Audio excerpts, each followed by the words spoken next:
Yong'an City, the Song family estate. Ever since the battle at the southern frontier wall in his previous life, Song Yongxiang had never gotten another chance to come back here. The city stood at the southeastern edge of Tiandu Nation, bordering Shishui Nation to the east and backed by Yong'an Mountain at its far end. It was, in every sense, a fortress city built on dangerous terrain. Over the past 20 years, Tiandu Nation and Shishui Nation had signed a joint border defense pact. Relying on the southern frontier wall, the two sides linked the Shikong Mountains with the southern wasteland range and built a united defensive line, which in turn boosted Yong'an City's population and economy. The two Scarlet Luan Army Skyguard warships that had escorted them back left for military duty again after docking the Hong shipping merchant vessel at the air harbor. And when Song Yongxiang got off the ship, the captain of that Hong shipping vessel shamelessly came up with every excuse possible to collect a whole stack of autographed photos from him. Just as Song Yongxiang stood there speechless, Uncle Song Mu suddenly appeared behind him and said, "Young master, it's been a while." That single line hit him hard.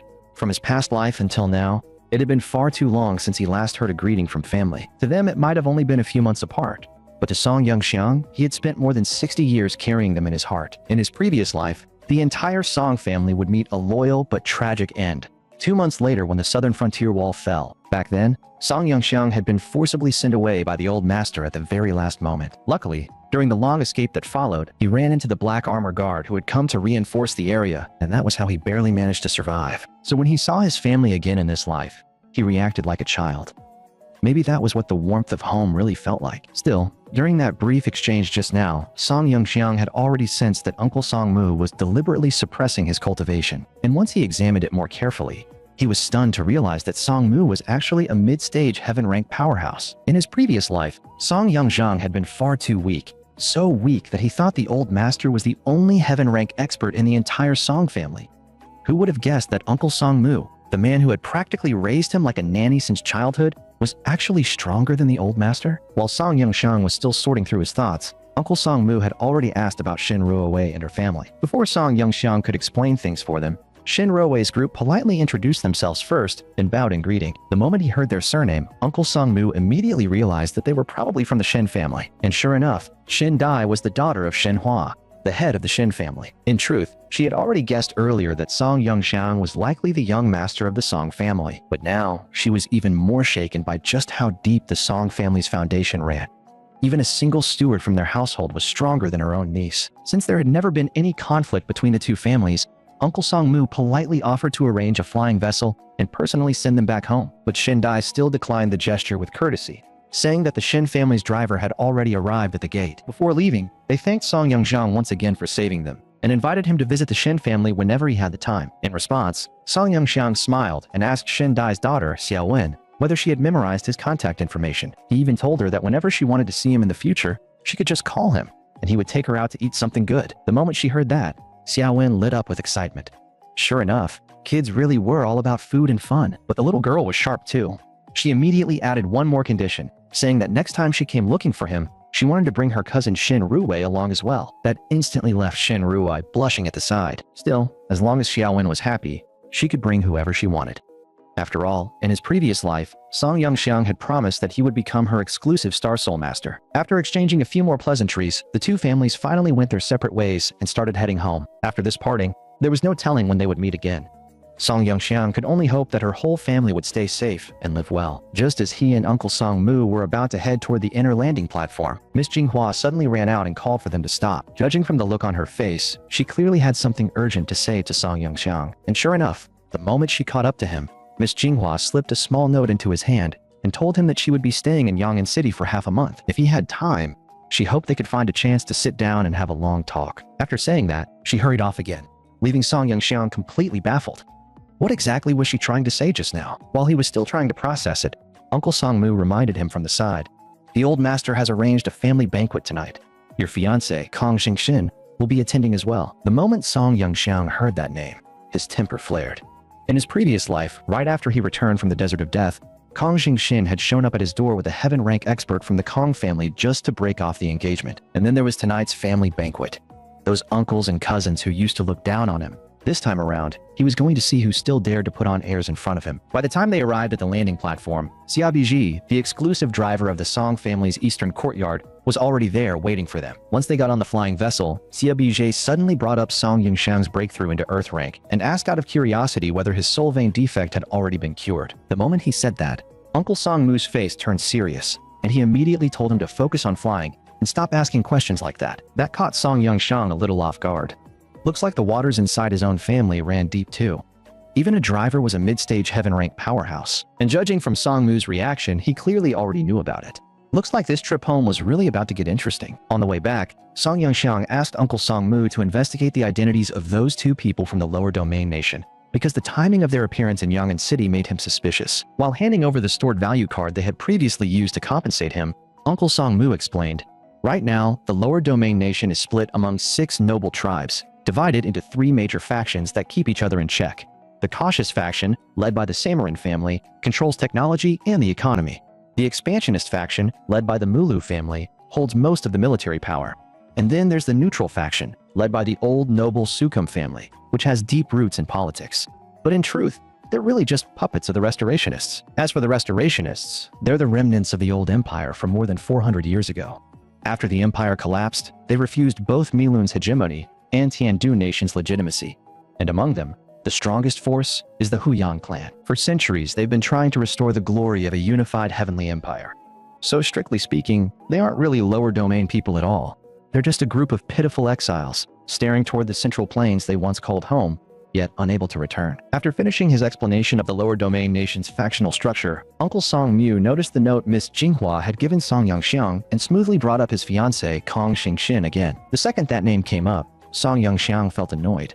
But since neither side had fully torn things apart yet, he could only brush it off awkwardly for now. Still, after thinking it over, Song Yongxiang asked whether it was possible that the Lower Domain Nation and Milun Nation were secretly working together to pincer Tiandu Nation from both sides. Uncle Song Mu said the odds were low, since that would go directly against the core interests of both the cautious faction and the neutral faction. As long as the old monsters of the Samarin and Sukum families were still alive, something like that was basically impossible. By the time their conversation was winding down, the flying vessel had already arrived at the landing platform on the eastern compound of the Juan Marquis estate. At that moment, several gate guards were sitting at the entrance courtyard playing cards. Judging by the look on their faces, they had probably been losing badly. But the instant they saw Xiabiji personally open the door and help Song Yongxiang off the vessel, they hurriedly cleared away the card table, afraid Song Yongxiang would drag them into another whole afternoon of gambling. Looks like Song Yongxiang's reputation in the Song family was still as terrible as ever. Still, when Ma-san, one of the gate guards, saw Song Yongxiang, he happily stood up from his wheelchair to greet him.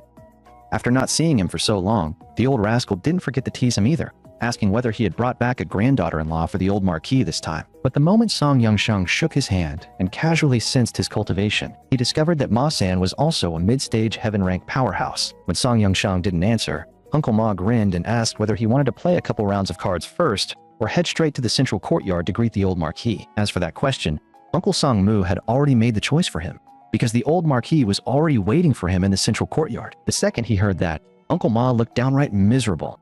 He had probably not won enough in those last few rounds. So to cheer him up, Song Yongxiang said he could join him at their old spot another day for a couple drinks and a few more rounds of cards.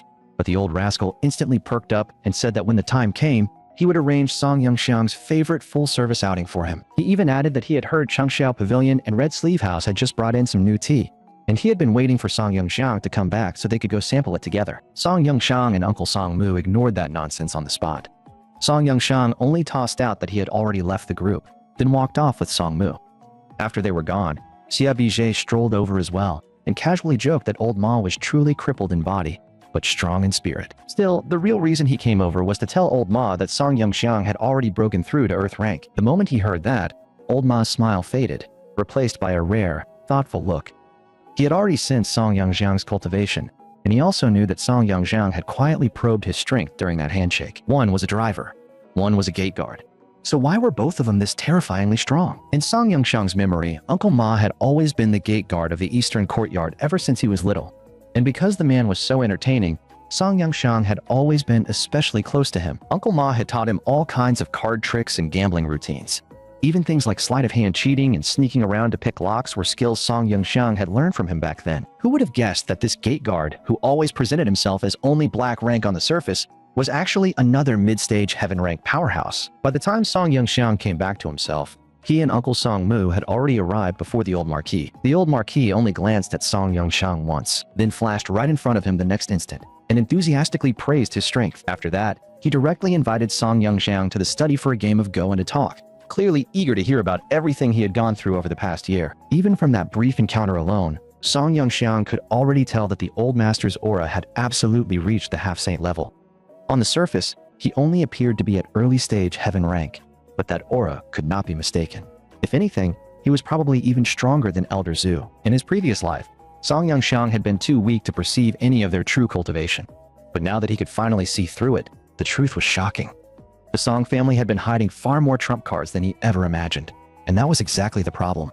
If the Song family of his previous life still failed to survive the beast tide, even with one half-saint and 3 mid-stage heaven-rank experts holding the line, then didn't that mean all the preparations Song Yongxiang had made so far were still nowhere near enough to turn the tide? And right at that moment, Song Yongxiang suddenly sensed a trace of saint-rank aura. It was so weak, it felt like a dying candle in the wind, as though it could go out at any second. But he knew his senses were not wrong. Could the Song family still be hiding a saint-rank expert? And if so, which exclusive Star Soul general belonged to that person? The more Song Yongxiang thought about it, the more troubled he became. Because the more hidden cards the Song family had, the more it proved that his current preparations were still far from enough. At this point, there was only one thing left to do. He had to find a way to push all of them onto the path to sainthood together. Soon enough, the two of them sat down in the study and began a game of Go. But after only a short while, the old master smiled and said that next time, he would not go easy on him anymore, because he had already noticed that Song Yongxiang's skill at the board had also improved drastically, along with his strength. Song Yongxiang was left speechless. Seriously? He had already done his best to suppress his skill to about 30%, and the old man still saw through it. Sure enough, the older the man, the sharper the eye. Once the old master realized the current game was already beyond saving, he instructed Uncle Song Mu to leave the room and shut the door behind him. That could only mean one thing. What the old master was about to say next was definitely important. Otherwise, he would never have deliberately sent everyone else away. After Uncle Song Mu left, the old master had Song Yongxiang go over the match with him and review the game they had just played. Song Yongxiang immediately guessed what this was about. The old master was probably worried that someone might be listening from outside, so he chose to speak through the game instead. Taking the lead, Song Yongxiang carefully asked whether the old master had already received news about what happened in Yuanding City. Sure enough, the old master said he had already learned about it from the news. He knew that Song Yongxiang had healed his inborn soul vein defect and had become the host of the Star Soul General, Zhu Si. Song Yongxiang knew very well that if he outright said he had returned from 60 years in the future, it would sound far too unbelievable. It would be much easier to explain it another way. For example, he could say that he had accidentally entered a secret realm and, inside an illusion array there, witnessed visions of the next full 60 years. That kind of story would be far easier for the old master to accept. After settling on that explanation, Song Yongxiang began to say that everything he had now came from an incredible opportunity he encountered inside an ultra-ancient secret realm. But before he could even finish half the sentence, the old master raised a hand and cut him off, telling him instead to pay attention to the mistaken move from their previous game. Then, looking thoroughly pleased with himself, the old master moved that chess piece to a completely different position. Song Yongxiang did not fully understand what he meant at first, but no matter how he looked at it, that single move still could not reverse the losing position that had already taken shape across the board. After Song Yongxiang set the piece back into place, the old master slowly said that when a game was lost, it could still be replayed and reviewed, so long as every piece on the board remained where it was supposed to be. In that case, all the pieces on the board were effectively going through that review together. But if one piece happened to jump off the board and even became the player instead, then the entire game would become something completely different. The moment he heard those words, Song Yongxiang understood. That piece that had jumped off the board was clearly referring to him. Did that mean the old master already knew he had been reborn? At the same time, inside the city lord's manor of Yong'an City, Song Yongxiang's fiancée, Kong Xingxin, was in the middle of a heated argument with her father, Kong Fan, over the marriage alliance between the Kong and Song families. Kong Fan was strongly against breaking off the engagement. He knew better than anyone that if Song Yongxiang's father, Song Lang, had not helped the Kong family back then, they would never have risen to where they stood today. On top of that, Kong Fan had already heard about Song Yongxiang turning the tide in Yuanding City, which only made him even more certain that this marriage absolutely could not be cancelled. And that night, both father and daughter were also going to attend the Song family banquet. But faced with all of her father's persuasion, Kong Xingxin merely curled her lip and said dismissively, "So what?" My brother Xinjia is definitely way stronger than him. The instant he heard that name, Kong Fan got angry. How capable could some street orphan possibly be? But Kong Jingxin kept talking as if she had not heard him. In her eyes, brother Xinjia had already trained for 2.5 years, and by now, he had even become the leader of the White Dragon Gang. More than that, Sun Xia had secretly told her that in about a month, he would likely become the host of the Star Soul General, Xiao Ren. So in her opinion, even if Song Yangxiang had become the host of Zuoxiai, he still could not compare to how hard her brother Sun Xia had worked. Just as the words left her mouth, a voice of approval suddenly came from the direction of the balcony. The one who spoke was none other than the old master of the Kong family. The old man had only just broken through to early stage heaven rank, yet he was already arrogant beyond measure, saying that the Song family was nothing special and that if she did not want to marry in, then so be it. The moment Kong Fan and his daughter heard the old master confirm that he had broken through the heaven rank bottleneck, both of them were shocked and overjoyed, hurrying forward to congratulate him. Right after that, they impatiently asked the question they cared about most. Compared to Song Jingzong of the Song family, who was stronger now? And that shameless old man answered without the slightest embarrassment, saying that Song Jingzong had been stuck at early stage heaven rank all these years.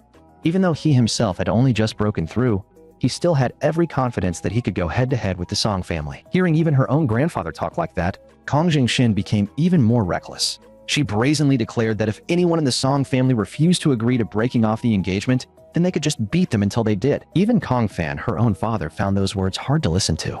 After all, no matter what had become of them, the Song family was still one of Tiandu Nation's great aristocratic houses. Even if they had declined somewhat, this was not the kind of thing you could say out loud and tear apart so openly. Hearing all that, Old Master Kong Zheng immediately made his stance clear.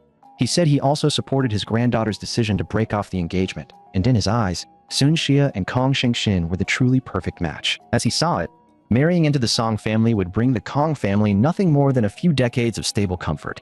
But if the future host of the Star Soul General Xiao Ren were willing to marry into the Kong family instead, that would be a completely different story. Forget a mere century of wealth and glory.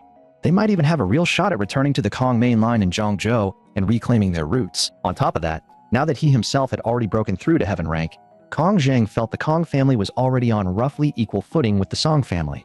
And if they could pull in an orphan like Sun Xia, have him marry into the family, and then pour all their resources into raising him, then the Kong family would be able to crush the Song family in the future. The moment those words were spoken, even Kong Fan felt that this path had huge potential, because it was something he had never seriously considered before. So, Old Master Kong immediately asked his granddaughter whether she could truly guarantee that Sun Xia would definitely become the host of Xiao Ren. At the same time, he pressed further and asked whether she was certain Sun Xia would be willing to marry into the Kong family. Kong Jingxin answered with complete confidence.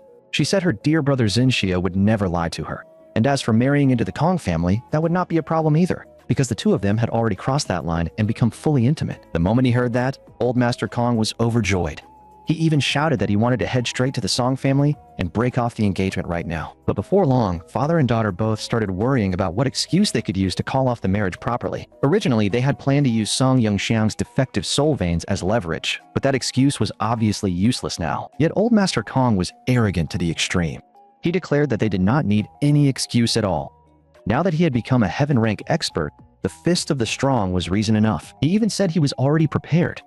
If Song Jingzong dared to intervene, he had no problem turning hostile on the spot. And the thing he was relying on most was actually the 3-star strengthening pill that Song Yongxiang had previously sold to the Hong Merchant Guild in Yuanding City. Meanwhile, back at the Song family estate, the moment Old Master Song said that a chess piece had jumped out of the board and become the player, Song Yongxiang immediately understood that the old man had likely sensed something unusual. But right after that, the old master casually added that he had only wanted to undo a single move. Nothing more. Then he gestured for Song Yongxiang to continue and finish the story about the secret realm. That only left Song Yongxiang even more confused. What exactly was this old fox playing at? At that point, he had no choice but to keep going. Still, at the beginning of the story, he gave it a little artistic adjustment. He explained everything as an experience in which he had entered some ultra-ancient secret realm and accidentally stumbled into a special illusion space. Inside that illusion, he had seen that, 1 month later, the southern wasteland would be swallowed by a beast tide on a scale never seen before. And that was the real reason he had rushed home so desperately, because in that illusion, he had personally seen the Song family's soldiers wiped out to the last man in that battle. That meant they had to start preparing immediately, resist the coming disaster, and preserve the Song family before it was too late. And after devouring Yang'an City, that beast tide would continue surging northward, dealing a devastating blow to Tiandu Nation's overall military strength. The direct consequence of that would be Milan Nation taking advantage of the opening and eventually triggering the final battle at Tiandu City. After that battle, Song Yongxiang would end up wandering in exile all the way to Shishui Nation, where he would eventually come under the protection of the Empress. And after that, Song Yongxiang simply told the old master about the full 60 years of drifting, struggle, and survival that followed. During all that time, Uncle Song Mu remained outside the study, standing guard without taking a single step away while waiting for their conversation to end. But after 2 full hours passed, he still had not seen Song Yongxiang or the old Marquis come out. Instead, what arrived first was the hurried voice of Song Jin, the steward from the central courtyard. Song Jin came over in a rush and immediately asked whether the old Marquis was still inside the study, because he had something extremely urgent that needed to be reported at once. Seeing how anxious he was, Song Mu frowned and asked what could possibly have happened to make him this flustered. Faced with that question, old Jin could only lower his voice and tell him in the most guarded way possible that person's condition had taken a turn for the worse. Clearly, the secrecy surrounding this matter inside the Song family had been taken to an extreme, to the point that even Uncle Song Mu had no idea who that person actually was. Just as old Jin was about to push open the study door and go in directly, Uncle Song Mu raised a hand and stopped him, because he knew perfectly well that the conversation between Song Yongxiang and the old Marquis was just as important, and there was no way anyone could be allowed to barge in and interrupt it. At the same time, inside the study, Song Yongxiang's story had finally reached its final chapter. He spoke of how humanity's last stronghold on the northern continent had used self-destruction to preserve the final bloodline of the human race, and said that it was only after witnessing that moment that he awakened from the illusion. But even to Song Yongxiang himself, that story felt absurd beyond words. He could not tell whether it had truly been nothing more than a dream within an illusion, or whether he had actually returned from 60 years in the future. Yet what was strange was that after hearing everything, the old master suddenly murmured under his breath, "What? A whole full cycle of 60 years? She never told me it would take this long." Those words instantly sent a chill down Song Yongxiang's spine. Who exactly was that she? And what did the old master really mean by what he had just said? Then the old master suddenly asked him whether the Star Lord system truly had the power to copy the origin Star Soul General of another host. Because the moment he heard that Song Yongxiang could copy origin Star Soul Generals, he realized that this was the very double insurance his daughter-in-law had spoken of all those years ago. Faced with that question, Song Yongxiang no longer hid the truth and admitted it outright.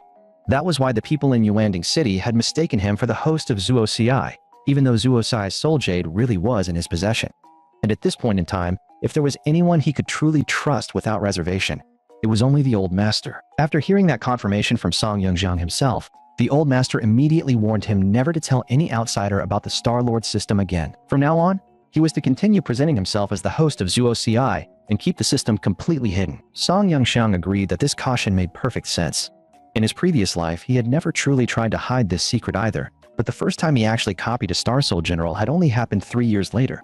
So back then, he had never treated it as something especially urgent. After saying all that, the old master finally told him in a grave voice that it was time to hand something over to him. It was something left behind by Song Yongxiang's mother, and everything the old master knew about these matters had originally come from her, because she had once foretold that one day, Song Yongxiang would suddenly become extraordinarily powerful. His soul veins would heal on their own, and he would even claim with his own mouth that he had crossed through time and space. The meaning behind those words made Song Yongxiang's heart quake. Could it be that his mother had also been a time traveler?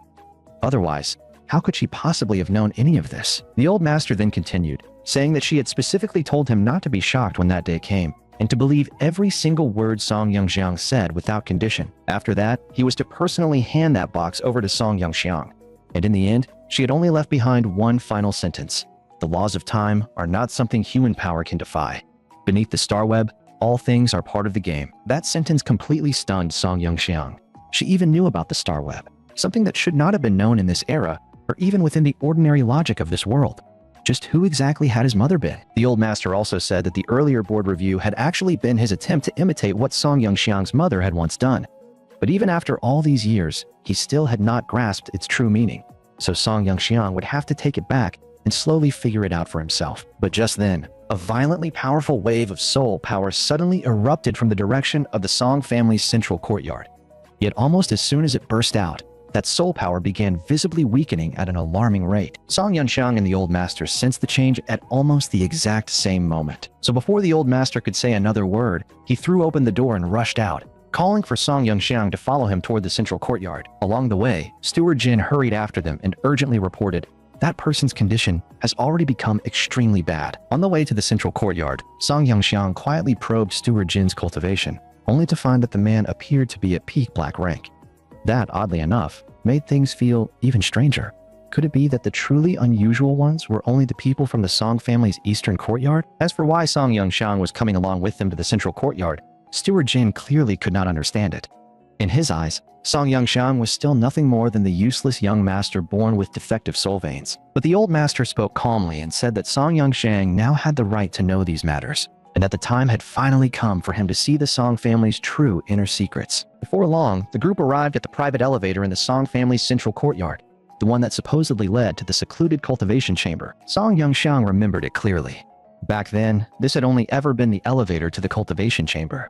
Could it be that beneath the Song family estate, there was actually an even deeper hidden world? Sure enough, when the elevator doors slowly opened, Song Yongxiang immediately realized that a whole different world lay beyond them. A vast underground paradise hidden from the surface. The place not only had a full artificial lighting system, but it was also protected by arrays designed specifically to block soul power fluctuations.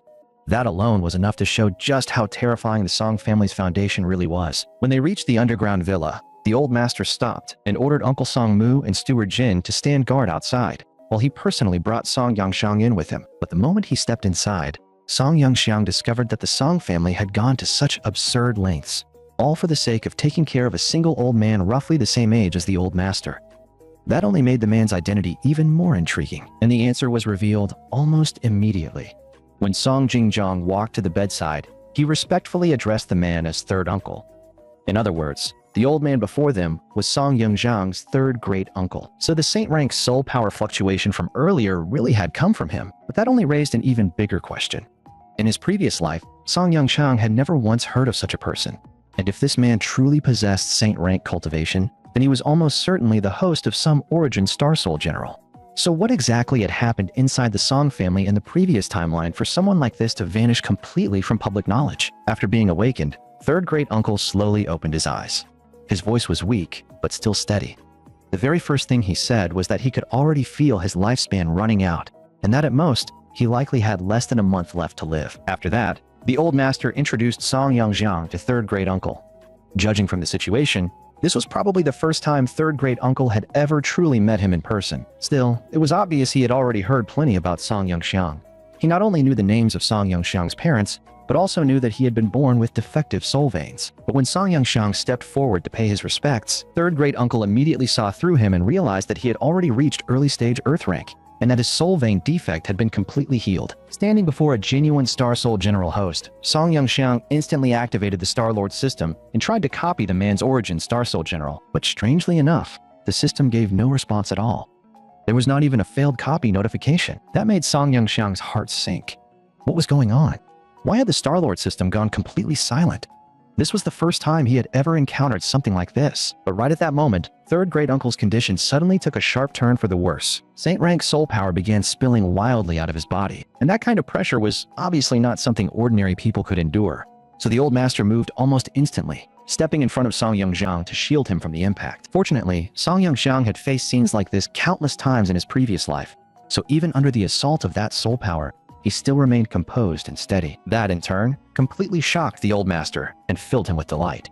He had never expected even saint rank fluctuations to fail to injure Song Yongxiang. After all, even he himself felt real pressure dealing with it. Thankfully, third great uncle managed to suppress the rampaging soul power again before long. Otherwise, the entire house might have been shaken apart on the spot. As his lifespan drained away, his body had become like a cracked leather ball, constantly leaking soul power through the fractures. But once he stabilized himself, he could not help wondering why Song Yongxiang had not been injured by his aura. Then, after another thought, he decided it actually made sense. After all, Song Yongxiang was the child of those two people, and it was obvious that the old master intended to cultivate him as the family's true focus. The old master did not deny it. He admitted it openly, and went on to tell third great uncle that Song Yongxiang had encountered a great opportunity inside an ultra-ancient secret realm, and had seen the future in which the southern wasteland beast tide would swallow Yong'an City a little over a month later. The moment he heard that, third great uncle's expression darkened. He immediately asked whether the Song family could still survive such a catastrophe. Faced with that question from an elder, Song Yongxiang stopped holding back and directly told him that, in his previous life, the entire Song family had died as loyal martyrs in battle. That answer stunned both elders all over again. Neither of them could easily accept that the Song family would truly end in such a way. The old master then said in a heavy voice that whether this future was real or not, they had to prepare in advance. And because of that, some of the Song family's deepest secrets had finally reached the point where Song Yongxiang needed to know them. And with third great uncle's final days already approaching, he decided that he would personally tell Song Yongxiang the truth. His name was Song Bingchuan. He had once been one of the 8 generals of Tiandu Nation, and now he was also the 8th generation host of the Star Soul General Co Ren. Since Song Yongxiang had never once seen third great uncle appear in his previous life, this was the first time he had ever learned that the Song family had been passing down the Star Soul General Cao Ren all along. The revelation left Song Yongxiang utterly shaken. What confused him even more was that the Star-Lord system could not copy third great uncle's Star Soul General at all, which was completely different from anything he had experienced before. In response, third great uncle calmly said that in about a month or so, his lifespan would likely run out anyway. So the fact that Song Yongxiang never saw this part in the future was actually perfectly understandable. Just as he said, in the future Song Yongxiang had seen in his previous life, the one who eventually became the host of Cao Ren was a young man named Xunxia. Hearing that future, third great uncle could only accept reality with bitter resignation. Once his lifespan ended, Cao Ren would naturally leave his body and go seek out a new host. At that, the old master immediately said that he had heard there were pills in the southern continent capable of extending lifespan. If they could obtain even one of them, then even if the Song family had to empty its entire fortune, it would still be worth it. Hearing that, a related memory flashed through Song Yongxiang's mind. The 7-star life-extending pill was said to prolong life by 3 to 5 years. If it was 8-star quality, then it could extend life by 5 to 10 years. And the legendary 9-star longevity pill was even said to grant a full extra 30 years. The moment Song Yongxiang said that, the old master's eyes lit up.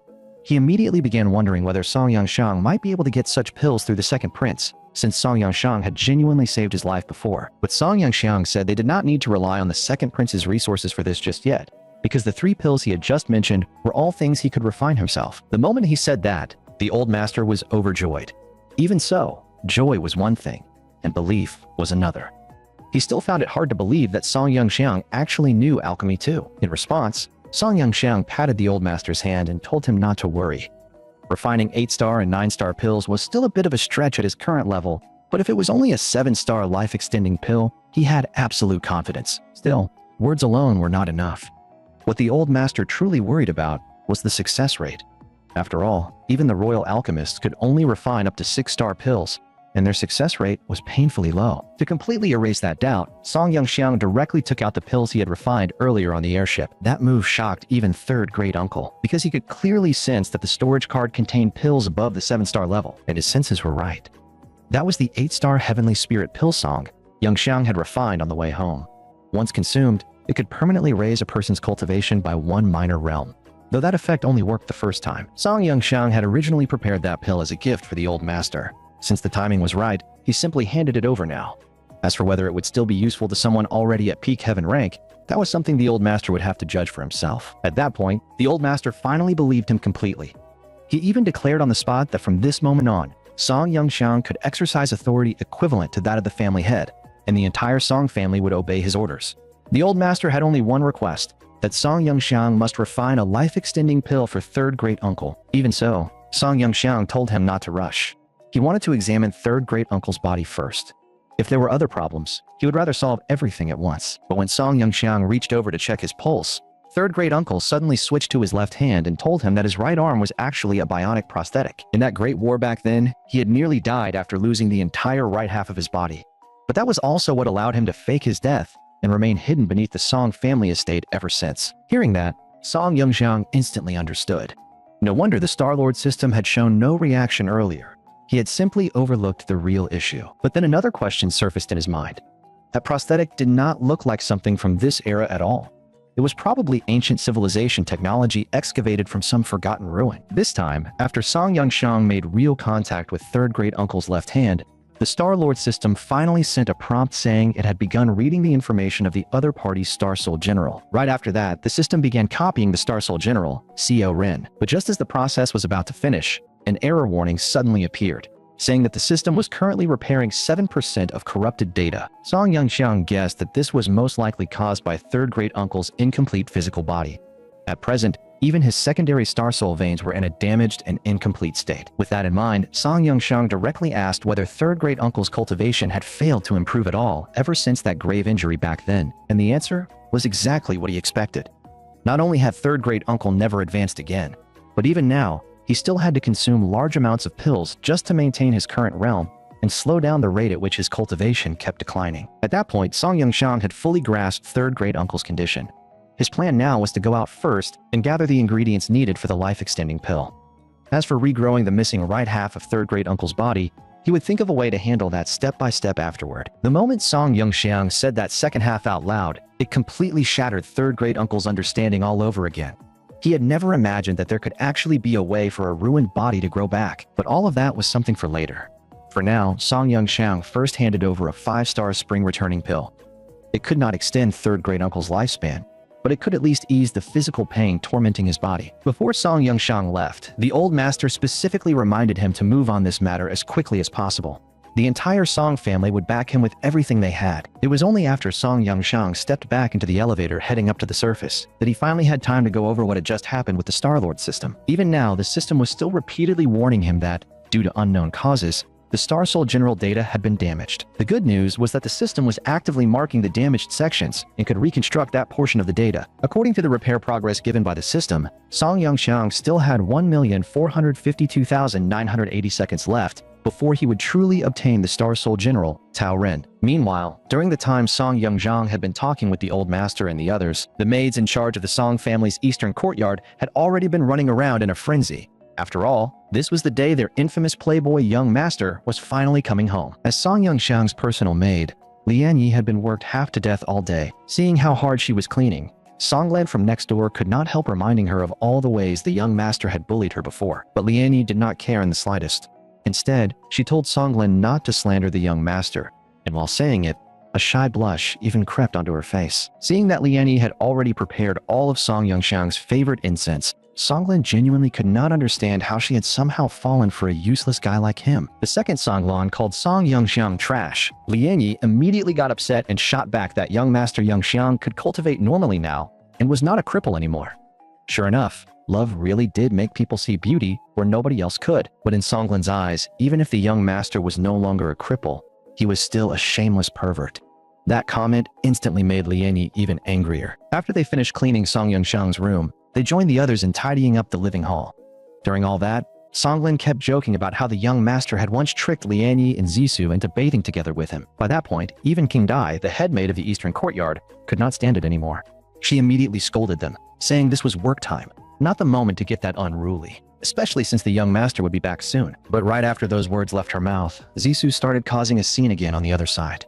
She was practically glowing with anticipation, babbling about how she could not wait for the young master to come back so she could eat with him. In truth, King Dai had already noticed that Zissou had been slacking off on the side the whole time.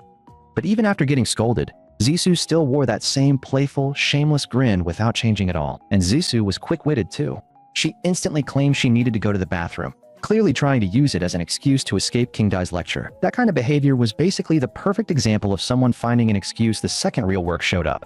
But everyone else in the eastern courtyard was already so used to it that no one even blinked. Looking at her like that, the head maid could only wave her away helplessly and tell her to hurry up and get lost, instead of standing there bothering everyone else while they worked. The second she got permission, Zissou happily skipped off toward the kitchen in search of food, completely forgetting that she was supposed to be a maid. But when she passed through the courtyard, she happened to run into the probationary maid who had just been transferred in. Zissou, who could never sit still, immediately copied the head maid's usual tone and swagger, and went over to tease the newcomer. But this probationary maid, Suin, did not respond to her at all. She did not even bother greeting her before turning around to leave. That instantly pissed Zissou off. She rushed up and threatened her, saying that if she wanted to become a full maid sooner, she had better listen to her seniors properly. Otherwise, Zissou would have her sent back to the outer courtyard to haul buckets of filth every single day. Just when the whole thing was about to spiral out of control, Song Yongxiang happened to appear right behind Zissou and casually pinned her in place with one hand. The moment she saw Song Yongxiang, Zissou's whole attitude flipped on the spot. In an instant, she turned into a starry-eyed fangirl and stared at him like he was the only thing in the world. Right after that, Zissou came over with tears and snot all over her face, arms wide open as she tried to throw herself into Song Yongxiang's chest. Good thing Song Yongxiang reacted fast and grabbed her before she could. But at that exact moment, the probationary maid named Suin was staring at him with a dark, gloomy look. as if she were already plotting something in silence. That kind of cold gaze immediately put Song Yongxiang on alert. He had no memory of anyone like her in the estate, not even in his previous life. And on top of that, she was dressed in a probationary maid's uniform. Zissou, still puffed up with annoyance, added from the side that this girl had just been transferred in from the outer courtyard, and that she had no figure, no looks, and only average work skills on top of that. But Song Yongxiang had no interest in listening to Zissou keep ranting. He immediately activated the Star-Lord system and scanned the new maid directly. Sure enough, there was definitely something wrong with her. How could a normal person possibly have something like that hidden inside their body? Based on the aura and cultivation traces inside her, Song Yongxiang instantly judged that she was another Milun infiltrator. And with the help of some kind of miniature device, she had disguised her original yellow rank cultivation as that of an ordinary person. Song Yongxiang still did not know what Milun Nation was planning this time, but now that he was back, there was no way they would be allowed to pull it off. Still, putting that aside, Zissou really was absurdly playful.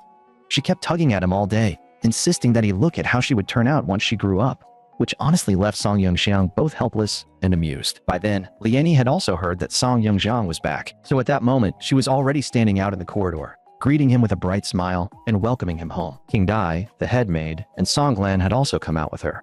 Still, their reactions were nowhere near as dramatic as Lianyi's. Almost the instant they met, the head maid had already begun, secretly probing Song Yongxiang's cultivation. She genuinely could not understand how he had gone from yellow rank all the way to earth rank in just a single year. At the same time, however, Song Yongxiang was also observing their cultivation in return, especially King Dai. In his memories, she had been around him for a very long time already. But what truly shocked him was that this headmaid actually possessed early-stage earth rank cultivation. Could it be that the old master had placed her by his side all along to protect him in secret? And after Song Yongxiang left, the old master also came out from third great uncle's place together with Uncle Song Mu. During that time, the old master formally ordered Song Mu to put Song Yongxiang's family head-level authority into effect. From now on, everyone in the Song family was to obey Song Yongxiang's command. More than that, he specifically ordered Aga and Ajin to be recalled, and instructed the Song residence's shadow guards to protect Song Yongxiang with everything they had from this day forward. Even Uncle Song Mu was stunned by that order. After all, not even the old master himself had ever received security on that level. But the old master clearly did not care.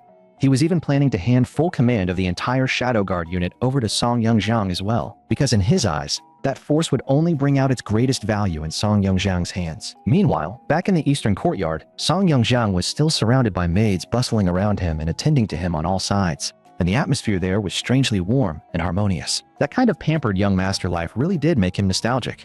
After all, there had once been a time when he too had lived as a carefree heir with nothing to worry about. Still, fun was fun, and fooling around was fooling around. The real business still needed to be arranged as soon as possible. Otherwise, they would be getting far too lax. Since Song Yongxiang had already discovered that Suin was a Milun Nation spy planted inside the estate, he instructed Zissou to keep an eye on Suin whenever she had the chance. But with one condition, above all else, she had to protect herself first. The second Song Yongxiang handed her the task. Zissou thumped her chest and agreed right away. She even swore she had already felt that something was off about Suin for a while now. Judging from the look on her face, though, she was probably just itching for a chance to get back at the girl. Still, that was not necessarily a bad thing. A clingy little troublemaker like Zissou, sharp and hard to shake off, was honestly perfect for this kind of tailing job. After that, Song Yongxiang dismissed the other maids and told them to get back to their own work, saying that he wanted to rest alone for a while. But the truth was, the real reason he sent them away was because he wanted to see what his mother had left behind for him. What kind of existence had that woman really been? The strange thing was that the box looked almost laughably ordinary. Its material was plain, unremarkable, nowhere near what you would expect from something supposedly hiding a major secret. And yet, that only made Song Yongxiang even more curious about what was inside. But the moment he tried to open it, he discovered that the box actually required a password that instantly left him speechless. The old master had never mentioned that there would be another layer like this. Then again, after a closer look, the ceiling array was not especially advanced. Since that was the case, he might as well just let the Star-Lord system crack it. While the system began unlocking the array, Song Yongxiang found his thoughts drifting back to what the old master had said earlier, especially that line his mother had left behind. Humanity cannot defy the laws of time. Time itself cannot be crossed, but the board can be reset, and beneath the star web, all things are pieces in the game. What exactly had she been trying to hint at? Just as Song Yongxiang was sinking deeper into thought, the system finally sent a notice that the lock had been broken. But what surprised him even more was that there were actually 12 valid password combinations. That only made him even more confused. Why would there be that many correct combinations? The more he thought about it, the more mysterious his mother became, and the number strings themselves looked weirdly familiar, as if he had seen them somewhere before. One of them was 133-00499. The moment he entered the code, the box opened on its own, but inside, there were only 3 items. One of them was a token, and Song Yongxiang recognized it almost instantly, because the words Star-Stepping Gate were engraved right across it. In his previous life, after joining the Black Armor Guard, he had heard those 3 words before. Supposedly, many of the Black Armor Guard's most secret and untold achievements were tied to that name. And yet, inside the organization, it was practically treated like a forbidden phrase. No one dared bring it up openly. After a moment's thought, Song Yongxiang set that matter aside for the time being. As for the jade lock beside it, he had no idea what it was for yet, though the craftsmanship was undeniably exquisite. But the strangest object of all was the mask. The second Song Yongxiang picked it up. It activated on its own, and 4 glowing words surfaced across it. All beings, no fixed form. Was that its name? And on the back of the mask, there were 4 more words. Form follows the heart. What was that supposed to mean? Was this thing trying to talk to him in riddles now? Looking more closely, the mask seemed unfinished. The eye area and the nostrils had not even been carved open yet. But the truly bizarre part was that even without any openings, Song Yongxiang could still see everything outside the mask with perfect clarity. That was just absurd. Then, when he instinctively glanced toward the mirror, he finally realized something was very wrong. The mask on his face had vanished. No, not just that. The problem was much worse than that, because the reflection staring back at him was an aged version of himself. Song Yongxiang froze for a moment. Was this thing really capable of changing his appearance outright?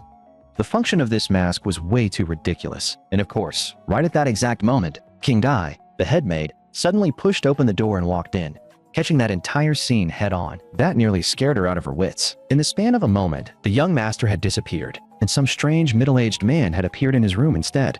Her first reaction was that a kidnapper had somehow broken into the estate. Seeing King Dai gripping a dagger and staring at him in full alert, Song Yongxiang suddenly had no idea how he was supposed to explain this mess.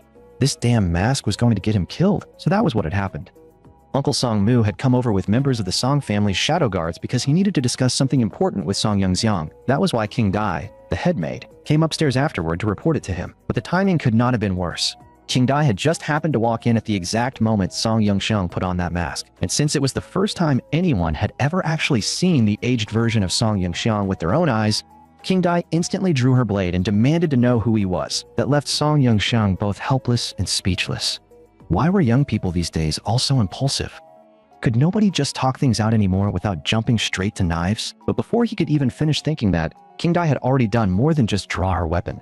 She actually started chasing him down and attacking him. With things escalating that fast, Song Yongxiang had no choice but to make a move first and subdue her. Even then, King Dai's reaction was still way too intense. Despite already being pinned down, she still tried to shout that there was an assassin, clearly trying to alert everyone outside. That was something Song Yongxiang absolutely could not allow. If she really yelled, everyone outside would come rushing in at once. The problem was, the position the two of them ended up in looked far more compromising than it should have. But honestly, that could not be blamed on Song Yongxiang. King Dai was the one who attacked first. Right in the middle of all that chaos, Song Yongxiang remembered the line the mask had shown him earlier. Form follows the heart. Could it be that this thing could really reshape his appearance according to whatever image he held in his mind? And that was exactly how it worked. The moment Song Yongxiang casually imagined King Dai's appearance, he immediately transformed into her. That sight completely stunned King Dai. Even Song Yongxiang had to admit that the ability of this mask was absurdly outrageous, and only then did he finally understand why he had first appeared as an older version of himself. That elderly face was the truest image of himself buried deep in his own mind. But just as Song Yongxiang was still trying to process all this, Uncle Song Mu's voice suddenly came from outside the door. So the commotion in the room had already been noticed after all. And to make things worse, the exact moment Song Yongxiang changed back into his normal appearance, Uncle Song Mu pushed the door open and walked in with 2 others behind him. At that point, the whole situation became impossible to explain cleanly, and the white-haired kid behind Song Mu took one look at the scene, gave Song Yongxiang a big thumbs up, and declared with total admiration that he was truly a role model for their generation. Even in a scene that awkward, Uncle Song Mu still looked calm as ever and kept reminding Song Yongxiang, without the slightest sign of fatigue, that his fiancée Kong Jingxin would be attending the family banquet that night. Hearing that again almost gave Song Yongxiang a headache. Song Mu had repeated that line so many times today that he was sick of hearing it. Ignoring that nonsense, Song Yongxiang turned back toward King Dai, intending to say a few words to calm her down. But only then did he notice that her expression looked oddly off, almost as if she had genuinely been wronged. So, in the end, Song Yangxiang told King Dai to go handle something else first, giving her space to step away and collect herself. After she was sent off, the rest of them headed to the study and finally prepared to talk business. But before anything else, Song Yangxiang first asked Uncle Song Mu to tell him the truth. Had King Dai really been placed by the old master at his side? Song Mu did not hide anything and told him the full truth. King Dai had originally been an Earth rank expert from Shadow Guard Team 3 of the Song residence, and she had stayed by Song Yangxiang's side all these years for one reason only: to protect him in secret. Hearing that, many things that had never made sense before suddenly clicked into place. No wonder, when he was forced to flee Yong'an City in his previous life, there had been a group of people who appeared out of nowhere and fought to the death to escort him out. After that, Uncle Song Mu formally began introducing the structure of the Song residence's shadow guards to Song Yangxiang. Team 1 handled operations, Team 2 handled intelligence, and Team 3 handled protection. Each had its own duties, and none directly commanded the others. But just moments ago, the old Marquis had personally ordered that Song Yangxiang now stand above them all as their single master. That was exactly why Song Mu had brought Ajin and Aga over now, so Song Yangxiang could properly meet them face to face. Still, hearing those names made Song Yangxiang want to laugh a little.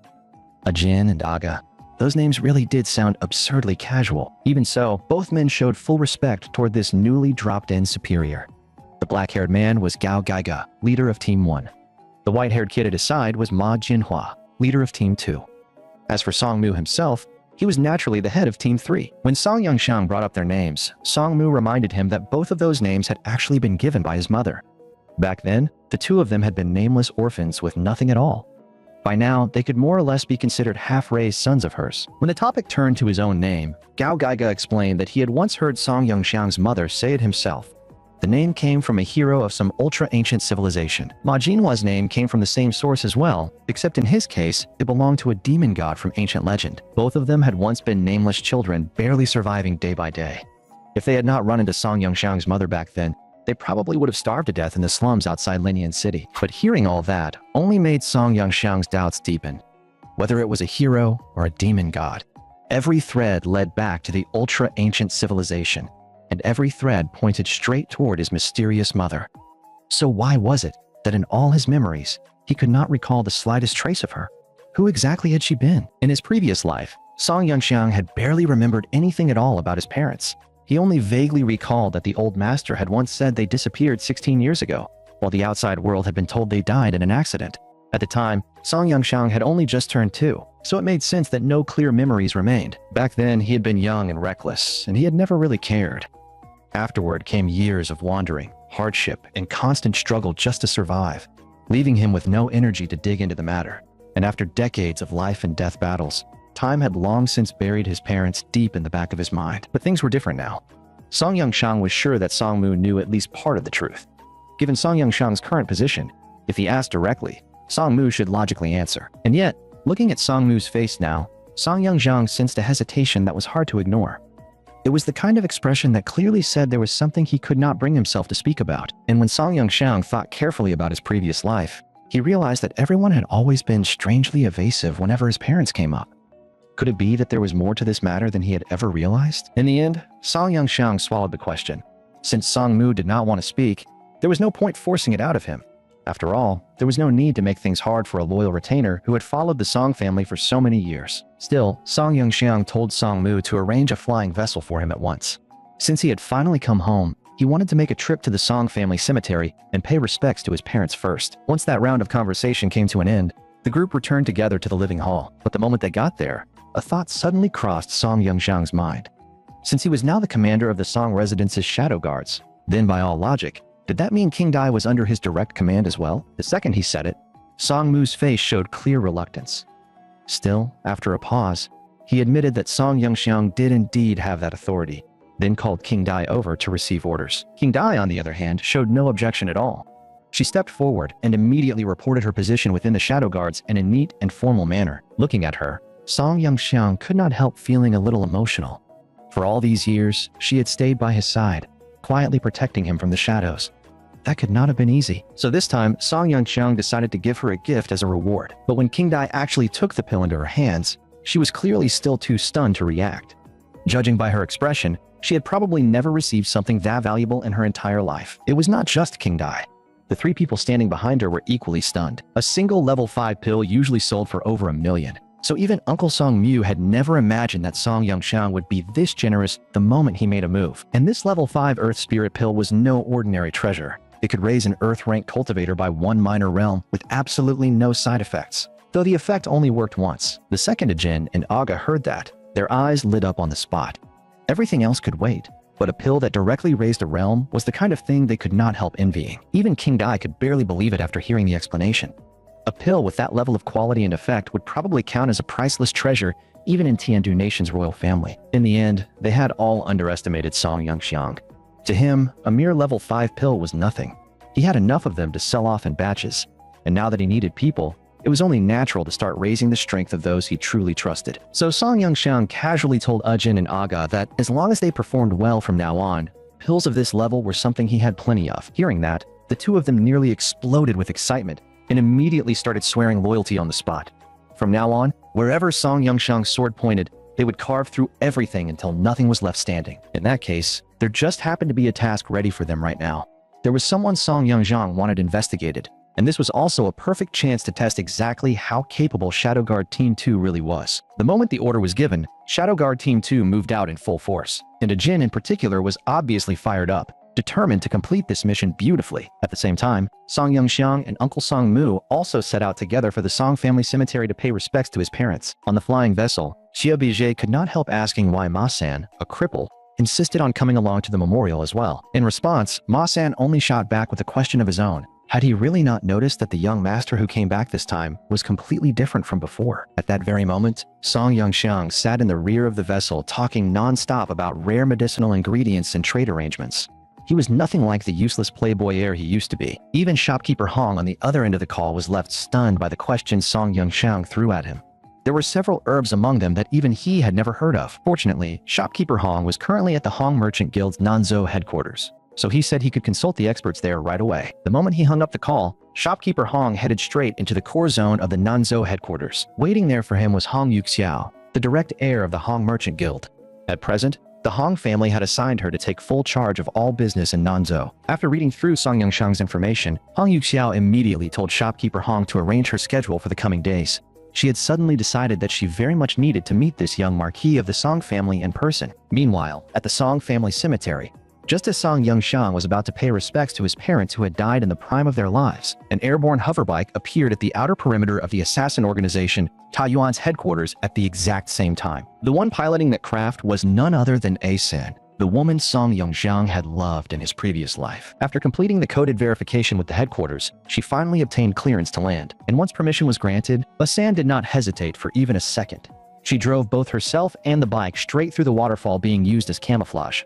If she had made even the slightest mistake, she would have been smashed to pieces on the spot. And because she came in so fast, the hoverbike continued skidding along the track for quite a long distance even after landing. But danger on this level meant almost nothing to A-san.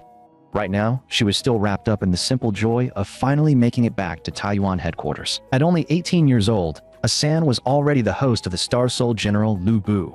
Since she spent most of her time carrying out missions away from home, she rarely got the chance to return to Taiyuan headquarters and rest. It was probably because she had not seen senior sister Asan in far too long. But the junior disciple named Sinan burst into tears the instant she saw her. And because she was crying so hard, Asan immediately realized that something was seriously wrong. And that was exactly the truth.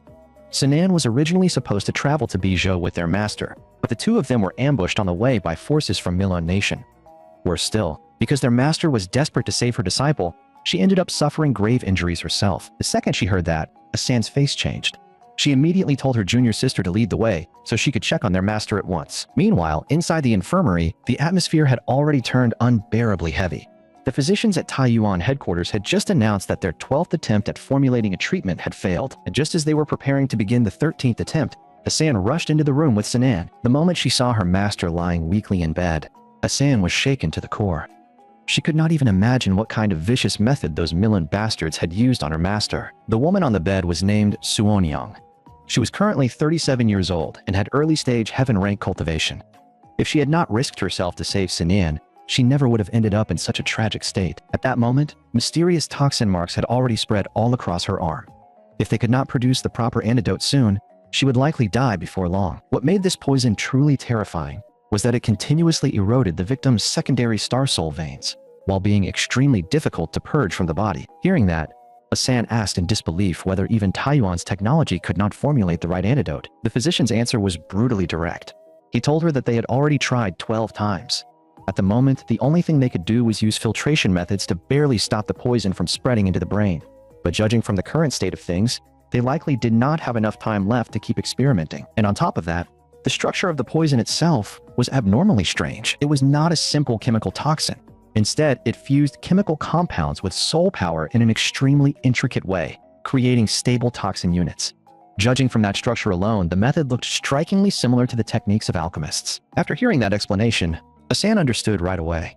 At this point, only a truly top-tier alchemist might still be able to save her master.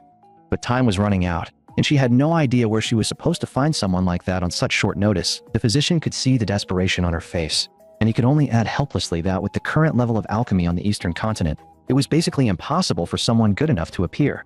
In other words, there was probably no real way out of this anymore. But at that exact moment, Asan suddenly remembered someone. When she left Yuanding City, that person seemed to have given her several pills. The instant the memory surfaced, she immediately pulled out the storage card. The next second, she dumped the pills inside straight onto the bedside. That single move stunned both physicians on the spot, because among those pills were not only revitalization pills, but also ones that boosted cultivation efficiency, others that enhanced combat strength, and several more besides. Every single one was frighteningly high in both value and quality. And somewhere among that pile, there really did seem to be a bottle with obvious detoxifying properties. The physician's expression changed at once.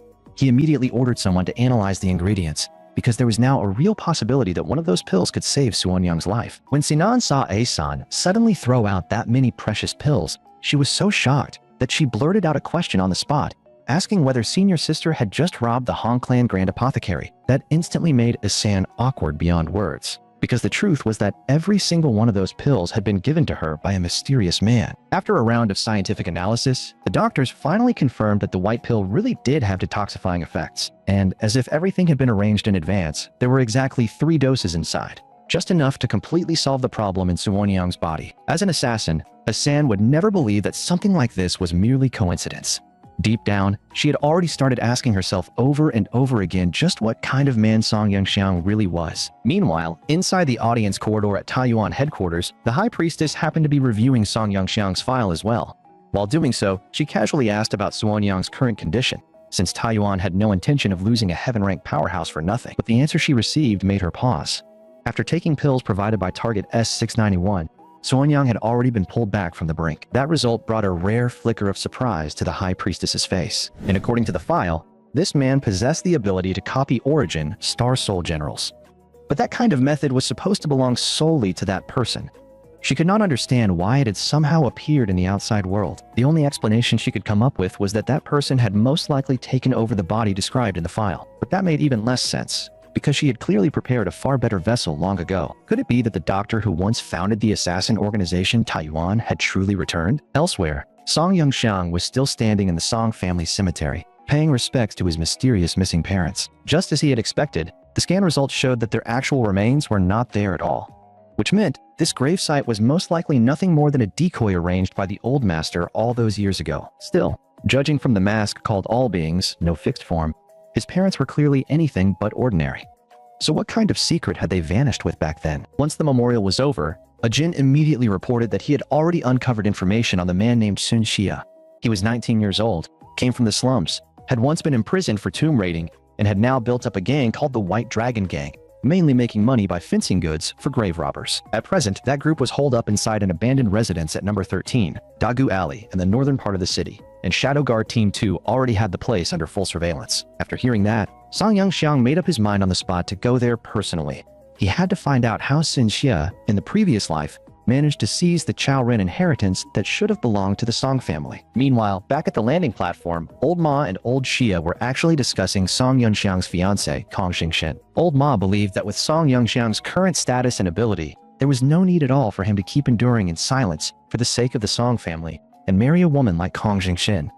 Old Xia, however, felt that the old marquis probably would not go so far as to break faith like that. But before the two of them could argue it out, Song Yongxiang and the others had already returned to the landing platform. After that, the whole group headed straight for the northern part of the city under Song Yongxiang's orders. By the time evening was drawing near, a small-time thug finally showed up at the entrance of the abandoned house they had been secretly monitoring. Judging from the huge bag he was carrying, this trip had obviously brought him quite a haul. The only problem was that the man spoke in such a thick countryside accent that even the eavesdropping became harder than expected. Still, from the things he laid out on the ground, it was clear they had probably been dug out of the tomb of some wealthy family.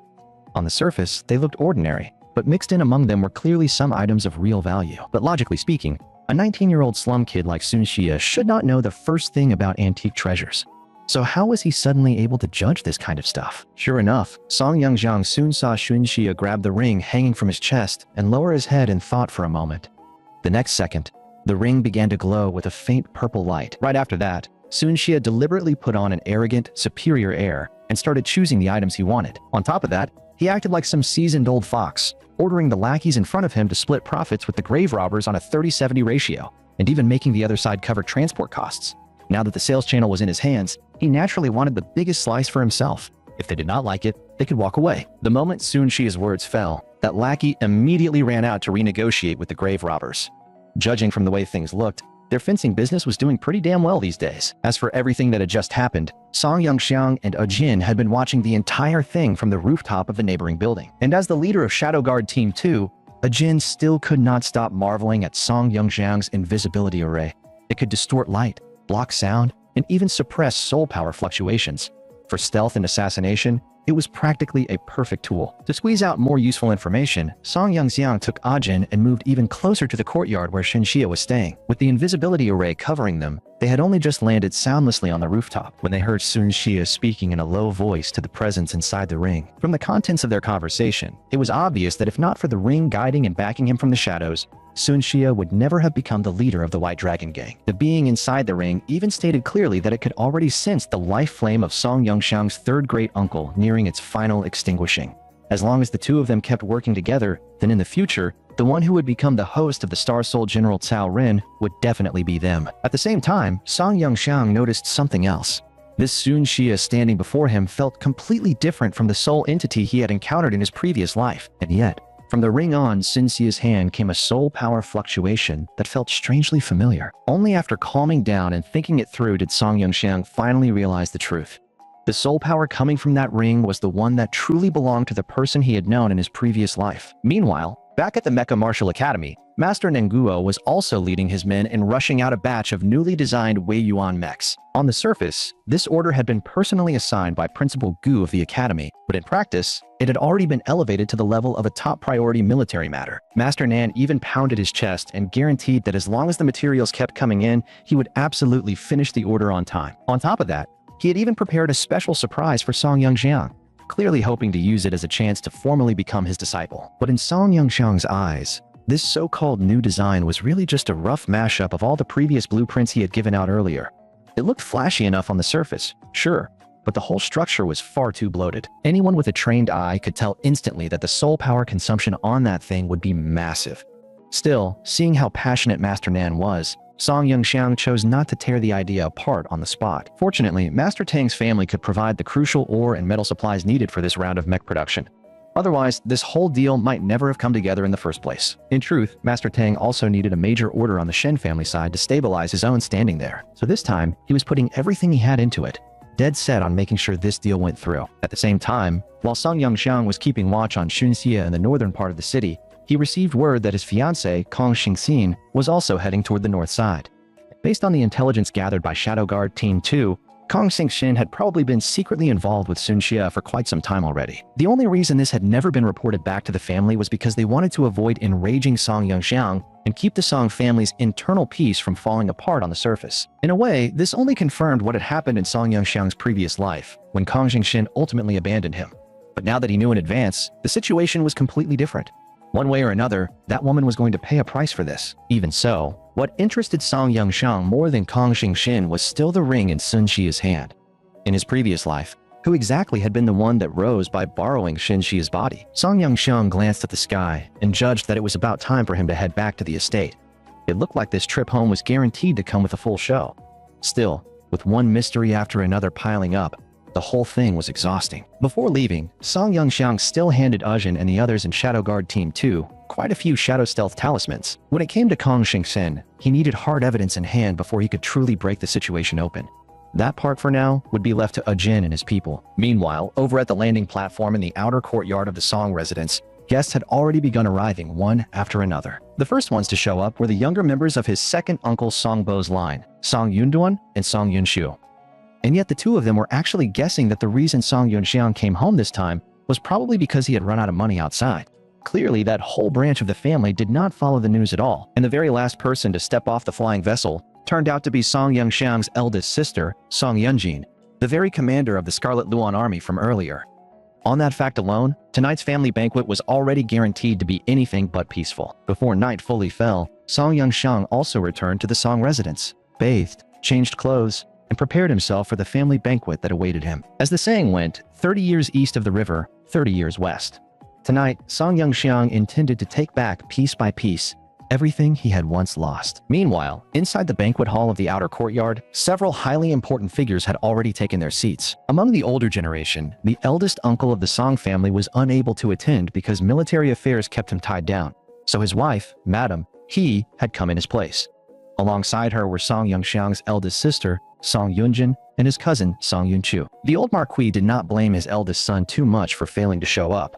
What he could not understand was why his second son, Song Bo, was also absent tonight. When the old marquis asked the question, Madam Cheng, Song Yongxiang's second aunt, immediately rose to explain that Song Bo had a social engagement tonight that he could not get out of, so she had come in his place. That excuse instantly angered the old marquis. In his eyes, no social engagement had any right to be placed on the same level as a family banquet. At that point, concubine Zhao, one of Song Bo's concubines, quickly stepped out to speak for him when she saw the old marquis getting angry, saying that the person meeting Song Bo tonight was an envoy sent by the Zhang family of Zhangzhou to discuss a major business deal. And that deal, apparently, was also tied to the internal struggle over the Zhang family's succession. The other side was even willing to pay a staggering price in exchange for Song family cooperation. Even so, Song Bo had reportedly said he would wrap things up as quickly as possible and hurry back. Fortunately, just when the atmosphere was beginning to turn ugly, Song Yongxiang happened to walk into the banquet hall, which finally brought the brewing drama to a halt. Otherwise, no one could say how much further the old marquis might have taken it. The moment concubine Zhou saw Song Yongxiang arrive, she lit up with enthusiasm and even invited him to come sit by her side. According to Song Yongxiang's memories, concubine Zhou was also one of Song Bo's concubines. From the time he was little, she had always treated him well, and that kindness had been genuine. It probably had something to do with the fact that she had once worked as a maid in the eastern courtyard. But just as Song Yongxiang was about to head over and take a seat, the old marquis suddenly called out in front of everyone and told him to sit at his side instead. That instantly made the atmosphere delicate. After all, that seat was supposed to belong exclusively to Song Bo. If Song Yongxiang really sat there now, then second aunt's side probably would not take it lightly. Just as Song Yongxiang was about to sit down again, concubine Zhao suddenly asked him with obvious curiosity whether he was carrying something valuable, because she thought she had caught the scent of a pill above the 3-star level on him. As expected of someone from a medical family, she used to be nothing more than second uncle's secretary, but now she was already helping manage the Song family's medicine-related business with some basic knowledge of pills. Before Song Yongxiang could sit, Madam Cheng suddenly spoke in a cold tone and told him to sit without worry. Song Bo would not be coming tonight because he had a dinner engagement. This second uncle of his was in charge of all the Song family's worldly business, and he was a practical man who valued results and profit above all else. He had always looked down on the old Song Yongxiang, who never tried to improve himself, so it was not surprising that he did not come tonight. Madam Cheng was the same kind of business-minded person. Still, both husband and wife had their own principles.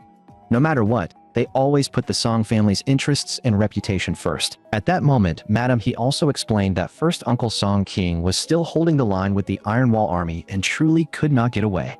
So she hoped Song Yongxiang, as his nephew, could understand. In Song Yongxiang's memory, first Uncle Song Qing had always been a stubborn and upright career soldier, so naturally he looked down on the way Song Yongxiang used to behave as a playboy.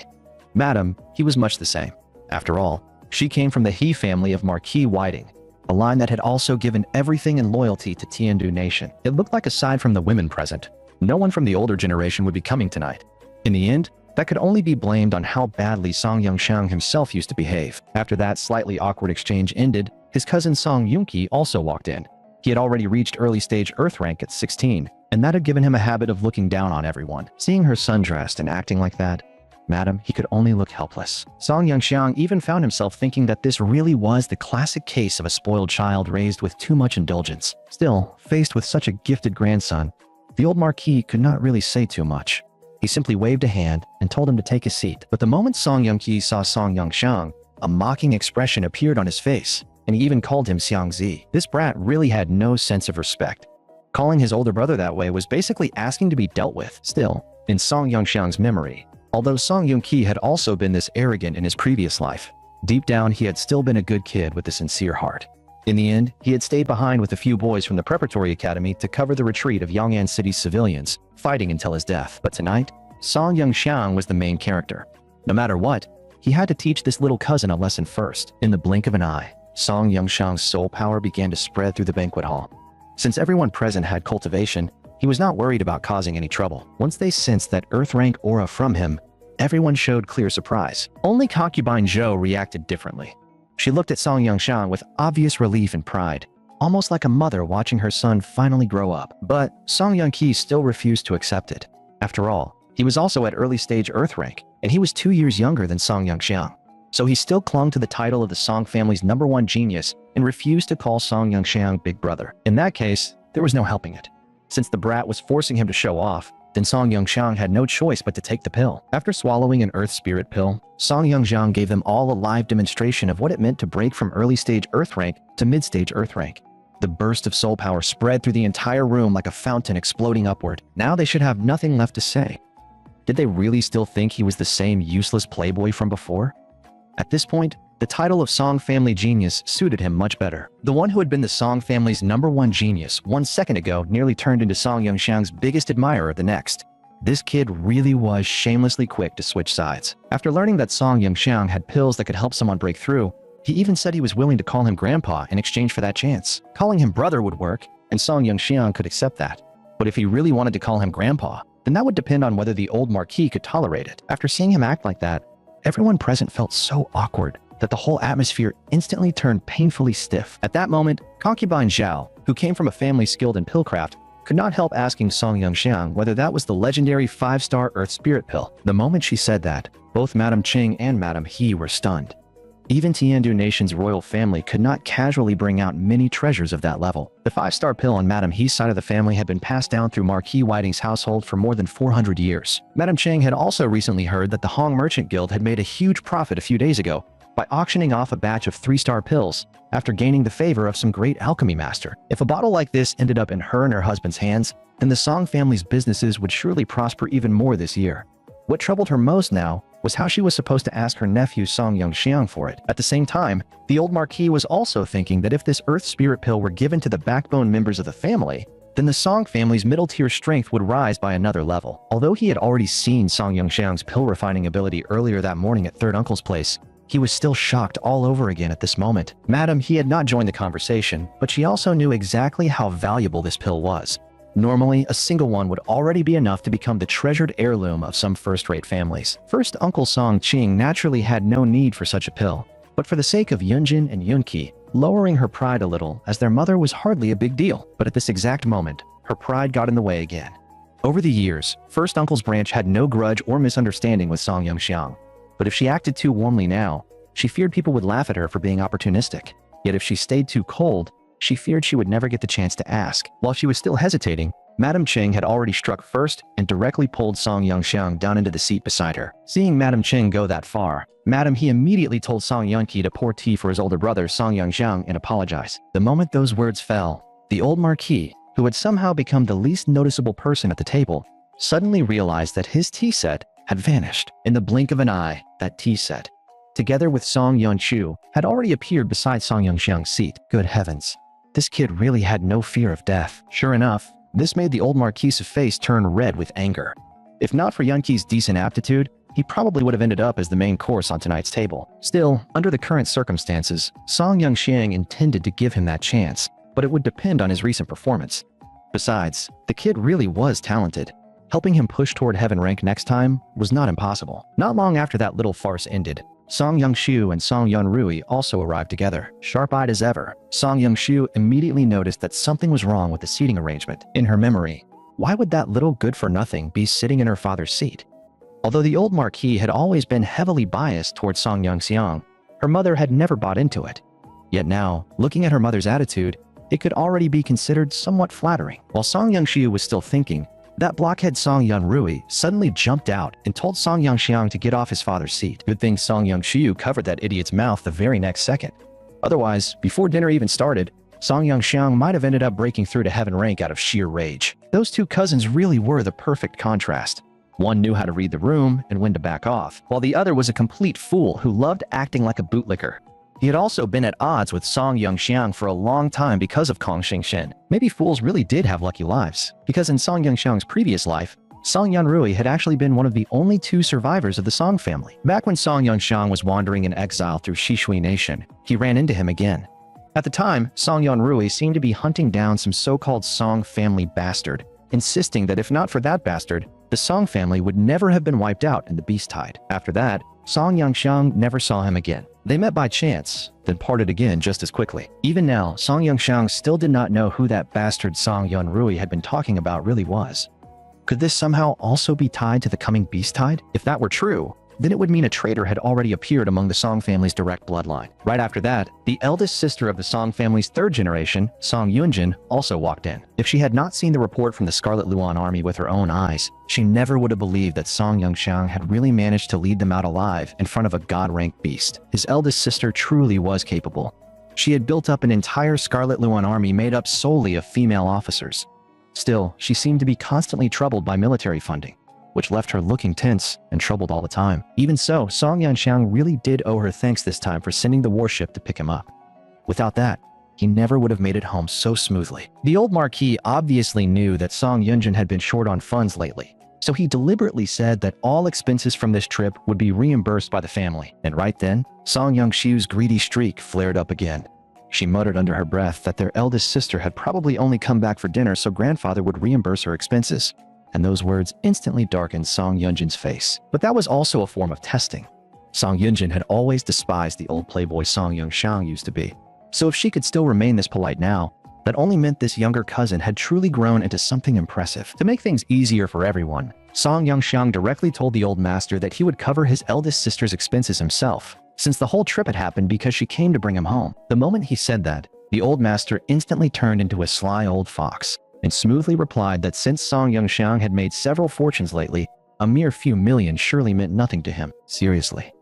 Song Yangxiang might now be poor in everything except pills and money, but the old master had thrown that burden onto him with ridiculous skill. At the same time, fourth uncle from the southern courtyard and the old marquis's adopted daughter, Song Shi, also arrived at the banquet hall. The moment this fourth uncle saw Song Yangxiang back, he immediately became excited. He even said that tonight he would treat everyone and drag old Ma out for a couple of drinks. Song Yangxiang had only just built up his new image, so there was no way he was letting it collapse like that.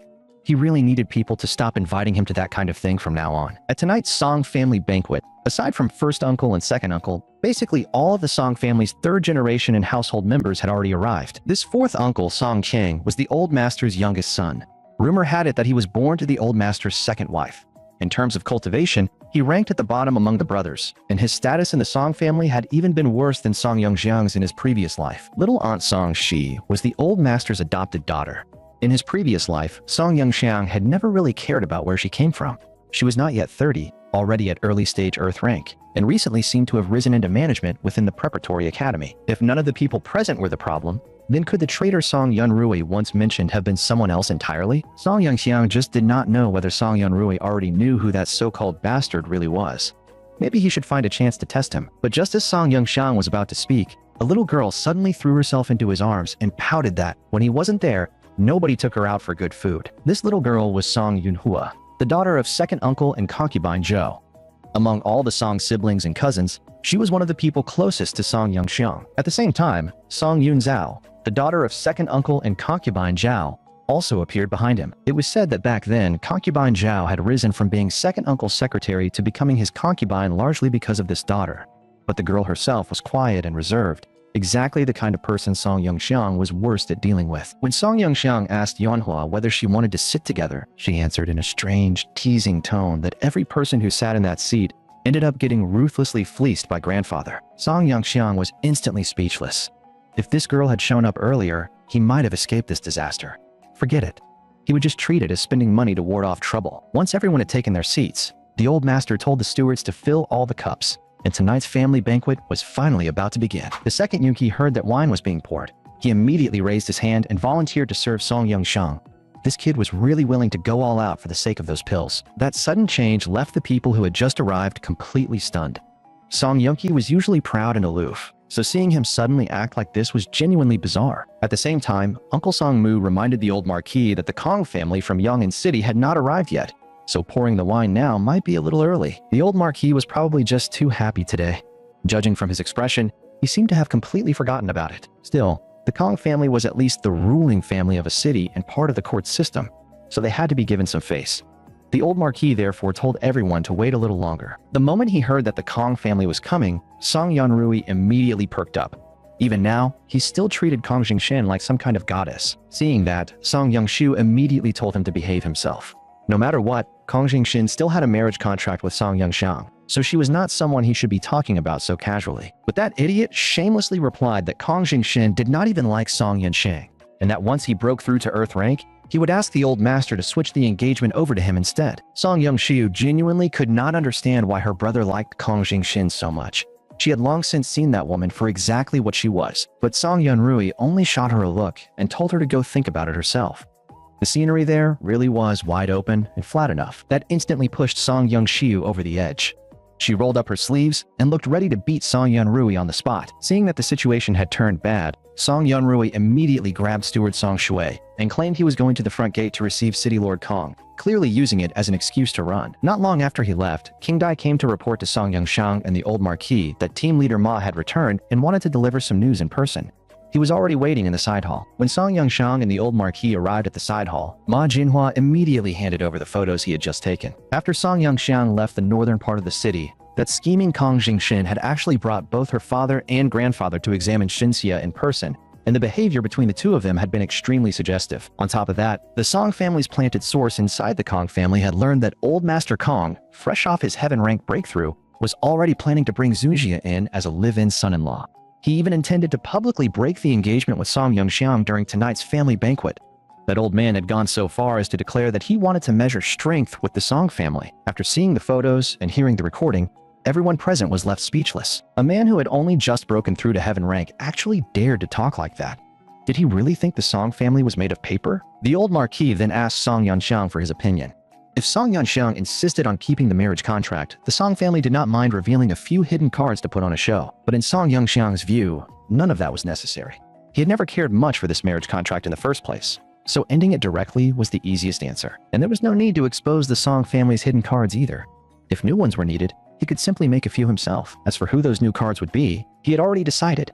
Ajin, Aga, and King Dai. The three people in this very room. Right now, he intended to push all three of them into heaven rank and then send them under his orders to test just how hard old Master Kong's wrists really were. And while Song Yongxiang was helping Ajin, Aga, and King Dai raise their cultivation, Song Yongqi was outside the side hall, pressing himself against the door and trying to eavesdrop. But Song Yongxiang had already set up a high-level isolation array in the room, so he was certain Song Yunqi could not hear a thing. Seeing him act like that, Song Yunjin immediately grabbed his ear and told him to stop embarrassing himself. But right at that moment, two heaven rank breakthrough surges of soul power burst out from inside the side hall. Everyone in the main hall felt it clearly. The two siblings at the doorway felt it most directly, especially since they had also been present when first uncle made his breakthrough before. Song Yongxiu looked at the shocked expressions on their faces and immediately realized that something was wrong. At that point, she was almost certain now that this cousin of hers had really become someone extraordinary. At the same time, once Song Shi felt that aura, her expression turned a little strange, and fourth uncle beside her also asked with the same strange look whether she was all right.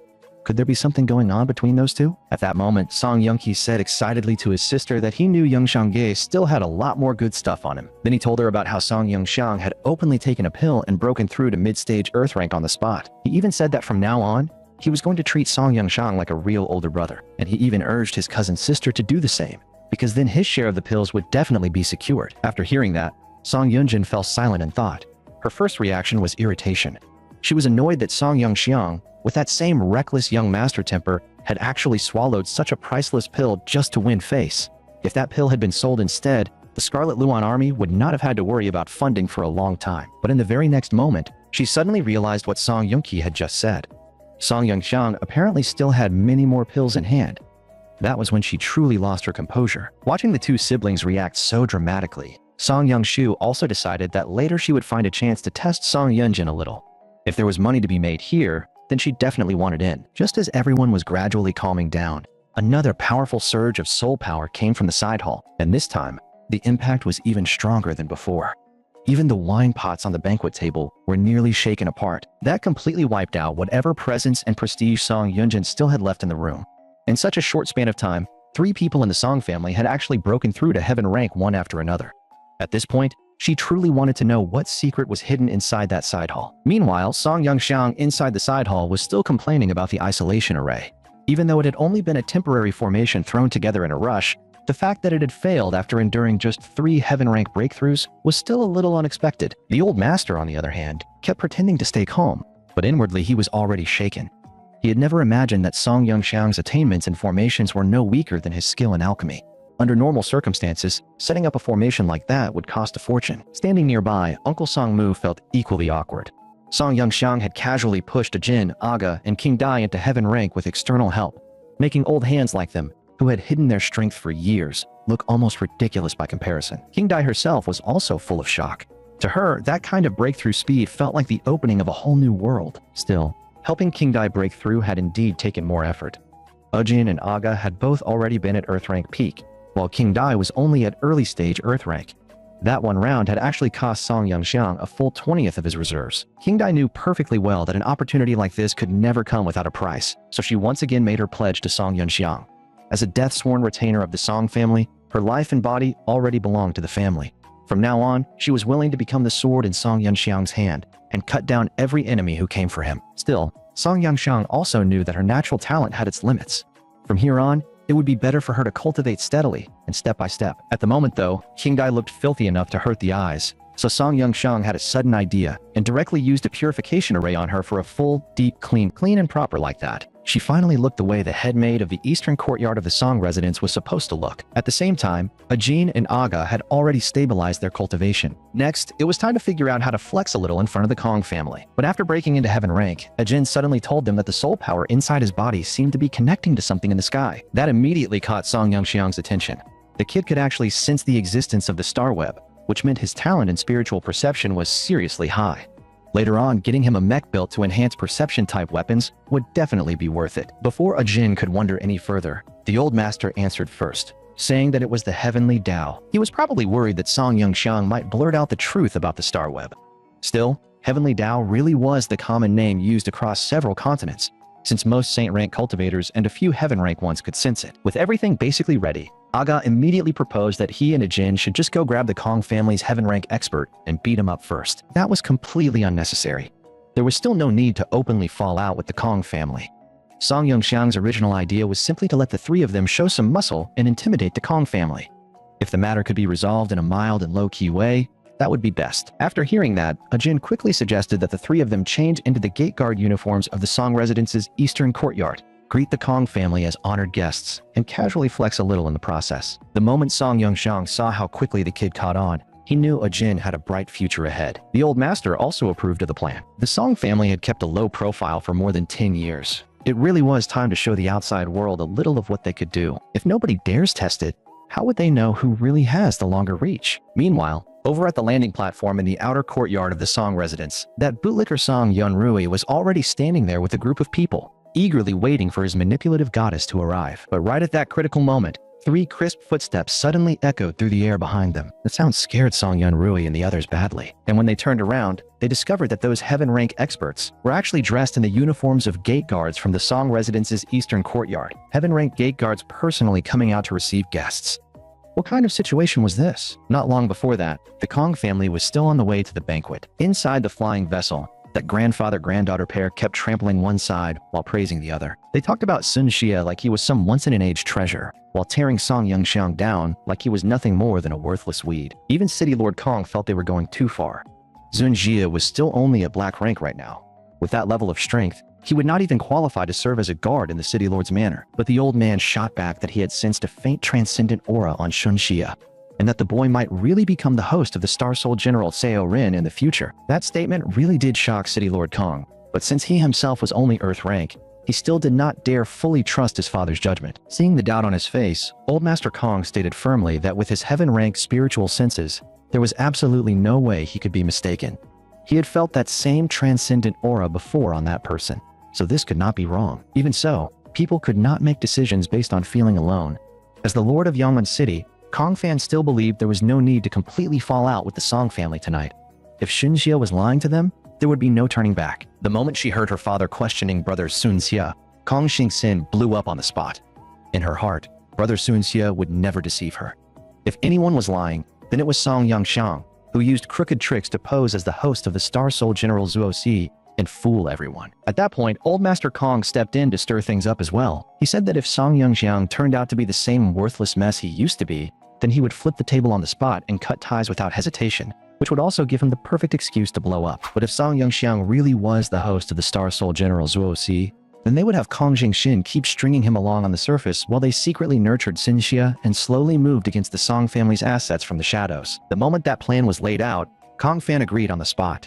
In the end, the old fox had finally shown his real tail. Naturally, Kong Xingxin was not pleased to hear her grandfather say that. She kept quiet on the surface, but inwardly she had already decided that she was going to cause real trouble at the Song family banquet tonight. If Song Yangxiang had not known about their schemes, that would have been one thing.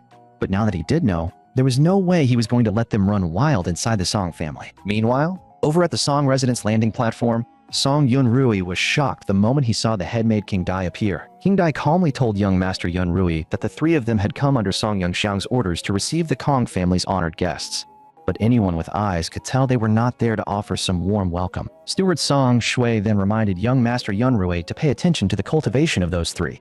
Since the Eastern Courtyard had sent them here, there was definitely a deeper purpose behind it. Song Shui also seemed to recognize Ejin and Aga from somewhere in the Song residence, and he suspected the two of them might belong to the secret force the old Marquis had been raising in the shadows. Song Yunrui had heard of the Song residence's shadow guards before, so he had already guessed that this was a real possibility. Still, he could not understand why the old Marquis would send shadow guards to receive honored guests. Just as he was still trying to work it out, the flying vessel carrying the Kong family landed on the platform, leaving him no chance to think further. And the moment he saw Kong Jingxin, he actually lowered his head on purpose and went forward with a fake gentlemanly posture to greet her, nearly throwing the Song family's dignity straight into the trash. The truth was that the two of them had always been classmates in the Mecha Martial Academy Preparatory Division, but Kong Jingxin still acted as if she knew nothing and deliberately asked what relation Song Yunrui had to Song Yangxiang. Song Yunrui then put on a disdainful look and said that Song Yangxiang was just his cousin. He really had to put on that little act for no reason at all. As the daughter of a city lord, there was no way Kong Jingxin did not already know all this. Yet she still pretended to be all harmless and innocent, praising Song Yunrui for being such a fine and capable young master from a noble family. The moment his goddess praised him like that, Song Yunrui was practically floating. But in truth, Kong Jingxin had long since seen him for what he was, just another horny fool lusting after her body. At that point, her father Kong Fan also stepped forward to greet Song Yunrui and put on a fake smile, praising his handsome appearance and saying that he truly looked worthy of being the descendant of Song Bo, the Song family's business genius. After getting hit by that double blast of sugar-coated praise from the father and daughter, Song Yunrui had already forgotten his own last name. At this point, he was probably already daydreaming about marrying into the Kong family in the future. Even old Master Kong was getting tired of watching the little performance between the two of them and Song Yunrui. Had they not agreed they were coming here to tear things apart tonight? Why had it suddenly turned into an act? Still, the old man was no easy piece of work either. Seeing that nobody stepped forward to greet him first, he decided to use that excuse to release his heaven-rank aura and shake the whole place. The moment he let that aura spread, both Song Yunrui and Song Shui found themselves struggling to withstand it, and the Kong father and daughter instantly understood what he was doing. Old Master Kong was clearly trying to use this chance to slap the Song family with an opening show of force. Too bad for him, today he was destined to kick a steel plate. As the saying goes, 2 fists cannot beat 4 hands, and Song Yangxiang had arranged not 4, but 6. In the blink of an eye, 3 more heaven-rank auras appeared on the scene, and they instantly blew apart old Master Kong's aura that left the city lord and his daughter completely stunned. Those 3 people who had looked so ordinary just moments ago had actually overpowered the Kong family's only heaven-rank expert. That was the last thing they had expected. Before they could recover, King Dai began introducing Ejin and Aga, saying that just like her, they were merely ordinary gate guards and maids from the eastern courtyard of the Song residence, and that they had only come under Song Yunxiang's orders to welcome the honored guests of the Kong family. Hearing that, old Master Kong was practically dumbfounded. He had never imagined that even the people guarding the gates of the Song residence would be heaven rank experts. This was completely different from the intelligence he had. So now the question was, should they still break off the marriage or not? Meanwhile, while King Dai and the others went to receive Old Master Kong, Song Yongxiu had already learned from her mother that Song Yongxiang had earth spirit pills in his possession. Madame Ching was still furious, cursing that little smart aleck Yunqi for actually kneeling on the spot just for the sake of pills, throwing away all dignity. But Song Yongxiu had long since seen through all that. Those two siblings from the northern courtyard still felt off to her. Soon after, she told her mother what she had in mind.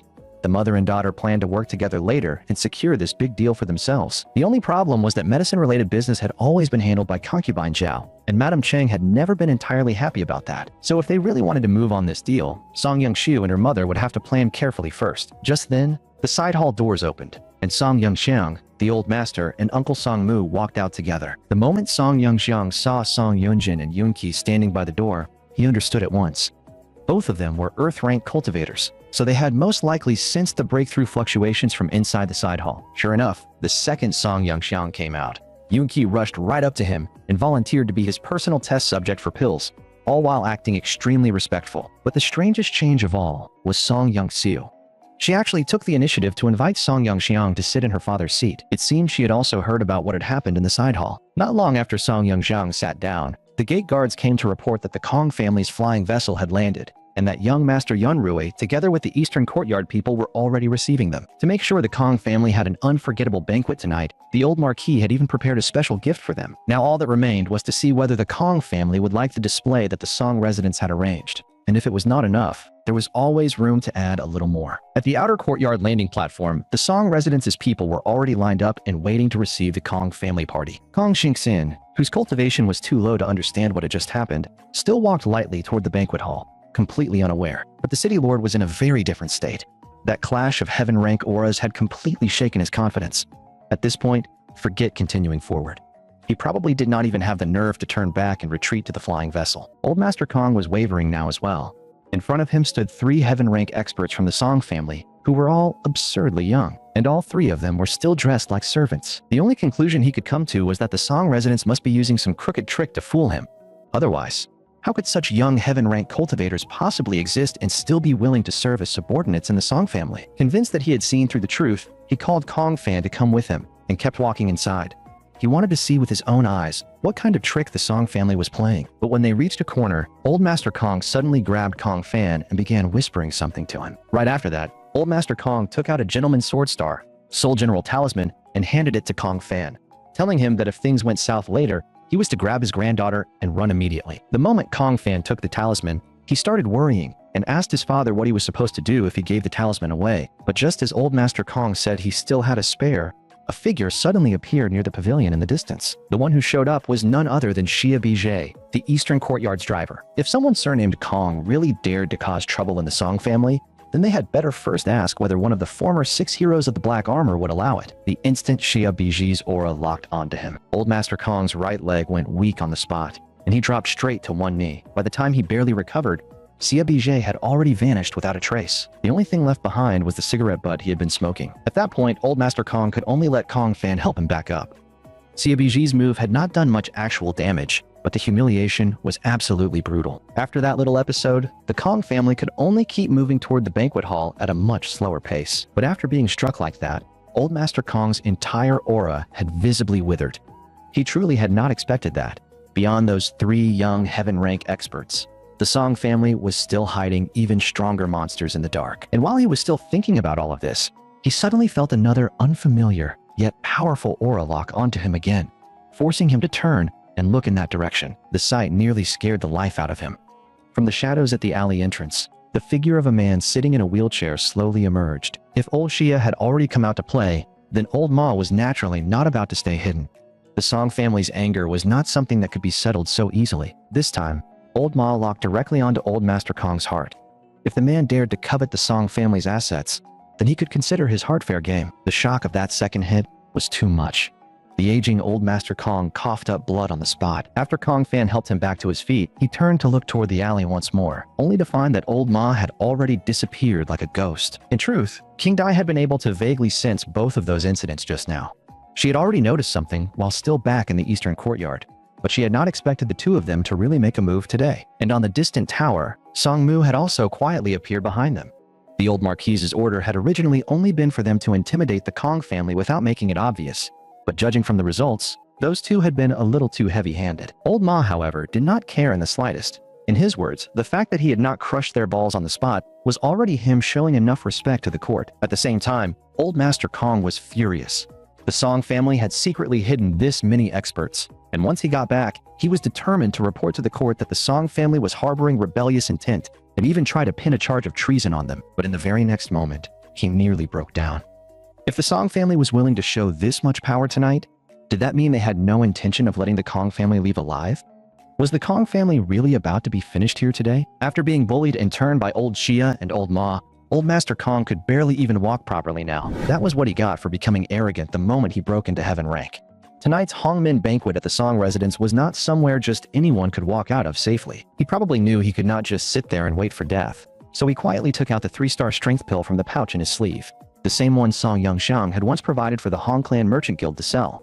After learning that the Song residence had this many hidden experts, he no longer believed he could get his son and granddaughter out alive with him, so the only thing he could do now was swallow the pill himself first, then construct a mech and flee through the air to save his own life. But just as he was about to swallow it, Song-mu flashed behind him in a single step and instantly released mid-stage heaven rank pressure, locking him in place so hard that the pill slipped straight from Old Master Kong's hand and fell to the ground. That truly scared Old Master Kong out of his wits, because the strength Song-mu had just shown was even greater than that of Old Xia and Old Ma. Since entering the Song residence, he had already encountered 6 people who were either at his level or even stronger. It was easy to imagine just how badly his mental state had collapsed by now. Meanwhile, King Dai, who was leading the way, had already entered the banquet hall and announced that the honored guest from the Kong family had arrived. Hearing that, Old Master Song Jingsong actually put on a serious face and said they should hurry up and bring out the Sona players to welcome the Kong family guests. The moment King Dai heard that order, she was completely dumbfounded.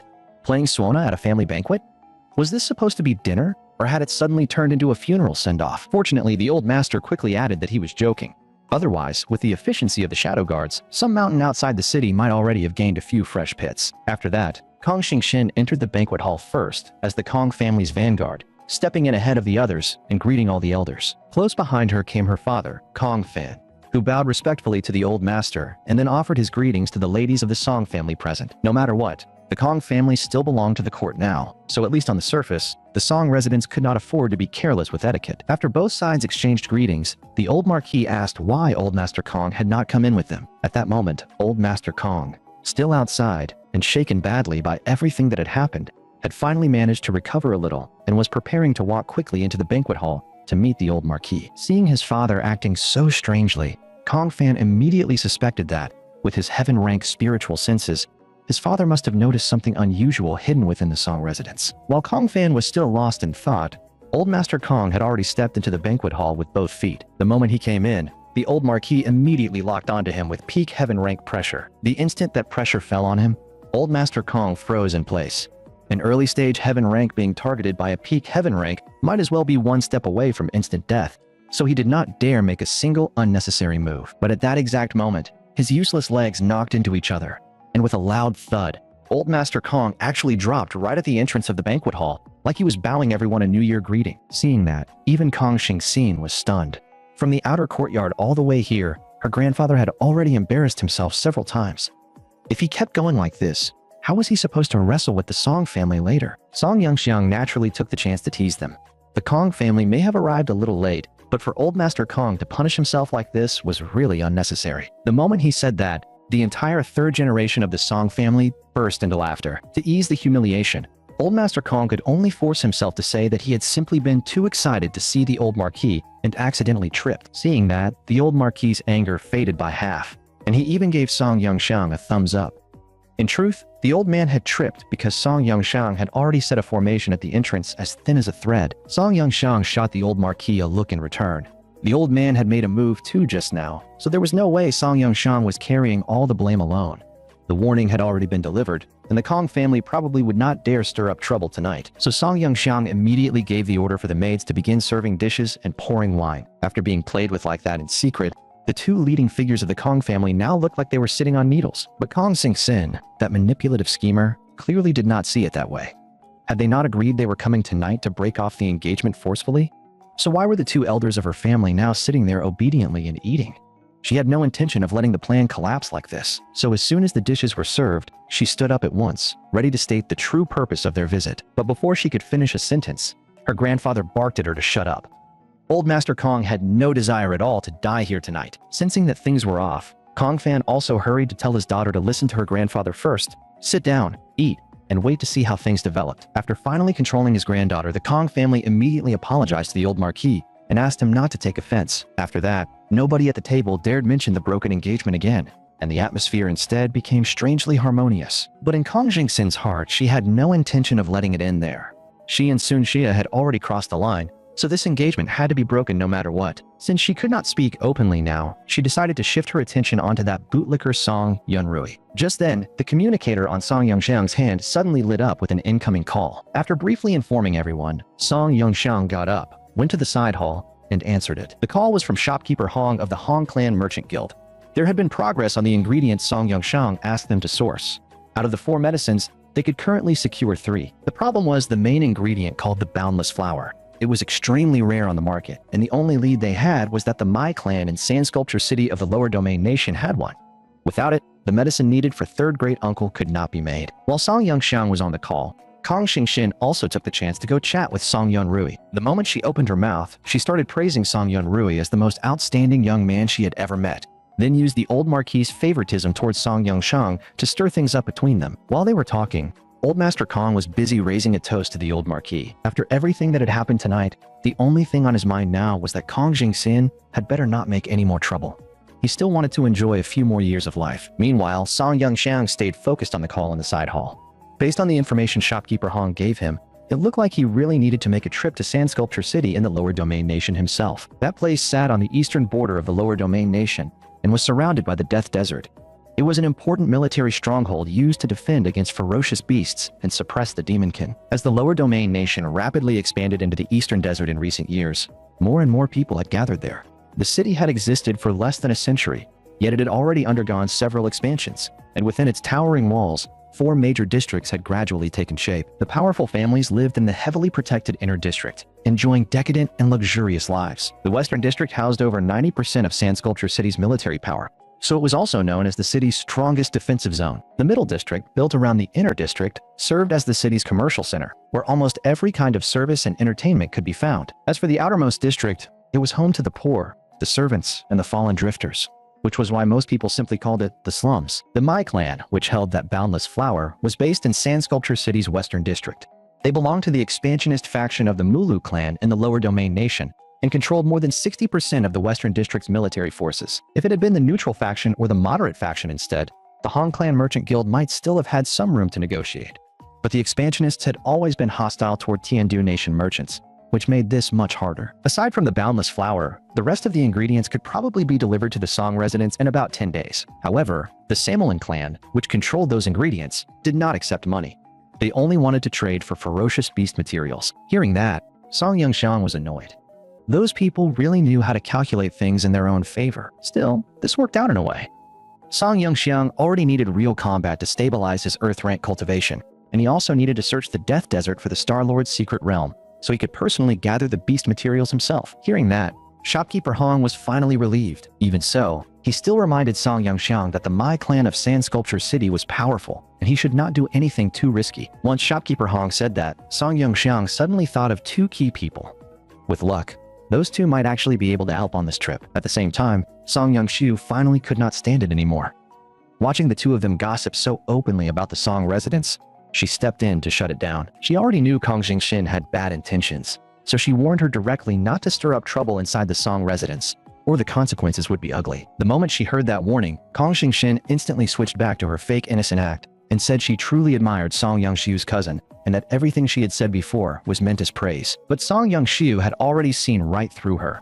She knew this woman was trying to use her idiot brother as a weapon, so she bluntly warned her back. Unless she wanted to see a young woman's corpse making the news tomorrow, she had better stop doing stupid things. After hearing that, Kong Jingxin dropped the innocent act altogether. She flatly said that with a single word from her, she could get Yongin City's tax office to help Song Yongxiu handle the Song family's investment business. She was clearly picking a fight. And yet that blockhead actually turned around and told Song Yongxiu that Kong Jingxin could definitely help their family business. That stupid line nearly made Song Young-shiu pass out on the spot. It was not just Song Young-shiu. Even Song Yunjin and Song Yoon-hee at the next table were left speechless. Nobody with a brain should have said something that traitorous. While they were all busy watching each other make fools of themselves, Song Young-shang had already finished his call and walked back out from the side hall. The moment she saw him return, Kong Xingxin unexpectedly took the initiative to greet him. The second Song Young-shang saw that look on her face, he knew something was off. He just did not know what exactly she had been up to a moment ago. Even the two Kong elders found it strange. Had their granddaughter not always hated Song Young-shang? Why was she suddenly acting so warm today? All they could do was hope she was not pulling some new trick. To play along with her act, Song Young-shang deliberately went with it and chatted with her as if the two of them were getting along extremely well. But Song Yeon-rui, who had just been flattered into the clouds by Kong Xingxin, could no longer stand it. In his mind, Song Young-shang was still the same shameless playboy from back then. After a few provoking words from Kong Xingxin, he finally snapped.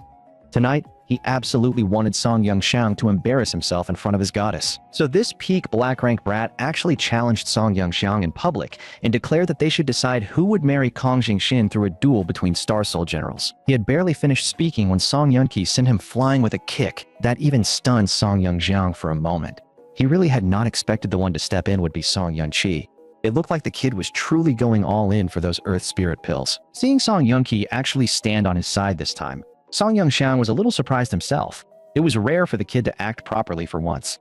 Maybe this mess really could be left for him to handle later. Song Yeon-rui knew perfectly well that he was no match for Song Yeon-kyu, but under Kong Xingxin's constant baiting, he still could not hold back.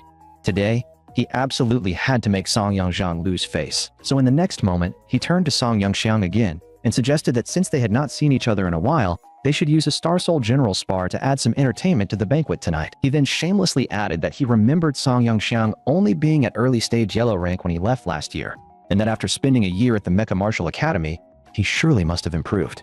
But he assured Song Young-xiang that he would suppress his cultivation to match his level and would not take advantage of him. After hearing that, everyone in the Song family was left speechless. They honestly had no idea what could possibly save this fool anymore. Seeing that Song Young-ki was about to charge forward and hit him again, Song Young-xiang quickly stepped in to stop him and personally accepted Song Yeon-rui's challenge. The moment Song Young-xiang accepted the challenge, Madam Ching immediately tried to step forward and stop it. But Song Young-shiu held her back and explained that this was actually the perfect chance to see Song Young-xiang's real strength for themselves. Besides, they were all family, so nobody would go too far.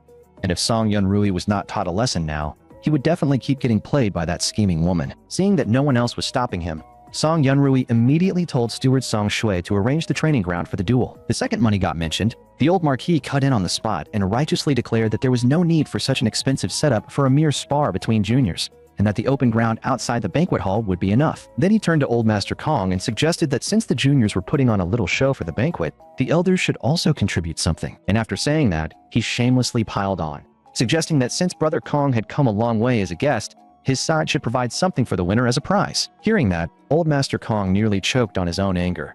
Inwardly, he was cursing, wondering if these people even remembered that the Kong family were supposed to be the guests. Since when did guests pay for the entertainment? But at this point, he was already riding a tiger and could not get off. He was the one who had led the charge to the Song family to break off the engagement after all. So the only thing he could do was bring out the revitalization pill he had worked so hard to acquire at auction from the Hong Clan Merchant Guild and offer it up. Kong Fan was stunned the moment he saw his father actually take it out, blurting out that it was a life-saving pill meant for desperate moments. But Old Master Kong knew very well that if he did not bleed properly tonight, one pill alone would never be enough to guarantee his family walked out safely. As for that disobedient granddaughter of his, he could only settle accounts with her later. Song Young-shiu, of course, saw the revitalization pill in Old Master Kong's hand too. But what she could not understand was why the rest of the Song family seemed almost unmoved by such a treasure. The whole scene felt wrong, but the fool Song Yeon-rui noticed none of that. He excitedly cupped his hands and thanked Old Master Kong for his generosity. At least he had not wasted all his time reading. He knew exactly what the revitalization pill could do. As long as someone had not fully breathed their last, it could drag them back from death's door. On a battlefield, that was basically half an extra life. In his eyes, this was the deal of a lifetime. He could win the girl and the treasure at the same time, and he was so excited he was practically drooling. He had already started planning to present the pill to his father in Kong Xingxin's name afterward, then have his father beg the old master to switch the engagement over to him instead. If that happened, he could marry his goddess properly, have children with her, and live happily ever after. Just imagining it was enough to make him thrilled out of his mind. Meanwhile, Kong Xingxin had already noticed that the look in her grandfather's eyes carried a faint killing intent. Clearly, making him pay this price had already made him furious. Still, Song Yunrui was stupid enough to be useful. After the duel was over, she could always find a way to trick the pill back out of him. After finishing his fantasies, Song Yunrui strode toward the open ground full of confidence, convinced that both the manipulative goddess and the pill were already his. To make sure everyone could watch the fight, the old marquis ordered the maids to turn on a holographic projection inside the banquet hall. That way no one had to stampede outside just to watch in person. As for Song Yunrui's challenge, Song Yunxiang only had one thought. Today he was walking in with his hands in his pockets, and honestly did not know who here could even count as an opponent. If he had not wanted to treat this as a bit of post-dinner exercise, he could have just handed the whole thing off to Yunchu. The moment Song Yunxiang struck that pose, Song Yunrui immediately pulled out his Star Soul General talisman and started yelling again, still insisting that Song Yunxiang was not worthy of his goddess. By now, Song Yunxiang was so tired of hearing that kind of nonsense that his ears were about to grow calluses. He did not even remember Song Yunrui talking this much in the previous life. Seeing that Song Yunxiang still had not responded, Song Yunrui immediately constructed his Wei Yuan mech and summoned weapons into both hands. Then, when he saw that Song Yunxiang still had not constructed anything, he decided Song Yunxiang was stalling for time. After all, he still remembered that back when Song Yunxiang's soul veins were damaged, he could only maintain a Star Soul construct for 3 minutes. That was one thing Song Yunxiang absolutely could not let slide. Say anything else if you want, but calling him a 3-minute man was crossing the line. To keep the house from getting wrecked, he immediately flicked out 4 isolation array talismans behind him. The moment Song Yunrui saw that setup, he actually thought Song Yunxiang was preparing to use some underhanded trick against him. Song Yunxiang could barely even be bothered to mock him. How brainless could this guy get? Against someone like him, there was no need for tricks at all. At this point, Song Yunxiang only hoped the fool would not wet himself from fear in a moment. It was only after Song Yunxiang constructed Lu Bu's soul armor that Song Yunrui finally came to his senses.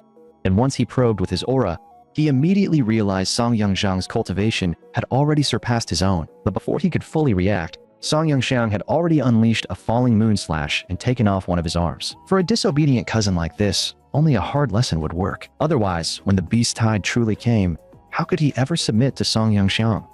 Song Yunxiang had no intention of watching family die again. Having been defeated in a single move, Song Yunrui was completely shattered. He could not believe Song Yunxiang had cut him down in one strike, and he even began to suspect that the man in front of him was some imposter. But of course, that was impossible. The only reason for all of this was simple. Song Yunxiang had truly returned. Meanwhile, 100 kilometers outside Sand Sculpture City in the Lower Domain Nation, a caravan was slowly making its way toward the city. They were traveling by camel. It was slower, but it was also less likely to attract the attention of the ferocious beasts lurking in the southern wasteland desert. But at that moment, a young man in the caravan suddenly told the leader that there was something strange in the sky. The leader looked up as well, and that thing was none other than the god-rank Kunping Song Yunxiang had encountered on his journey home. Was it really heading for Sand Sculpture City? That could not happen yet. The medicine for third great uncle had not even been collected. Back at the Song residence, the people in the banquet hall were all stunned speechless after seeing Song Yunxiang defeat Song Yunrui in a single move. At that point, City Lord Kong finally confirmed it for himself. Song Yunxiang was no longer the cripple with damaged soul veins from back then. The message sent earlier by the Grand Eunuch from the court had been absolutely correct. As for Old Master Kong, because he had spent the last 5 years in secluded cultivation, he was still unclear on many things happening outside. So for the moment, he still could not be certain whether what Song Yunxiang was wielding was truly the Star Soul General Zuosi himself. But Kong Fan quickly told him about the rumor that had been spreading across Nanzhou lately, that the Star Soul General Zuosi possessed the ability to take on the appearance of other Star Soul Generals. The moment he heard that, Old Master Kong was genuinely rattled. In his understanding, an ability like that was practically close to invincible, and the conversation on the Kong family side was also overheard by Madame Cheng and the others from the Song residence. So Madame Cheng immediately took the lead and asked the old Marquis whether that rumor was actually true. Faced with the family's mix of hope and unease, the old Marquis looked happier than ever. Then, with a deliberately mysterious tone, he asked everyone in the banquet hall whether they had heard about the Beast Tide battle in Yuanding City. The moment she heard that, Song Yunxiu immediately remembered the news reports. Back then, a red-armored Star Soul General had supposedly descended like a divine soldier and turned the entire battle around. Song Shi had also heard something similar during meetings at the academy. She only knew that Zuosi's current host was a first-year student, but the exact name and class had never been made public. Seeing that everyone had already guessed most of it, the old Marquis stopped hiding it and admitted it openly.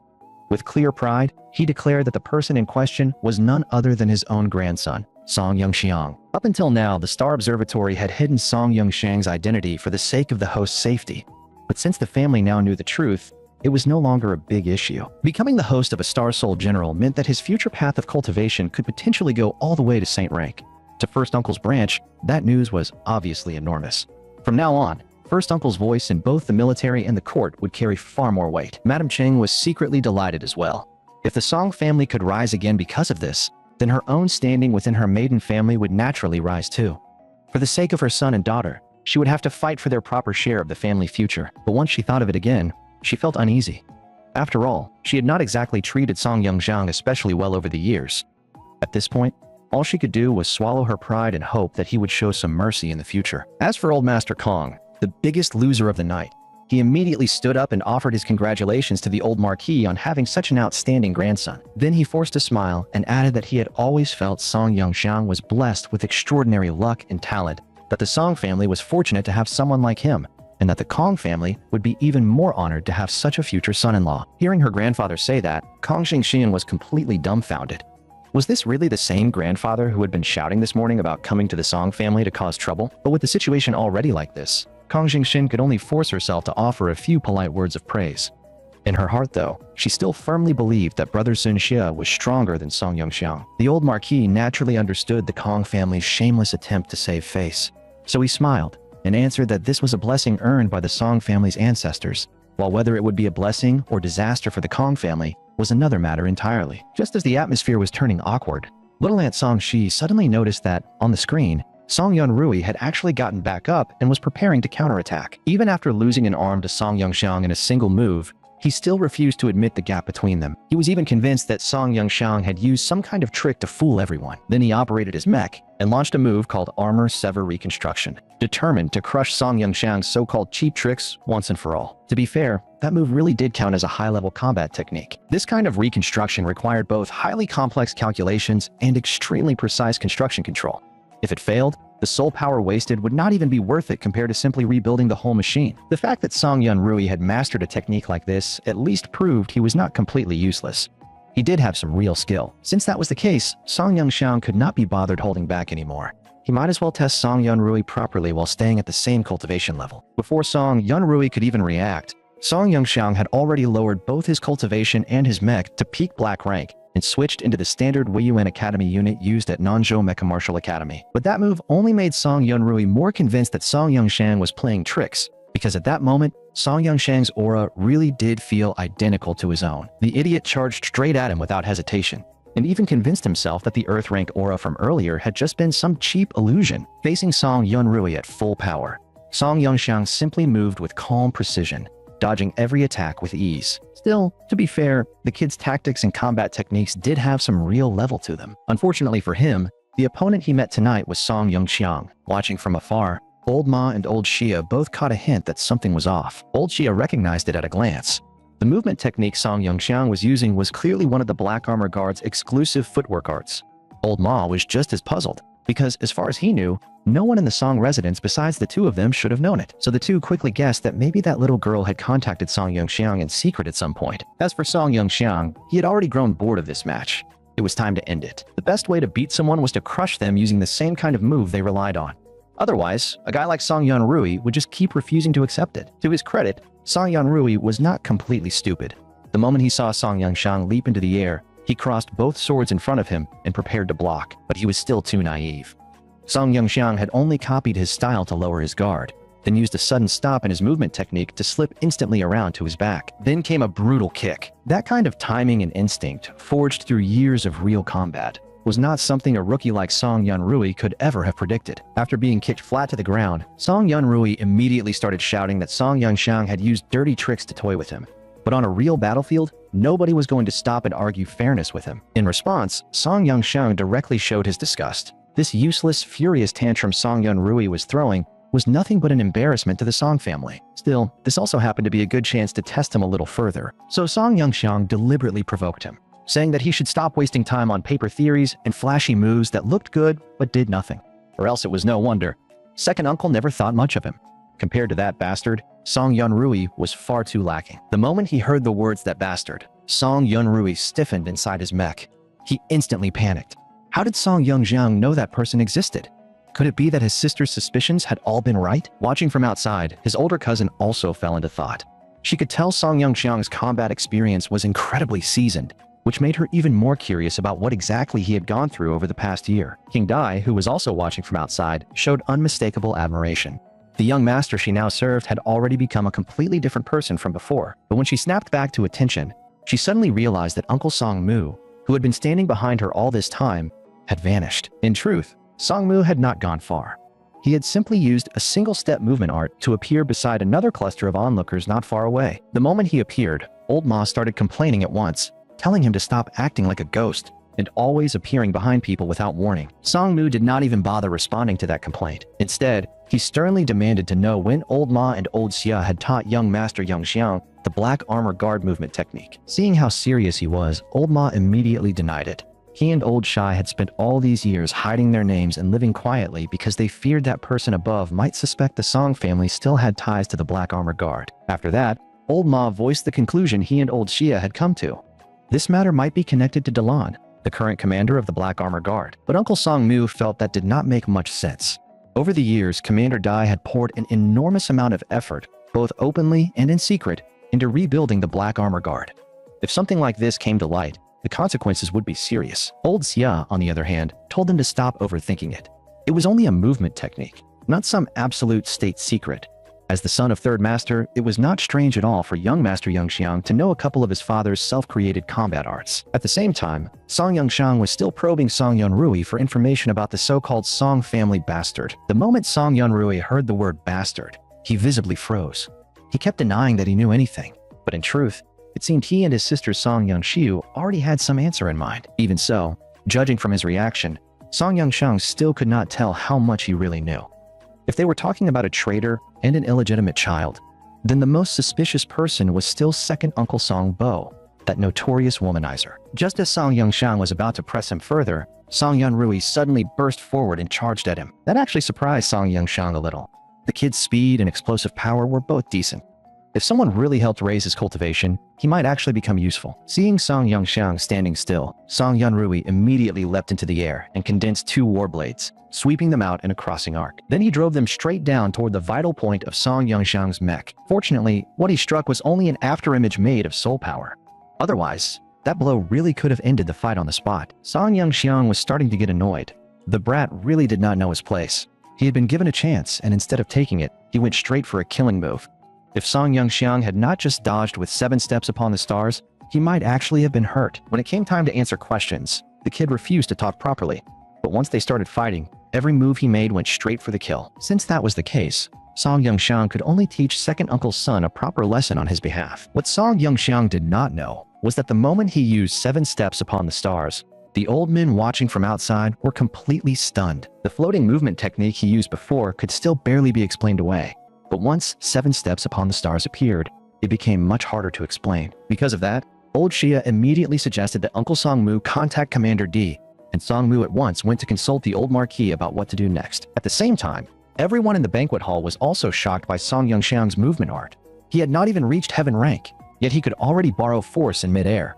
That alone was enough to stun the whole room. Yong'an City Lord Kong Fan was also deeply shaken, because in Song Yungxiang he suddenly saw a trace of Song Lang from back in the day. Old Master Kong, meanwhile, recognized the movement art as one belonging to the Black Armor Guard, and that immediately made him suspect that Song Yungxiang might have some connection to Commander Dai. That only made him more afraid that he might not leave the Song residence alive tonight. Yet even now, what his foolish granddaughter cared about most was how to get the pill back. She clearly had not expected Song Yungxiang to have become this formidable. So now, the only hope she could cling to was that Brother Sun Xia would later bring the White Dragon Gang to help her snatch her grandfather's pill back, and maybe teach Song Yungxiang a lesson while he was at it. While everyone was still focused on the Black Armor Guard movement technique, Song Yungxiang seized the chance and once again pressed Song Yunrui about the Song family bastard. But Song Yunrui's mouth was as stubborn as ever. He even blurted out that Song Yungxiang himself was the bastard. In that case, Song Yungxiang was going to find out today whether Song Yunrui's mouth was harder or his fists were. And while he was at it, he was going to teach everyone present one simple truth. In real life, even arrogance needs strength to back it up. With a single palm strike from Song Yungxiang, Song Yunrui's mech was blasted so hard that the Star Soul construct collapsed on the spot. Song Yunrui himself was sent flying by the shockwave, slammed to the edge of the field, then bounced and crashed back onto the ground. Luckily, he had cultivation protecting him. If it had been an ordinary person, they would have died on the spot. Looking at Song Yunrui sprawled on the ground, Song Yunxiang showed no brotherly softness and stepped right onto him. This question was tied to the Song family's future, so he decided to give Song Yunrui one last chance to think carefully and speak honestly. Meanwhile, far outside Sand Sculpture City in the Lower Domain Nation, the caravan leader from earlier and the young man under him had somehow survived right beneath the nose of the god-rank beast. Before hiding deeper in the desert, the two of them had seen that god-rank creature spit out a pile of something nearby before it left. When they finally climbed down into that crater, they found a mass of mysterious red crystals inside. And within those crystals, there seemed to be a person sealed inside. Were these remains shed by a god-rank being, or something even stranger? Back at the Song residence, Song Yunrui, pinned under Song Yunxiang's foot, was naturally still unconvinced. What he could not understand was why Song Yunxiang cared so much about information on that bastard. He clearly felt he needed to go back and discuss it with his sister first. From the look in his eyes, Song Yunxiang could tell he was still hiding the truth. Since he refused to talk now, the only option was to let the Shadow Guards keep investigating. In the end, they were still family. Song Yunrui might be no match for him, but humiliating him too far would only make things harder down the line. So Song Yunxiang withdrew the isolation arrays around them. There was no longer any reason to keep the match going. Everyone in the banquet hall was stunned that Song Yunxiang had won so easily. The strength he had just shown was on a completely different level from the Song Yunxiang they remembered. The old Marquis was secretly delighted as well. After this fight, no one in the Song family would likely dare look down on Song Yunxiang again. At the same time, Uncle Song Mu used a flash step and returned to stand behind the head maid King Dai. The moment she saw him, King Dai reported that a maid had been sneaking around in the tree opposite them, secretly watching the entire match. Song Mu immediately identified her as the probationary maid who had been transferred in from the outer courtyard. Even so, he told King Dai not to alert her yet. He guessed that young Master Yongzhang had already made arrangements on his side. And sure enough, that probationary maid really had been hiding in the trees outside the central courtyard, watching the entire fight. She had also written everything she observed about Song Yangxiang into a report journal meant for Milan Nation. What she did not know was how many of her own people that information would end up killing later. And farther away, hidden in a tower, was little Zissou, whom Song Yangxiang had stationed there the whole time. Ever since receiving Song Yangxiang's order that morning, Zissou had been secretly tailing that probationary maid. The only problem was that the information the maid recorded was pretty ridiculous. It was not that there were no main points at all, but very little of it was actually useful. The moment the match ended, the old Marquis immediately took Old Master Kong's 3-star revitalization pill and gave him no chance to back out. Then the shameless old fox grinned and asked Old Master Kong whether the match had been entertaining and whether the prize had been worth it. Old Master Kong was already stuck deep in the mud and had no room to say otherwise, so he could only bitterly praise Song Yangxiang's strength and then add that Song Yangxiang and his granddaughter were truly a perfect match. Good thing Song Yangxiang had returned in time, because he wanted no part of that nonsense. He was definitely not suited for that precious two-faced girl from the Kong family. The moment Song Yangxiang returned, Kong Xingxin also put on a fake smile and praised him a few times. But inside, she was furious. At this point, the Kong family's lost face and lost pill would probably have to be recovered by that good brother she kept under her skirt. Holding the 3-star revitalization pill in his hand, the old Marquis smiled and told him that he probably wouldn't be needing it anymore, so he would just keep the gift for him. Song Yangxiang naturally had no interest in a pill of that level.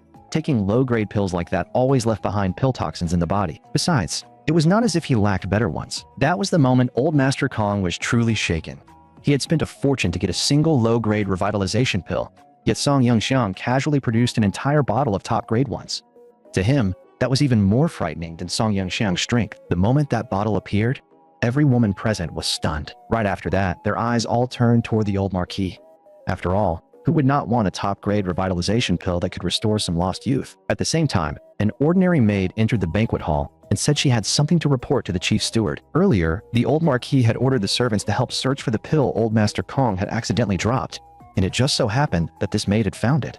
So now it was being returned to its owner. The moment he heard his pill had been recovered, Old Master Kong hurried over to check whether it was intact. But after seeing those top-grade revitalization pills, his own strength pill no longer looked nearly as precious. Just moments ago, it had been his life-saving trump card.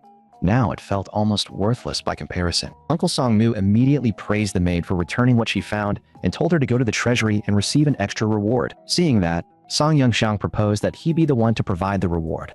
Someone that honest deserved to be rewarded properly. Still, since the maid had no cultivation at all, he guessed her natural aptitude was probably poor. By chance, Song Yangxiang happened to have 2 pills on hand. The red one was a jade skin pill, which could make the skin fair and flawless as jade. The blue one was a spirit seed pill, which could grant cultivation aptitude even to an ordinary person. Beauty or strength, the choice was hers. The moment Song Yangxiang finished explaining their effects, the banquet hall erupted again. The women's eyes were almost all locked onto the jade skin pill, while the men's attention was fixed on the spirit seed pill. To them, either choice was a priceless treasure. To test the maid a little more, Song Yangxiang added on purpose that if she could not decide right away, he could always convert it into a cash reward instead. But the instant she heard the words cash reward, the maid dropped to her knees without hesitation and loudly declared that she chose strength. Seeing that, Song Yangxiang came to a quiet conclusion. This maid probably had a story of her own hidden behind her. But helping people with stories like that had always suited Song Yangxiang's temperament, and as time later proved, that little impulse of his ended up giving the Eastern continent a truly formidable, legendary female general. After that little duel-related episode ended, everyone returned to eating, drinking, and making merry. The banquet continued through several more lively rounds of drinks. Only Song Yunrui, who had been defeated by Song Yangxiang, never returned to the table. It seemed Song Yangxiang had gone a little too hard on that cousin of his this time, and later on he would probably need to find a chance to talk things out with him. Someone else who behaved similarly was Kong Xingxin. She claimed she was not feeling well and left the banquet early. After that, however, neither side brought up the marriage contract again. The rest of the banquet passed in outward harmony, even though everyone clearly had their own thoughts and plans. It was only when the old marquis finally grew tired that he officially declared the Song family banquet over, and everyone gradually dispersed. Song Yangxiang had only been home for 1 day, and already so many things had happened. As for what strange mess would come next, even he could not say. Right now, all he wanted was to return to the eastern courtyard and get some proper sleep. But just then, Song Yangxiang suddenly sensed a familiar aura rushing straight toward him at high speed. So who exactly was coming? He immediately told Ajin and Aga to go bring the person over first. Song Yangxiang had no intention of finally lying down to rest, only to be dragged back up to deal with trouble. Very soon, the sound of fighting came from not far away. The person getting beaten kept shouting that it was all a misunderstanding, and that he had not even made a move. After Ajin and Aga finished their friendly exchange, Song Yangxiang finally realized that the person who had come was actually Old Master Kong. This old man could not really have thought that, just because he was heaven rank, he could sneak back in and steal the pill, right? If he wanted it that badly, he could have just asked. Song Yangxiang could even have had it delivered to his door. But before Song Yangxiang could finish mocking him, Old Master Kong dropped to his knees with a thud and shouted that from this day forward he was willing to be Song Yangxiang's dog. That instantly left Song Yangxiang at a loss. In truth, not long after the Song family banquet had ended, Kong Jing and Kong Fan had already privately discussed things once. Old Master Kong blamed everything that happened tonight on the fact that he had underestimated the Song family too much beforehand. Before coming here, he had never imagined that the Eastern Courtyard alone hid several heaven-rank experts. Hearing his father say that, Kong Fan was completely dumbstruck.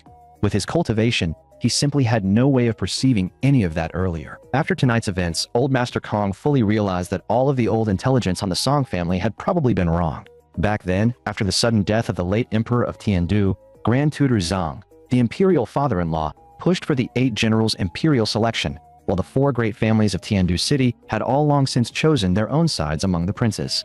But after the battle at the Imperial Mausoleum, every side suffered massive losses, and 4 of the princes who joined the fight died there. Otherwise, the Northern Suppression King would never have had the chance to reap the final benefit. After that battle, the Zhang family was exterminated, while the Song family was branded with the crime of slaughtering the imperial bloodline and forced to withdraw to the borderlands. Later, it was even said that the Grand Empress Dowager from the Song family in the palace had turned against them and severed ties completely. But after everything he saw tonight, Old Master Kong suddenly formed a new suspicion. What if the Song family had retreated from the very beginning, only to advance later, hiding in the borderlands while quietly building strength? And if that old Song ancestor had not truly fallen back then with Song Yangxiang added on top of that, the Song family's rise again would no longer be a fantasy. After hearing that speculation, Kong Fan felt his whole mind go numb.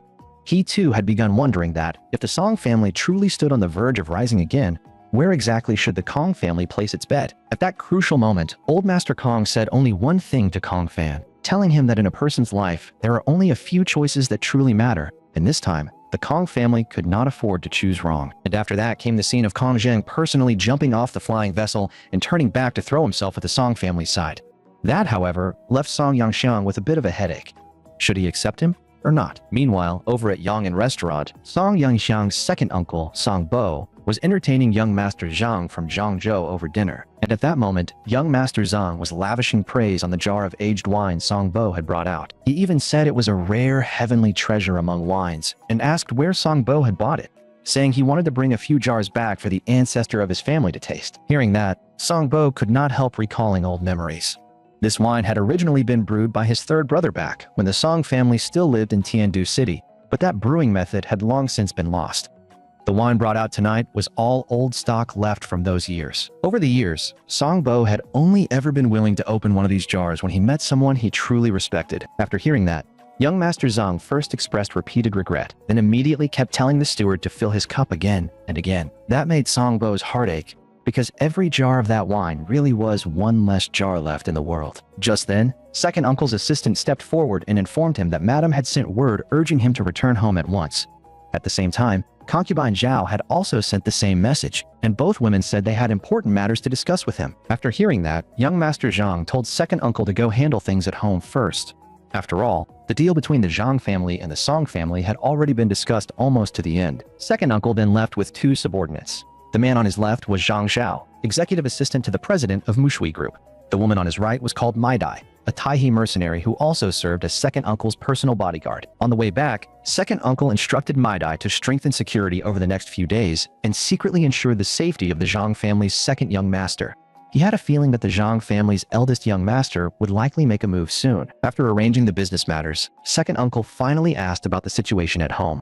He could not understand why both of his wives were in such a hurry to call him back tonight. In truth, the assistant had already learned during the dinner gathering that Song Yunrui had suffered a crushing defeat at Song Yongxiang's hands, and that was exactly what the first madam wanted to discuss with second uncle. The moment he heard this, second uncle flew into a rage and snapped that if that useless son had lost, then he had lost.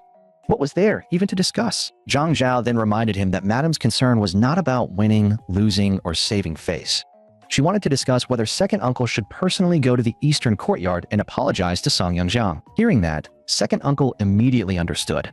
With his wife's personality, for her to say something like that, could it be that his nephew had truly returned this time with some extraordinary opportunity? Then he could not help complaining to Zhang Zhao again about his disappointing younger son, saying the boy had no depth at all. As he spoke, he casually patted Zhang Zhao on the shoulder and sighed that if Yunrui were even half as capable as Zhang Zhao, he could finally rest easy. The moment he said that, Zhang Zhao immediately stepped back and said he was not worthy of such praise. Seeing that reaction, second uncle told him there were no outsiders here, so there was no need to be so distant. He even added that, in the future, he would find a way to bring the two brothers back into the Song family and restore their proper roots. Hearing that promise, Zhang Zhao immediately said that the two brothers wanted nothing more than to fulfill their mother's dying wish someday. At this point, second uncle no longer intended to keep hiding the truth. He admitted directly that, when it came to their mother, the Song family had indeed wronged her. Meanwhile, at the Iron Wall Army garrison southeast of Yang'an City, Song Yongxiang's first uncle was still working late, reviewing military affairs large and small. While he was handling official business, Captain Zhang Mu came to request an audience. He had received a letter that evening from the Shishui Nation side of the Southern Wasteland Joint Defense Line. In the letter, General Liu said they had a batch of newly mass-produced Star Soul constructs that would soon pass through Tiandu Nation territory on the way to the Southern Wasteland Desert for live combat testing, and they now needed First Uncle's approval to proceed. After learning the details of their personnel and equipment, First Uncle approved the request very quickly. However, he also told Zhang Mu that 2 squads had to be arranged to secretly escort them, and, most importantly, the entire matter had to be handled in complete secrecy. After receiving the order, Zhang Mu immediately said he would make the arrangements and then turned to leave the commander's main tent. Right after that, First Uncle's personal chef asked in confusion why they had to come all the way into Tiandu Nation territory to test new units. Was the Shishui Nation really not worried about leaking information? In response, First Uncle explained that alliances between nations were often delicate. Only by maintaining a certain balance of strength and letting the other side clearly see, it could long-term stability and harmony be preserved. This was not the first time such an arrangement had been made. Meanwhile, back at the Song residence, Song Yongxiang was genuinely a little surprised by Old Master Kong's kneeling surrender, so he asked Kong Zheng whether he had truly weighed all the pros and cons in his heart.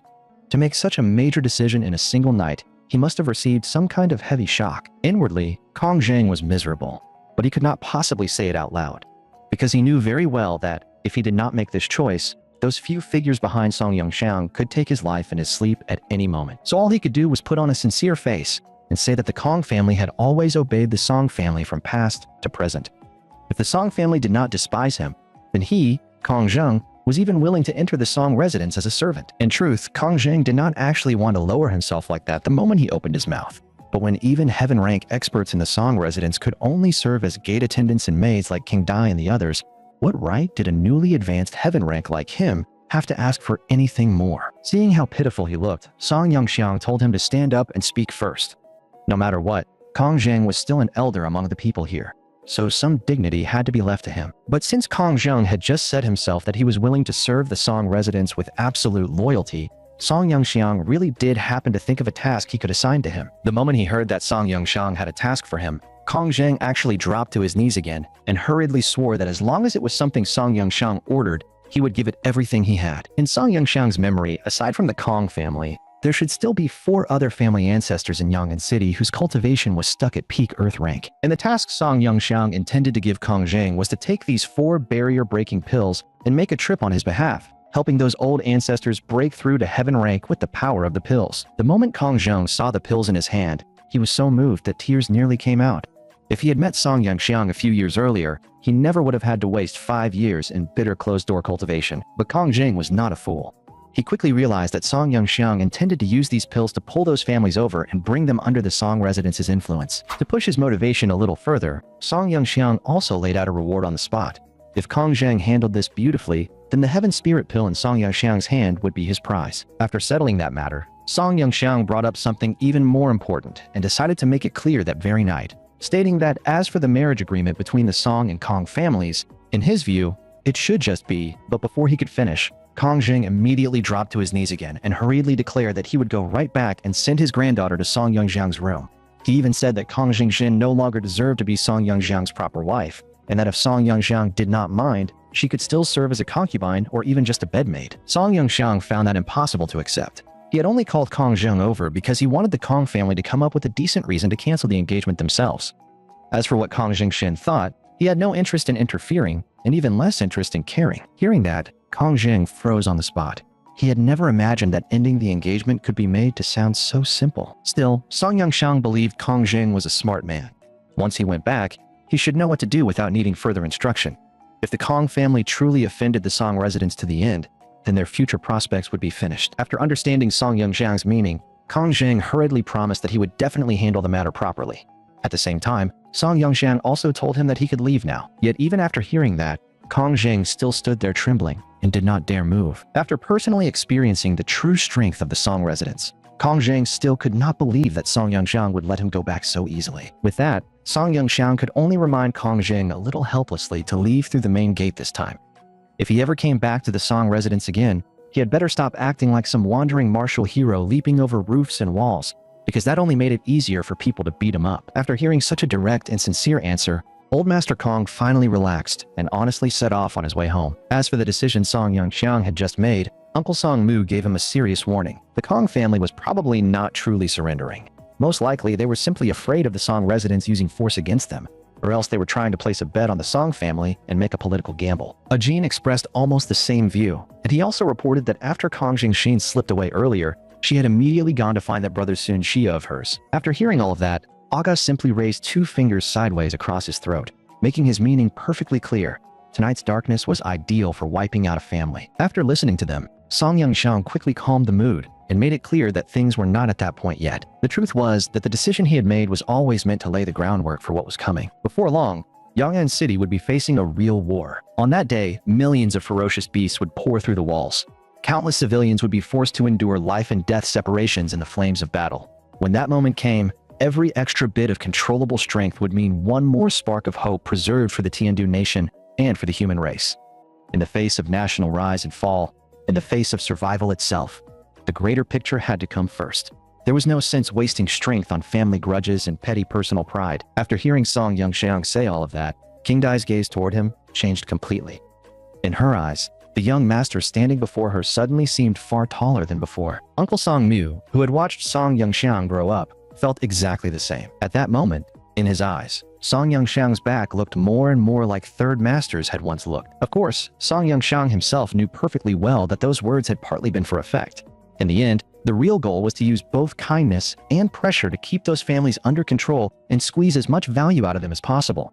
When the southern wasteland beast tide came, More combat strength would always be better. Once everything had been settled, Song Yongxiang told them to prepare a better sky shuttle for him tomorrow, because he would be traveling far. Meanwhile, on the inner side of the southern wasteland Great Wall, a transport ship from Shishui Nation had appeared. Leading that group was Liu Ning, Deputy General of Shishui Nation's garrison forces stationed at the southern wasteland joint defense line. Not far from them, a Wei Yuan mech was rapidly rushing in their direction. The one arriving was Zhang Mu, Right Captain of the 2nd Battalion of the Iron Wall Army. His purpose was to deliver the travel clearance personally approved by Song Yongxiang's first uncle as quickly as possible. After the document handoff was completed, both sides left separately to report back, and there was no extra exchange between them. After General Liu returned to the transport ship, she immediately dropped to one knee and saluted a technician, addressing her as Your Highness. The young woman standing before her with striking dual-colored hair was none other than Princess Langwan, the younger half-sister of the Shishui Nation's Empress. The second-generation mass-produced Star Soul General model of the Shishui Nation, the Xuanu type, was a project personally overseen by her. The moment she received the travel clearance, the princess looked at the 3 machines in front of her with near-obsessive fascination.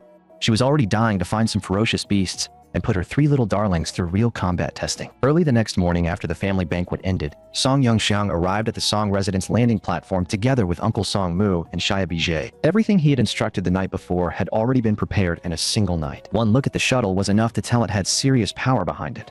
With this thing, Song Yongxiang would be able to move quickly even through the southern wasteland desert, and beyond the performance, they had even matched the shuttle's color scheme to the clothes he usually wore. It had to be said, the old hands in the family were incredibly efficient when it came to getting things done. Still, because the preparation time had been short, old Xia wanted to personally fine-tune it one more time before letting Song Yongxiang use it, just to make sure nothing could go wrong. That part did not really need to trouble old Xia too much. Song Yongxiang himself had plenty of experience when it came to mechanical tuning, so he could just check it personally later. Before either of them could react, Song Yongxiang had already taken control of the shuttle and shot off, heading straight toward the southern wasteland desert. Both Uncle Song Mu and King Dai, the head maid, were visibly worried about that. Originally, they had wanted to assign several shadow guards and a few maids to accompany Song Yongxiang on the trip, but Song Yongxiang had already considered their concerns. Compared to traveling with others, moving alone gave him much more freedom and flexibility, which was why he chose not to bring anyone along. More importantly, Uncle Song Mu and King Dai had a far more critical task to handle, one that would directly affect the future of both the Song family and Yong'an City. The storage talismans Song Yongxiang had just handed them were filled with cultivation pills. Over the next stretch of time, he needed the 2 of them to select promising candidates from the Song family's Maid Corps and Shadow Guards and do everything possible to cultivate more high-level combat strength. Only then did they truly realize that Song Yongxiang's strength had already gone far beyond what it once was. And since that task could only be entrusted to true insiders like them, neither of them raised any further objections to his arrangement. After settling everything, Song Yongxiang told Uncle Song Mu to pass a message to the old marquis for him. This trip would be as short as 3 to 5 days, and at the longest, no more than 10 before he returned. Meanwhile, in the reception hall of the central courtyard, Second Uncle's family sat there properly, waiting for the old marquis to wake up. During that time, Second Uncle, whose strength and hearing were both unusually sharp, vaguely caught the sound of a high-performance shuttle streaking overhead. That scene made Madame Cheng think of the days when Song Yongxiang used to drive flying shuttles out just to mess around, but she quickly changed her tone and asked Second Uncle whether nephew Yongxiang might have gone out early this morning to handle something. Right after that, she could not help complaining to Second Uncle again. She had already told him last night to go see Song Yongxiang, but he insisted on waiting until this morning. And then, once morning came, they had still chosen to come to Father first. In response, Second Uncle remained as calm as ever and said there was no need to rush. It would be safer to first ask Father what he thought. Without Father's approval, even if the 3 of them threw away all pride, they still might not be able to get their hands on the treasures Song Yongxiang had. But just as he finished saying that, the old marquis happened to walk into the reception hall and casually asked what treasure they had been discussing. The instant they saw the old marquis appear, Second Uncle's whole family shot to their feet and bowed in greeting. As their father, the old marquis naturally knew exactly what his children were thinking, so he immediately told everyone present to explain honestly what they had come here so early for. Second Uncle, who usually handled the family's business affairs, did not bother to hide much. He turned and explained that he had been tied up with other matters last night and had failed to personally welcome his nephew home, so he wanted to host a banquet at Yong'an restaurant tonight to make up for it. But before he could continue, the old marquis cut him off directly. In the end, he had already seen through their little scheme. Was it not simply that they had their eyes on the pills in Song Yongxiang's hands? Once his intentions were exposed so openly, Second Uncle immediately put on a wronged expression and said that since Song Yongxiang was part of the Song family, if those treasures were entrusted to Mushui Group for operation, the benefits could definitely be maximized. Yet before he could finish that sentence, Song Mu and King Dai entered the reception hall. and their arrival interrupted second uncle once again. The reason they had come was to report to the old marquis that Song Yongxiang had just set out alone for the southern wasteland desert to grind beasts, and that he would also be making a trip to the lower domain nation. The moment those words came out, second uncle's whole family practically exploded. Neither concubine Zhao nor second uncle could believe Song Yongxiang had gone off to hunt ferocious beasts, and second uncle even muttered under his breath, wondering if they were sure that brat could come back in one piece. A moment later, second uncle suddenly remembered what his elder brother had once said. The southern wasteland desert was crawling with ferocious beasts, and even the Iron Wall army could barely push forward there anymore. If someone went in alone, would that not be no different from courting death? But even that supposedly kindly warning earned him no response at all from Song Mu and King Dai. The two of them acted as if they had not heard a word, and simply turned around and walked out of the reception hall. After they left, the old marquis called second uncle over and said he had something to show the whole family. Once they saw it, they could decide for themselves whether they still wanted to keep eyeing the treasures in Song Yongxiang's hands. As the footage started playing, the once quiet reception hall quickly filled with nothing but the stunned outbursts of second uncle's family. Meanwhile, Song Yongxiang was already flying at high speed on his sky shuttle. It had to be said, once Uncle Abe had tuned it personally, the thing really did perform on a different level. Just as he was enjoying the ride, a snow-white transport ship suddenly cut across the side of his otherwise straight flight path, and the passengers inside that ship also noticed Song Yongxiang outside piloting his shuttle. The moment their eyes met, Song Yongxiang was already wondering why a transport ship from Sishui Nation would appear inside the Iron Wall Army's defense zone. The princess inside, on the other hand, was much more interested in his piloting skill, but just as she was about to praise him, Song Yongxiang slammed the throttle and vanished right in front of them. That immediately made Princess Ling Huan sigh that the Tiandu nation really was a land full of hidden dragons and crouching tigers.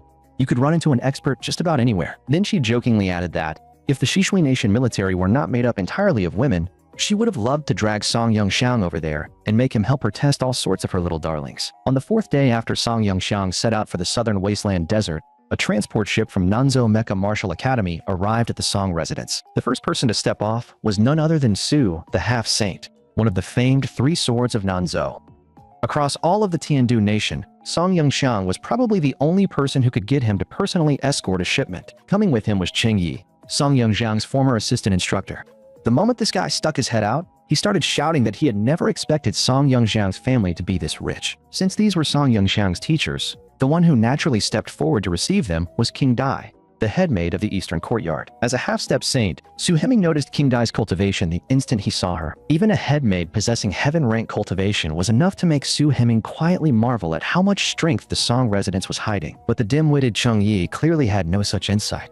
He was too busy admiring the head maid's looks and figure. A shallow guy like that really had no right complaining that his cultivation lagged behind Song Yongxiang's. In truth, this whole trip had been arranged by Song Yongxiang before he left. After getting home, he added several more requirements, so this visit was specifically to deliver what he asked for. Then, under King Dai's lead, they slowly made their way toward the reception hall in the outer courtyard. Along the way, Instructor Cheng was practically overflowing with emotion. He really was jealous that Song Yongxiang got to live in a place like this. It even made the instructor Upei he used to have a crush on feel a lot less appealing. Because of that, he had even started thinking about quitting the academy and coming to the Song residence to apply for a job as head of security.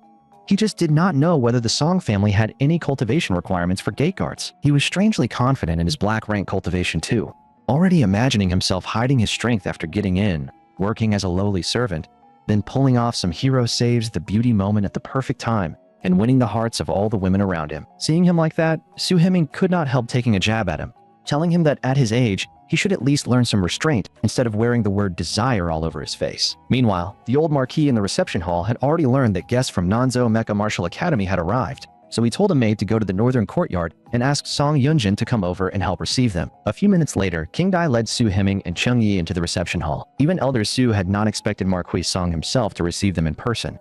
The level of courtesy actually left him a little flattered. The moment Su Heming stepped in, the old marquis immediately recognized him as Su the half-saint, the foremost of Nanzhou's three swords, and he and Uncle Song Mu both stepped forward to greet him with the highest level of formality. In response, Elder Su said modestly that in front of Marquis Song, who would dare call himself a half-saint? The moment those words came out, Cheng Yi's brain practically stopped working. If even the famous Su the half-saint did not dare claim that title in front of the old marquis, then just how strong was the old marquis really? After everyone had taken their seats, the old marquis even deliberately put on a stern face and said that Song Yongxiang had no sense of propriety at all, daring to trouble Elder Su into personally delivering goods for him.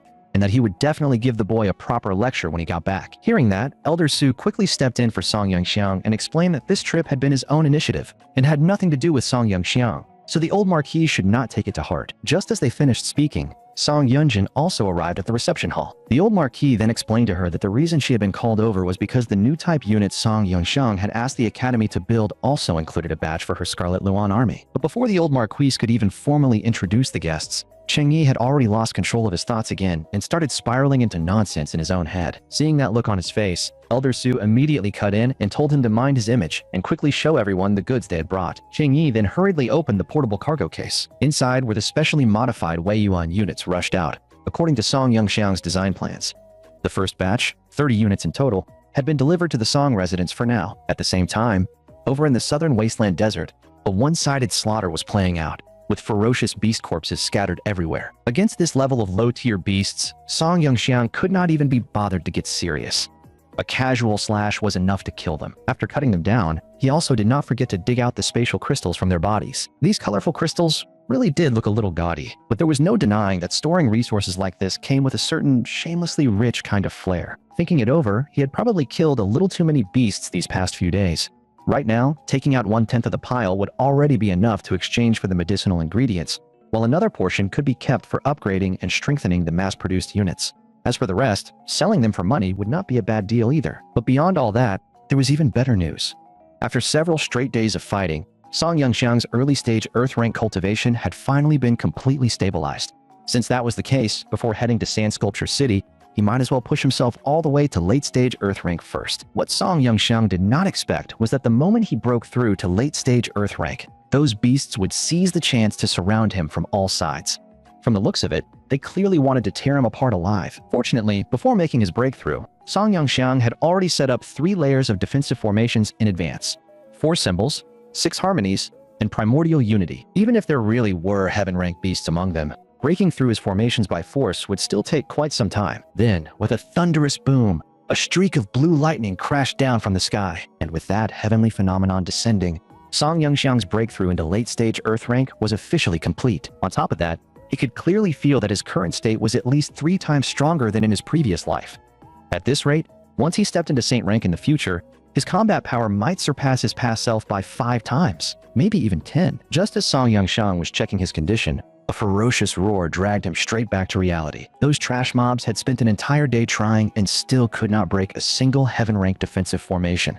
They were weak to an almost embarrassing degree. Still, since so many materials had delivered themselves to his door, there was no reason not to accept the gift. The instant Song Yongxiang dismissed all the formations, the surrounding beasts rushed him at once. If it had been any other Star Soul Master, they probably would not even have had the chance to resist. But who was Song Yongxiang? He was Song Yongxiang, the genius of the Yong'an Marquis Manor of the Tiandu Nation. If he actually died to a bunch of low-tier beasts like these, then the Tiandu Nation would have bigger things to worry about. In the middle of the fight, Song Yongxiang suddenly had an idea and ordered the Star-Lord system to copy 2 more of Lu Bu's exclusive weapons, the Skybreaker Claws. With his current strength, he could now barely start using some heaven-rank combat techniques. So this was the perfect chance to test just how powerful Lu Bu's armament could become when fused with heaven-rank skills. As he swung forward with force, a heaven-rank combat technique, Skybreaker Wild Dance, erupted instantly. The power of that move was far beyond what these low-tier beasts could withstand. Once the soul power storm swept through, only scattered remains were left behind. Even Song Yongxiang himself was a little surprised by the result. He had not expected that adding just 1 more Skybreaker Claw would make the whole experience this satisfying. Since that was the case, he figured he might as well test what would happen if he combined the Black Armor Guard's 7-fold wave with these 2 weapons. The moment Skybreaker's 7-fold wave activated, Song Yongxiang's figure turned ghost-like as he darted through the beast horde, and every beast behind him was cut down. Even while killing them, Song Yongxiang did not forget to take the rift crystals from their bodies. Those things were priceless. There was no way he was leaving them behind for free. But when he turned back and looked, he realized that every beast that had surrounded him earlier was already dead. And the craziest part was that, just to avoid damaging the rift crystals, he had already suppressed 70% of his power. Yet even then, these beasts were still this fragile. Once the battle ended, Song Yongxiang gathered all the rift crystals on the ground with his soul power. Looking at the huge pile in his hands, he could not help sighing that today's haul was honestly pretty great.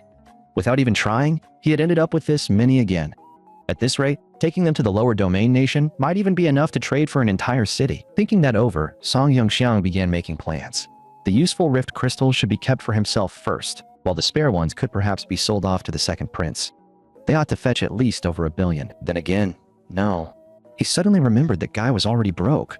Looks like he would have to go find an even richer sucker instead. Just as Song Yongxiang was still thinking about who he could fleece next, a Chongshi-type beast suddenly appeared in the distance. The thing let out a roar and charged at him without the slightest hesitation.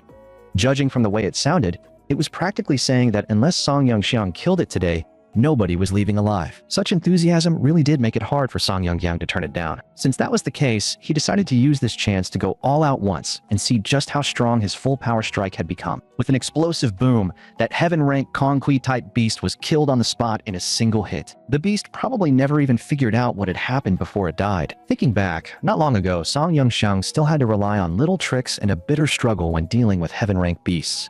But now, under his full strength, something at this level had become as fragile as paper.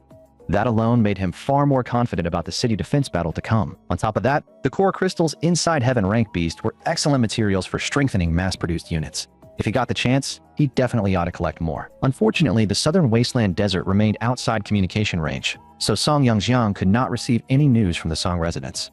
For now, he still had no idea whether Principal Gu and the others had successfully delivered the mass-produced machines. Without noticing it, he had already stayed here for 5 full days. By now, time was starting to get tight, so he needed to head for Sand Sculpture City and settle the real business first. Third great uncle was still waiting for him to bring back the medicine after all. The only problem was that his current position was still very far from the city, and he had no idea whether the Star-Lord system had finished constructing Sao Ren yet. If he could use Sao Ren's flight abilities, the speed would be several times faster than a sky shuttle. Meanwhile, 100 miles outside Sand Sculpture City, the site of that god-rank remnant had already been surrounded by the major families of the Lower Domain Nation. Large numbers of soldiers had also been stationed around it day and night. Not far from the enclosure, a long-haired young man suddenly said that he could clearly sense a god-rank aura inside those crystals. Then he turned back and confidently told the bald man beside him that the Huyan family was determined to obtain this god-rank remnant. If they got their hands on it, the family ancestor might be able to take another step forward. That high-spirited young man was none other than Huyan Singh, young master of the Huyan clan in the Lower Domain Nation. The bald man beside him was Huyan Fa, protector of the Huyan family. Also arriving by yacht with them was Mai Jin, the first-in-line heir of the Mai family. At the moment, that god-rank remnant was under the control of the Mai family. Because of that, Huyan Singh took the initiative to speak with Mai Jin, saying that as long as he worked with the Huyan family, Mai Jin definitely would not be the one losing out. Mai Jin naturally caught the meaning hidden in those words, and his interest in cooperating with the Huyan family began to grow. Meanwhile, inside a tavern in Sand Sculpture City, a white-haired man stood upstairs and coldly watched the auction of demonkin slave maids taking place below. At the sight of it, Lan Kun, who was himself half demonkin, could barely keep his emotions under control.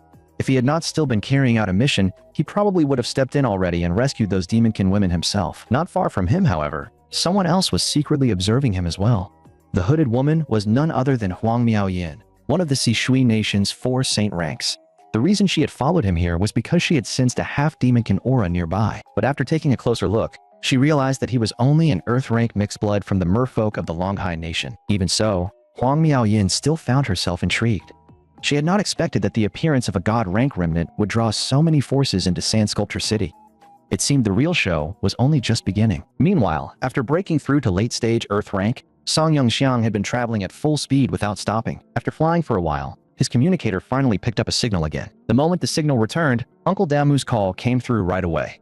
Still, for safety's sake, Song Yongxiang switched the shuttle to autopilot before answering. As soon as the call connected, Uncle Damu excitedly said that they had finally reached him, and that everyone back home had been worried sick these past few days. Song Yongxiang explained that he had flown out of communication range earlier, so there had been no way for him to contact the family. After exchanging a few words, Uncle Damu told him that Nanzhou Mecha Martial Academy had already delivered the first batch of test machines to the Song residents according to his arrangements. At that very moment, he and Miss Yunjin were conducting simulated combat trials within the Scarlet Luan Army. Not far from them, a Scarlet Luan Army squad that had already switched to the newest test units was in the middle of a live simulation drill.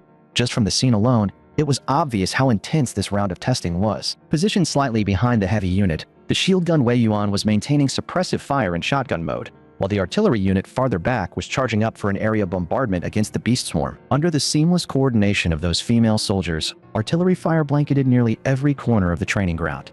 The Taodi-type beasts that usually dominated ground combat were wiped out in short order. Once the ground battle ended, his older cousin immediately had a large number of Baifang-type beasts released. These flying beasts had always been one of the worst headaches for ground squads, and facing them usually meant a brutal fight. But after switching to the new Weiyuan models, the situation was completely different from before, because this combat squad was now also equipped with 2 aerial assault Weiyuan units. Facing the incoming beast swarm, the squad leader immediately ordered the shield gun unit to switch into autocannon mode and begin both interception and sustained suppressive fire. Although the autocannon's firepower was already enough to destroy most of the beasts, a small number still managed to survive through sheer luck. In response, the Scarlet Luan squad immediately dispatched the 2 aerial assault Weiyuan units to carry out precise point-to-point eliminations on those survivors. After switching into Peregrine mode, the 2 mechs shot into the beast formation like arrows. Meanwhile, the flying sword Weiyuan on the ground released all of its flying blades at once, providing covering fire for its sisters in the air. Under such tightly coordinated air-ground integrated combat, the Bifang-type beast swarm could only explode and fall one after another. Everywhere those 2 female soldiers passed, not a single beast remained intact. Just as the battle was nearing its end, one Bifang-type beast suddenly crashed down from the air and landed near the squad. Seeing this, the 2 heavy unit operators in front immediately warned everyone not to lower their guard, since that fallen beast might not be fully dead yet. Sure enough, the instant they finished speaking, the downed beast suddenly sprang back to life and lunged toward the squad. Unfortunately for it, it had badly underestimated the power of the heavy unit. Before it even made it 2 steps forward, it was smashed to death in one blow by the heavy mech's warhammer. As the last beast fell, the announcement for the end of the simulated live combat test rang across the training ground. Until the combat data was fully processed, all units were ordered to remain on standby where they stood. Watching from the viewing platform, his older cousin finally showed a relieved smile. Every piece of data from this test had surpassed the best records in Scarlet Luan Army history, and the squad's survival rate had reached an unprecedented 100%. With this new batch of Weiyuan units in hand, a long-lost smile finally returned to his older cousin's face. At the same time, 2 mysterious figures in azure cloaks appeared outside a tavern in Sand Sculpture City's central district. These 2 were royal guards sent by the Longhai Nation.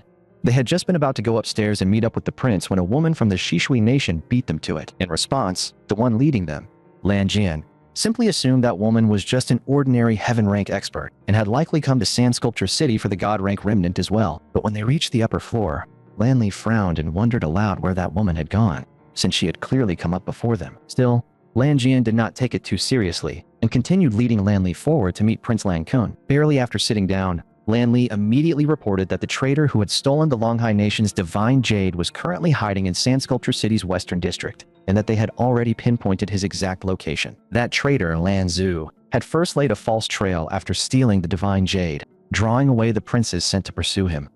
He then came ashore through the Lower Domain Nation, the territory of their enemy, and fled all the way to Sand Sculpture City.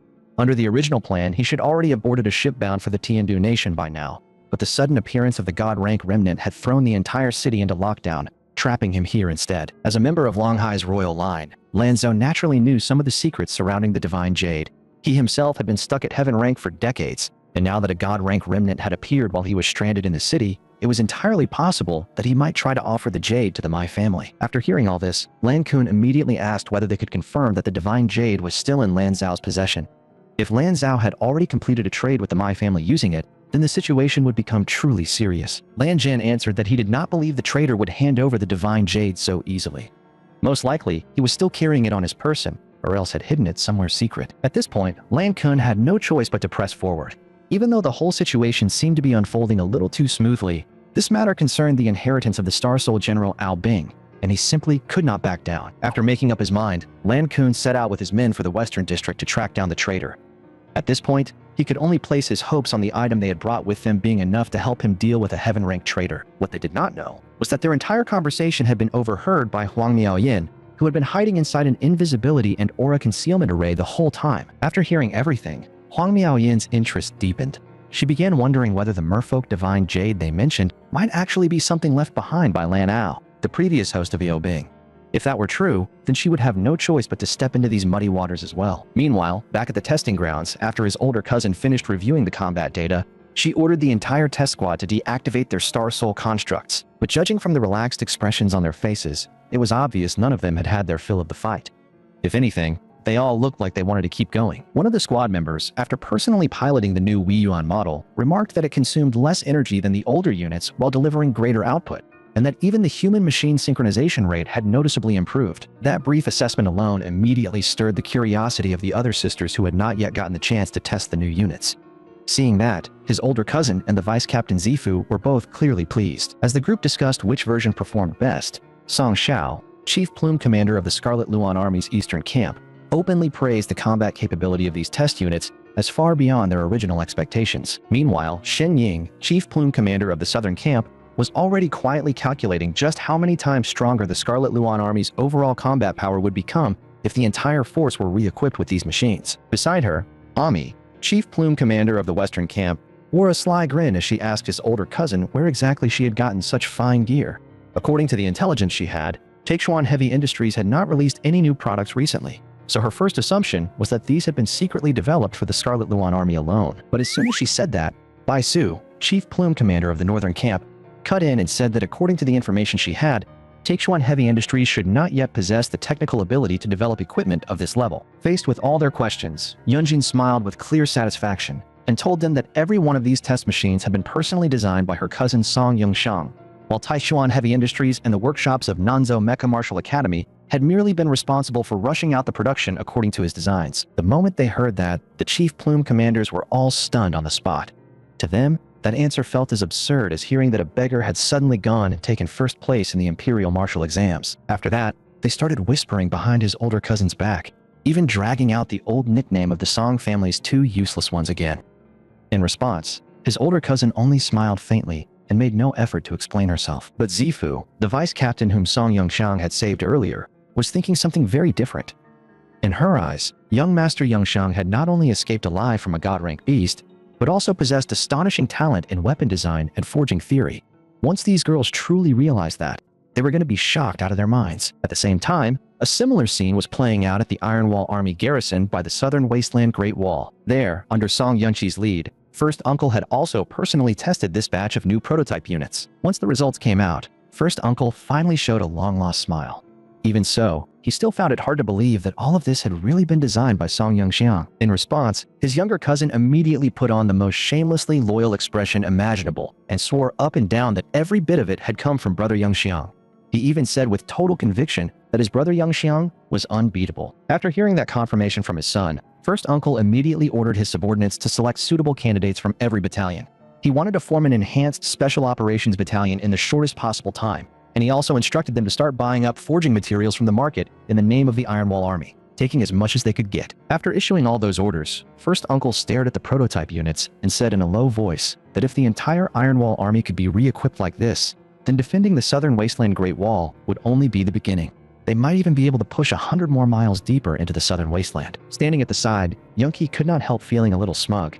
If his father ever found out how many pills Song Yongxiang still had in hand, he would probably want to lead troops home and snatch them on the spot. All of these developments were what Uncle Damu told Song Yongxiang over the phone, and Song Yongxiang also told Uncle Damu that, at his current speed, he should be able to reach Sand Sculpture City by this evening. Hearing that, Uncle Damu immediately warned him that, according to the latest information, some extraordinary treasure seemed to have appeared outside Sand Sculpture City, and the entire city was now under lockdown.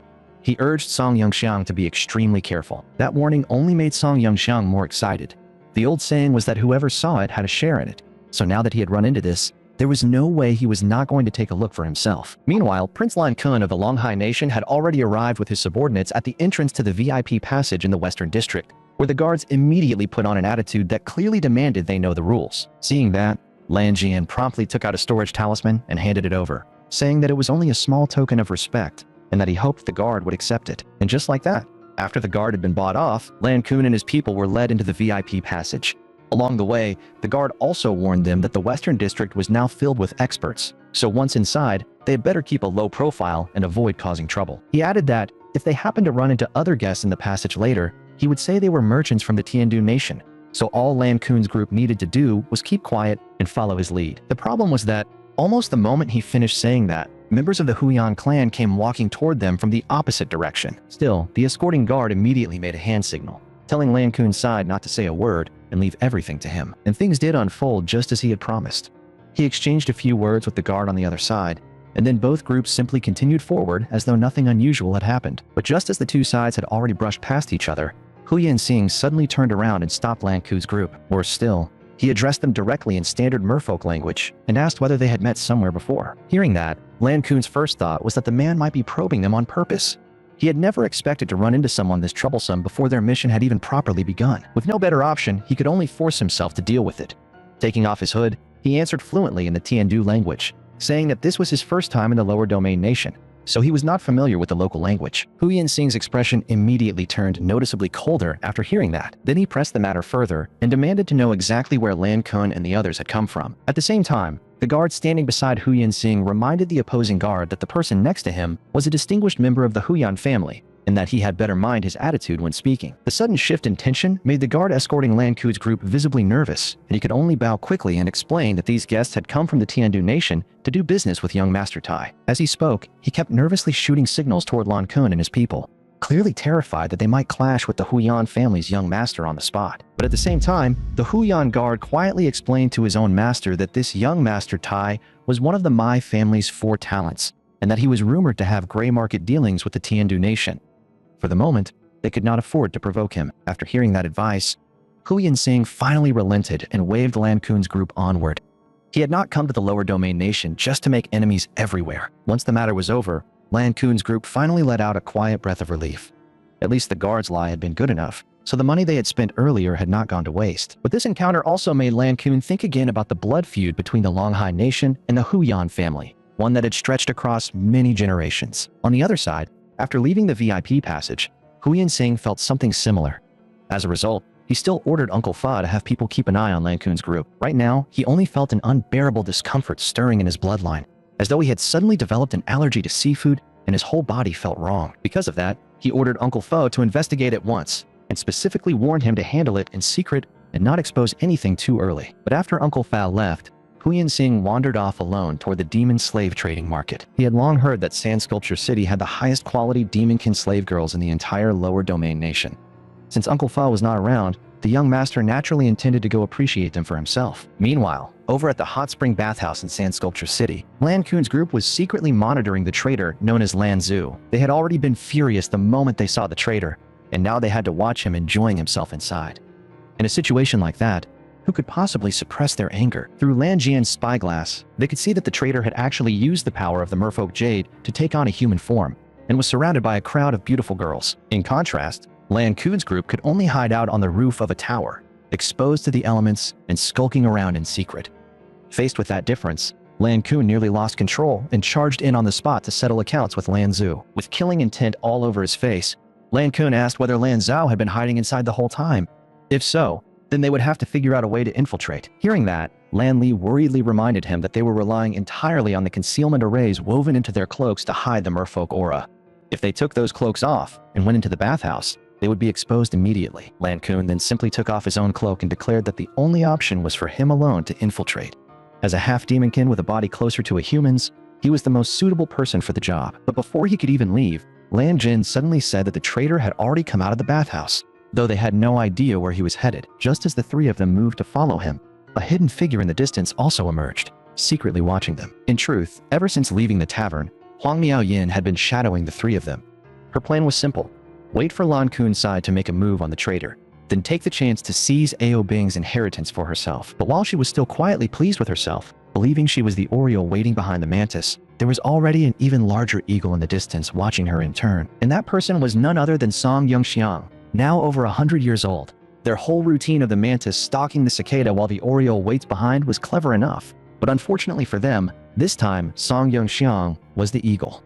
Games where he got to eat everyone involved were exactly the kind he knew best. Rewinding to a little earlier, Song Yongxiang had finally arrived at the outskirts of Sand Sculpture City on his shuttle. Before entering the city proper, he first stored the shuttle away inside the Starlord system's internal space. Although he had already concealed its aura with hidden formations, it was still safer to put everything away completely. Once that was done, Song Yongxiang checked the time and decided that he should first exchange for the medicinal materials he had arranged earlier. After all, it would not be appropriate to keep the Mai family waiting too long. Since Sand Sculpture City was currently under lockdown, he also took out the All Forms of All Beings mask left behind by his mother from the system space. After using it once before, he had tossed it aside in storage, so this was a good chance to study it properly and make future infiltration work easier. With a shift in his thoughts, the mask immediately remade his appearance into Feige, someone he had only met once. But in the very next second, he realized that the person he was about to trade with seemed to be a researcher from the Samelin family. Using Feiki's face to slip into Sand Sculpture City would be fine, but it would not be suitable for negotiations. The next transformation the mask offered him was Instructor Qing's face, which left Song Yangxiang speechless. Could this stupid mask not remember anyone a little more normal? So he had no choice but to keep walking while changing appearances again and again. After going through several options, he finally concluded that his own appearance from 100 years in the future was still the most suitable. Wearing that face, he easily slipped into the Hong Clan Merchant Guild inside Sand Sculpture City. The receptionist at the front desk heard that he was there to see manager Lu, and promptly brought him to meet the guild manager, Lu Yang. What was strange, however, was that after hearing he had been referred there by shopkeeper Hong from Nanzhou, manager Lu lowered his voice and said he wanted to speak with him in private. Once they reached the back room, manager Lu quietly asked whether he was one of the Song residence's retainers. Hearing that, Song Yangxiang could not help wondering whether the Song family had already become that famous in this place. Wanting to keep things as low-key as possible, Song Yangxiang replied that he really was there on behalf of young Master Yangxiang. This trip, he said, was for 2 rare medicinal ingredients, 1,000-foot tendon and purple sand gall. As soon as Song Yangxiang said that, shopkeeper Lu immediately confirmed his identity and understood that he really had come on business from the Song residence.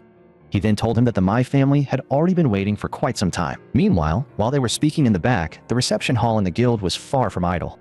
The master and apprentice pair on the seller's side were also quietly exchanging their own views. The graduate student in construct engineering, Jia Ruo, was puzzled. In her eyes, if it was clearly the Mai family developing the new machine, why was her teacher the one spending his own money and trading away 2 rare spirit medicines for materials? She felt the whole thing was unnecessary. In response, teacher Yuanpi explained that although the new machine was being developed under the Mai family's name, the Samelin side would still get to share the experimental data. More importantly, he was deeply interested in this unit, which was rumored to be capable of standing against an Origin Star Soul General. If the research could move faster, he would willingly put even more money into it. Just as they finished that exchange, shopkeeper Lu arrived with Song Yangxiang. After that, although the other side was clearly stunned by how many high-grade crystals Song Yangxiang brought out at once, nothing unexpected happened during the deal. With shopkeeper Lu acting as guarantor, both sides completed the transaction smoothly. Once that business was settled, Song Yangxiang left the guild. At that point, the only issue left was the main ingredient, the boundless flower. Since there was still time, he decided to first scout out the Mai family estate in the Western District and wait until nightfall before making a move. At first, Song Yangxiang had assumed that the so-called military district in the Western City would be under heavy guard, but to his surprise, he walked in openly without much trouble. He then continued straight toward the Mai family residence. Yet when he passed one rooftop, he suddenly sensed an unfamiliar Saint rank aura. After quietly moving closer, he confirmed that the person really was a Saint rank expert. What was strange, though, was that he had no memory of this woman at all.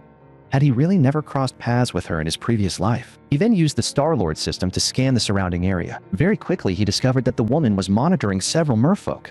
On top of that, he noticed that the blue-haired young man leading them carried a familiar soul power fluctuation. Even though his face looked nothing like the person Song Yangxiang remembered, that immediately made him suspicious. There was no way he had mistaken that sense of familiarity. So why was the appearance so different? Only after the system provided the answer did he confirm it. The young man was Lan Kun, the current host of the Star Soul General Ao Bing. At the same time, after separating from his guards, Huyan Sing entered one of Sand Sculpture City's top-tier demon slave houses for a bit of cultural appreciation. The 2 cat tribe demonkin girls surrounding him were also doing everything they could to flatter the young noble. In a place like this, if you had enough money, then just about everything would be arranged for you. It was luxury in the purest sense. Just as Huyan Sing was thoroughly enjoying himself, a scruffy middle-aged attendant suddenly entered the private room. The man introduced himself as the floor manager of the premium district and said that, while checking the accounts, he had noticed how extravagantly young Master Huyan had been spending tonight, so he had come personally to greet him and express his thanks. Huyan Sing, however, saw through the man's purpose at once. He immediately put on an impatient expression and told him to stop wasting time and get to the point instead of interrupting his pleasure. After being met with such a cold reception, the manager no longer dared to beat around the bush.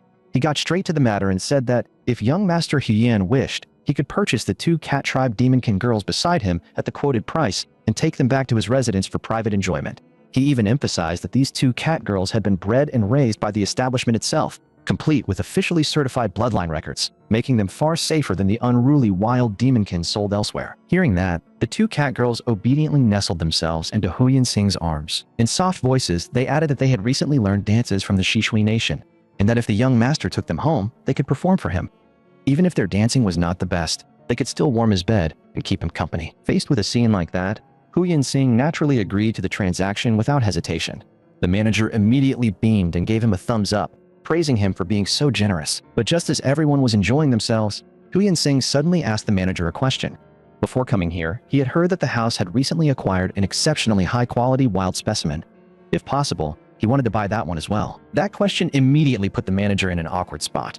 The reason was simple. That top-grade demon slave had already been reserved by one of the establishment's regular high-profile clients, fourth young Master Mai, someone they absolutely could not afford to offend. So even if Huyen Sing offered double the price, they still would not dare agree. Hearing that, Huyen Sing's expression darkened at once, and he muttered irritably that this fourth young master seemed to turn up in every matter. Even so, he still wanted to see this so-called top-grade specimen first. If she truly met his standards, he would not mind reserving another similar one in advance. At that point, the manager could no longer keep dodging the matter and could only offer a cautious reminder that top-grade demon slave had not yet been fully broken.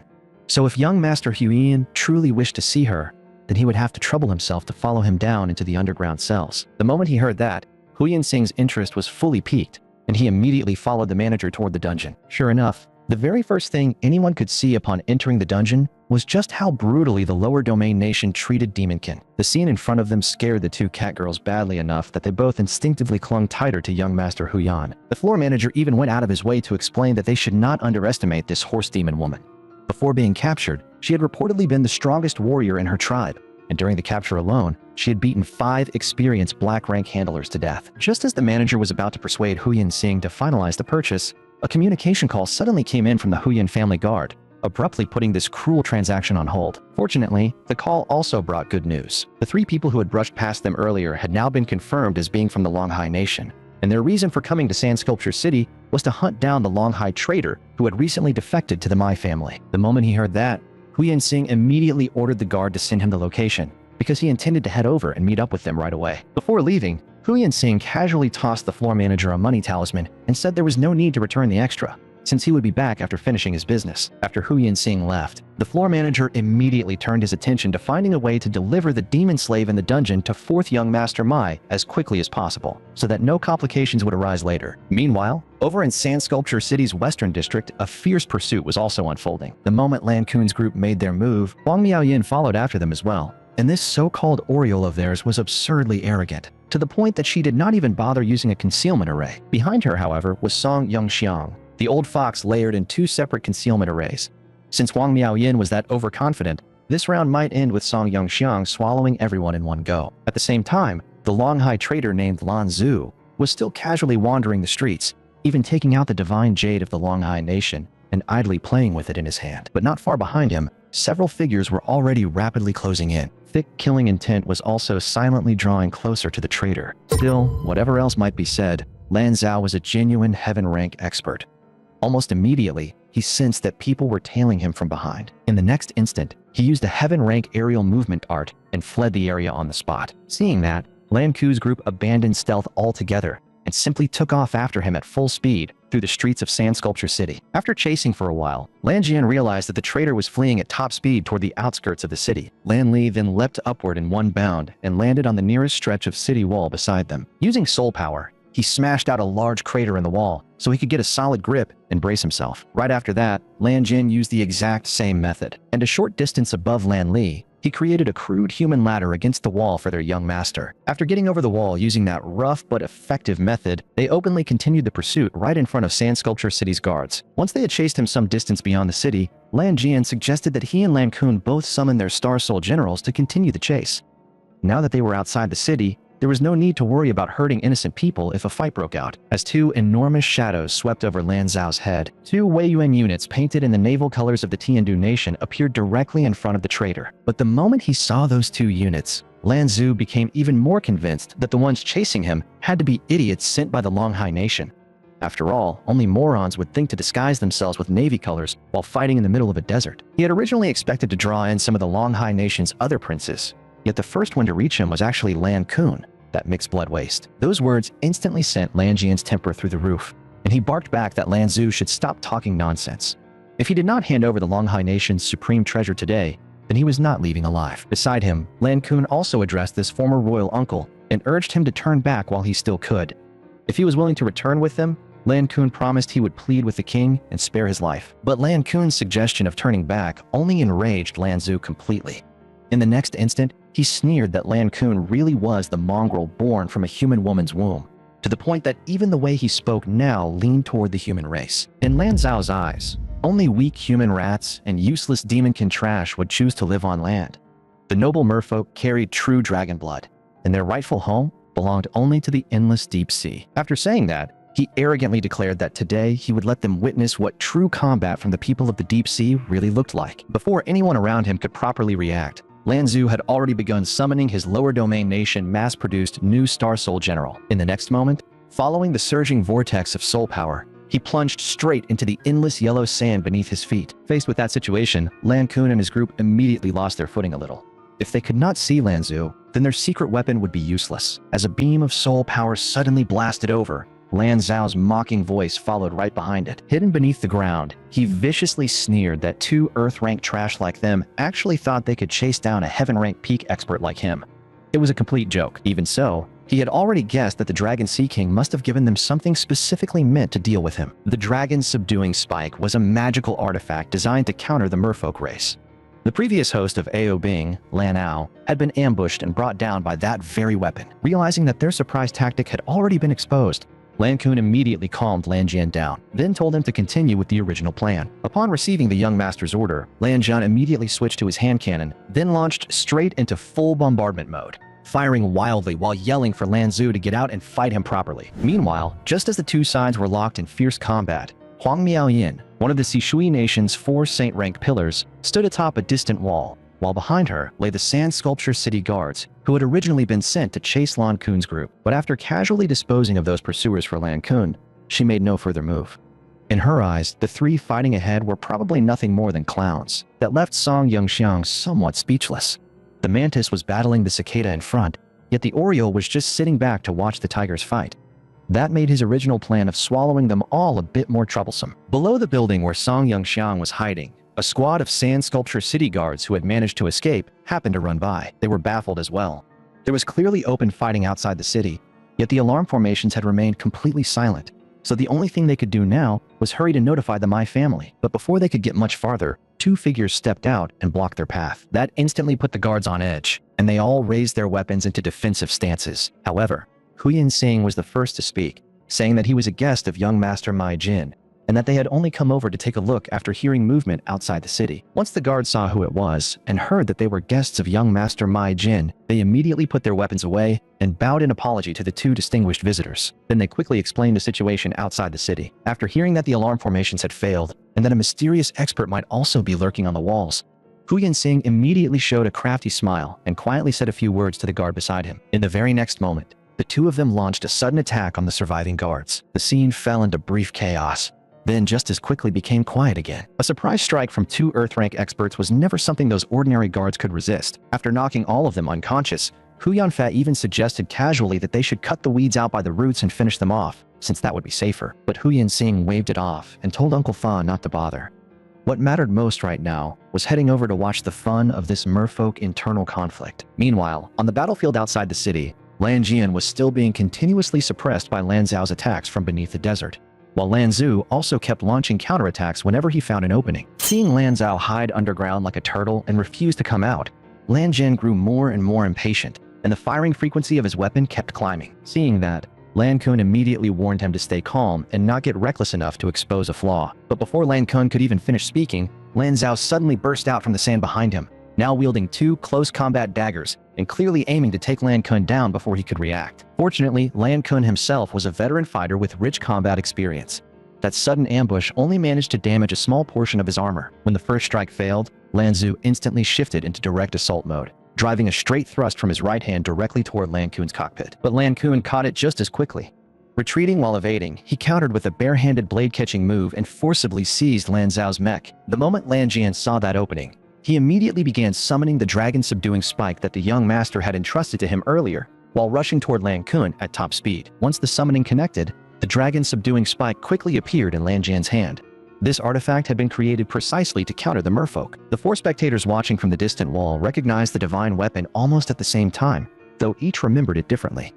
Huang Miaoyin only knew it from old records.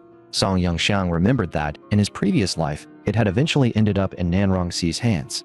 As for Hu Yinsing, He recognized it as a magical weapon once used by his ninth grandaunt. None of that, however, changed the fierce internal struggle unfolding among the merfolk on the battlefield.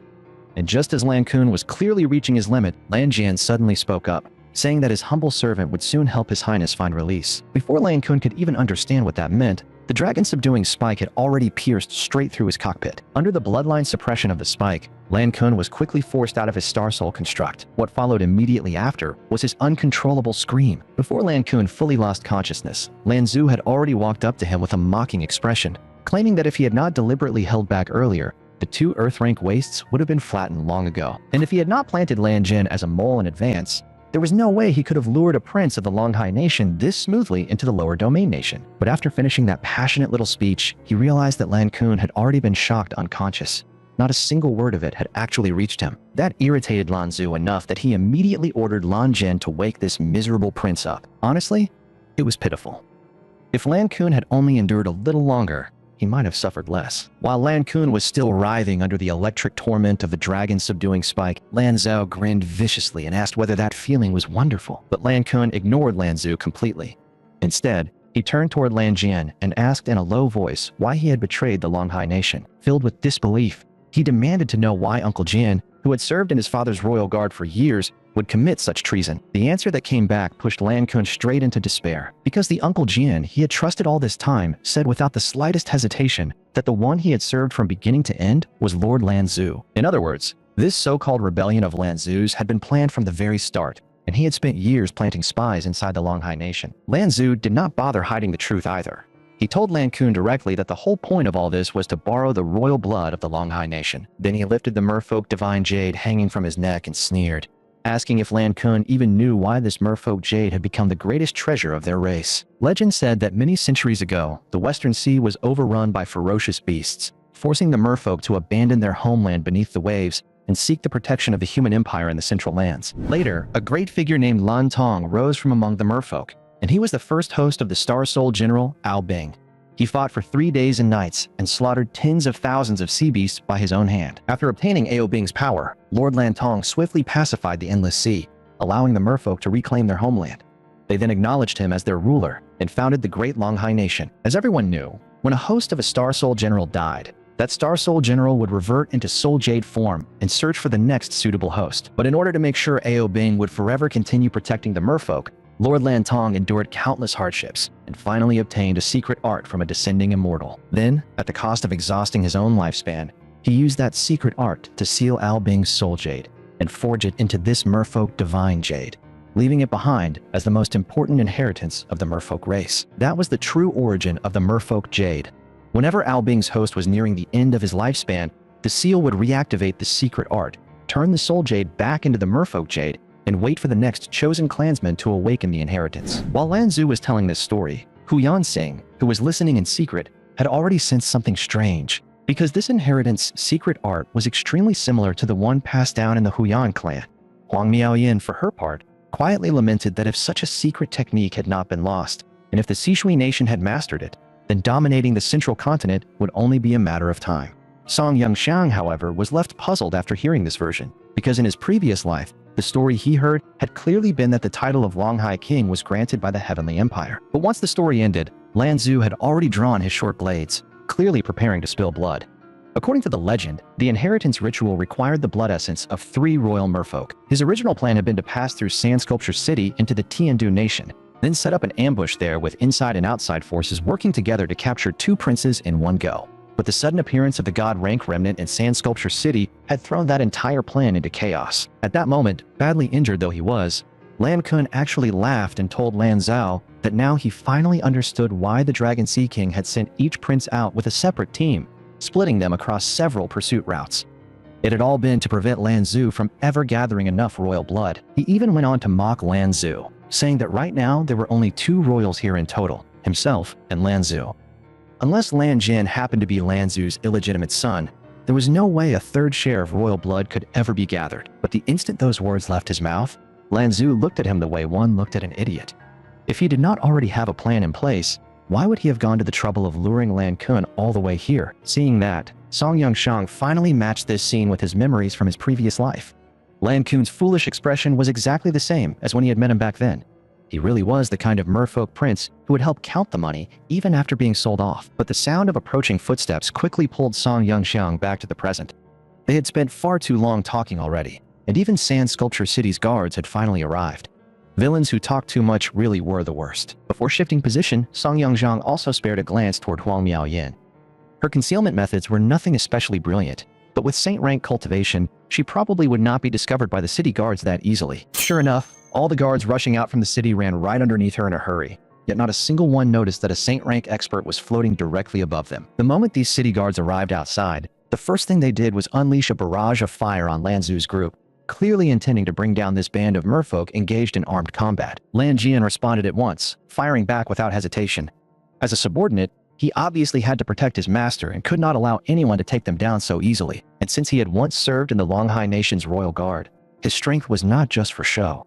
3 soul power beams fired in succession and struck the 3 city guards leading the charge. Seeing that, the guard captain immediately shouted for everyone to switch to close-range weapons and force their way through the enemy's suppressive fire as quickly as possible so they could subdue these violent intruders. As Lan Jian began to lose control of the battlefield against the growing number of enemies, Lan Zu immediately summoned his mech again. He then ordered Lan Jin to bring that idiot prince along and head with him toward the god rank remnant. Watching the direction they were fleeing in, the city guards who had come in pursuit immediately realized that their target was clearly the god rank remnant. Fortunately for them, a reply soon came in saying that 4th young Master Mai and his personal guard unit were already on their way to reinforce the area. Meanwhile, floating in the air above, Huang Miaoyin silently guessed that Lan Zu might be planning to use the power of the god rank remnant to forcibly activate Ao Bing's inheritance. Hu Yinxing, on the other side, clearly could not sit still anymore either.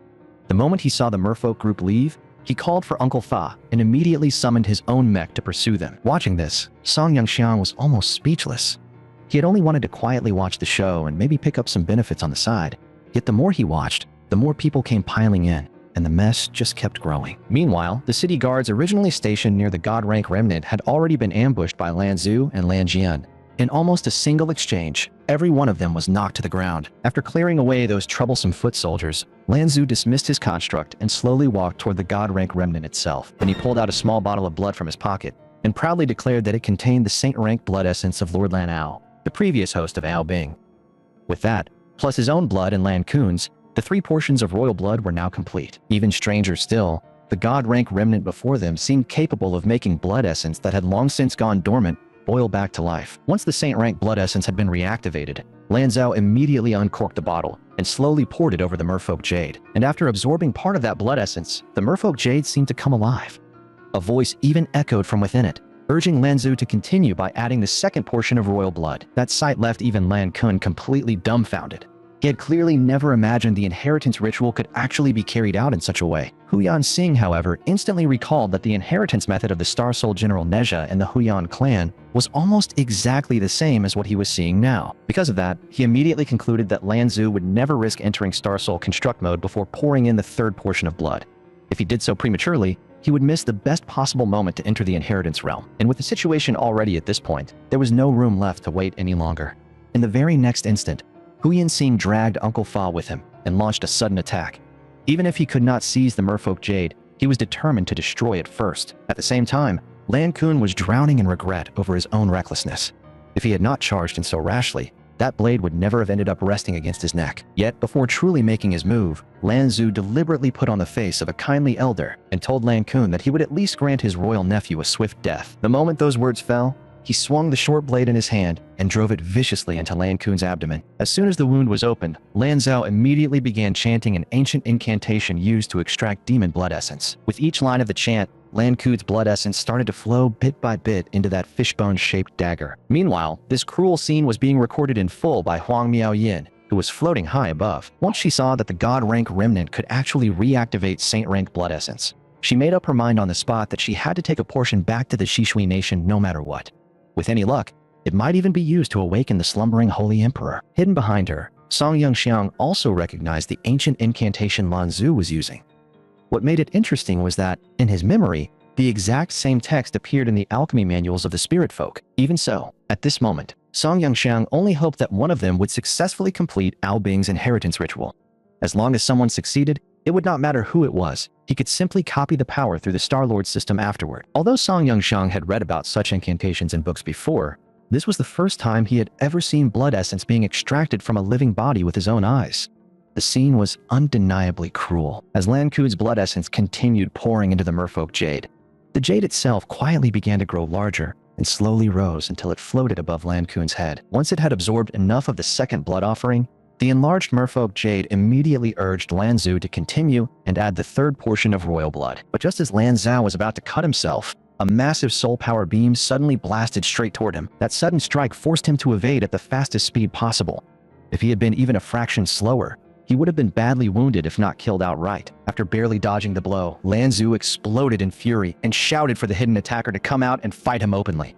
At such a critical moment, he would not tolerate anyone interfering with his plans. Yet that provocation got him no direct reply at all. The only response was several more soul power beams fired by Hu Yansing. Even so, the old monster clearly had reason to be proud.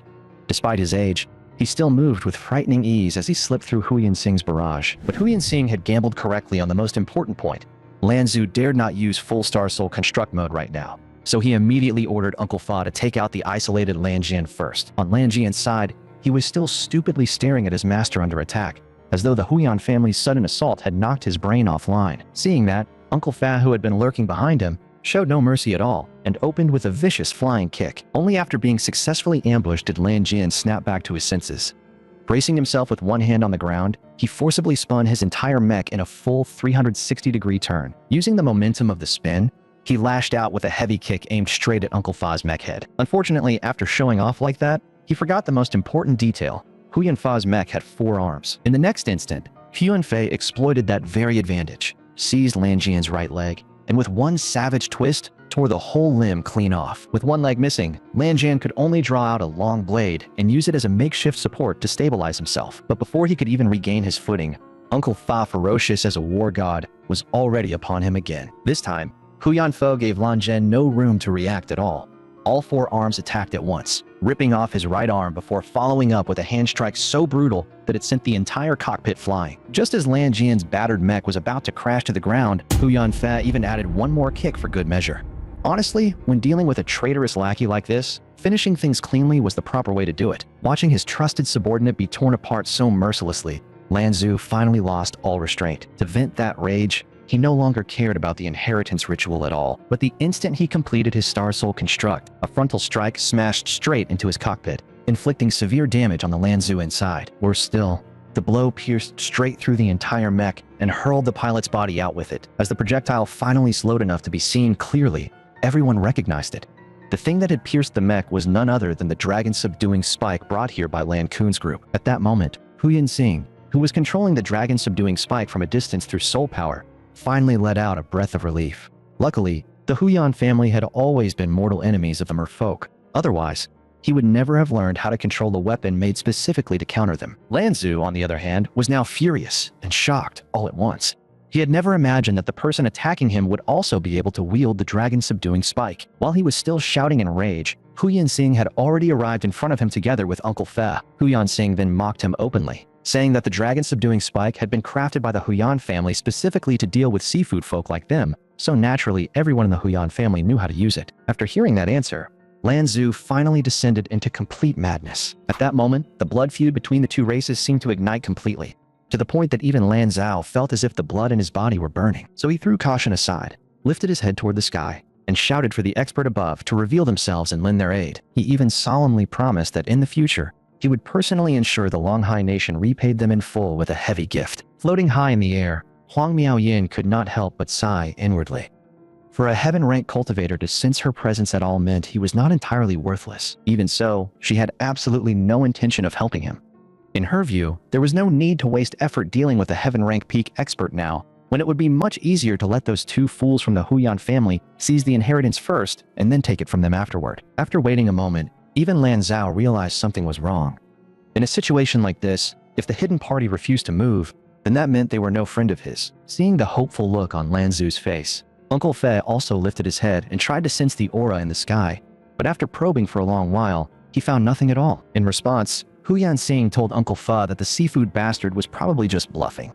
Instead of wasting time on that, it would do better to figure out how to take the merfolk jade away. With that, he reached out toward the merfolk jade in front of him. As he examined it with his senses, He thought to himself that if this inheritance ritual was 90% similar to the one used by the Huyan family, then the method for interrupting it should not differ much either. Yet just as he was about to act, hurried footsteps suddenly sounded from behind him. When everyone turned around, they saw that Lan Zu had actually broken free of the dragon subduing spike's restraint, and in his hand, he had already gripped a blade again, clearly intending to rush over and cut the two men in front of him to pieces. Facing two opponents weaker than himself, Lan Zhao's arrogance immediately flared up again.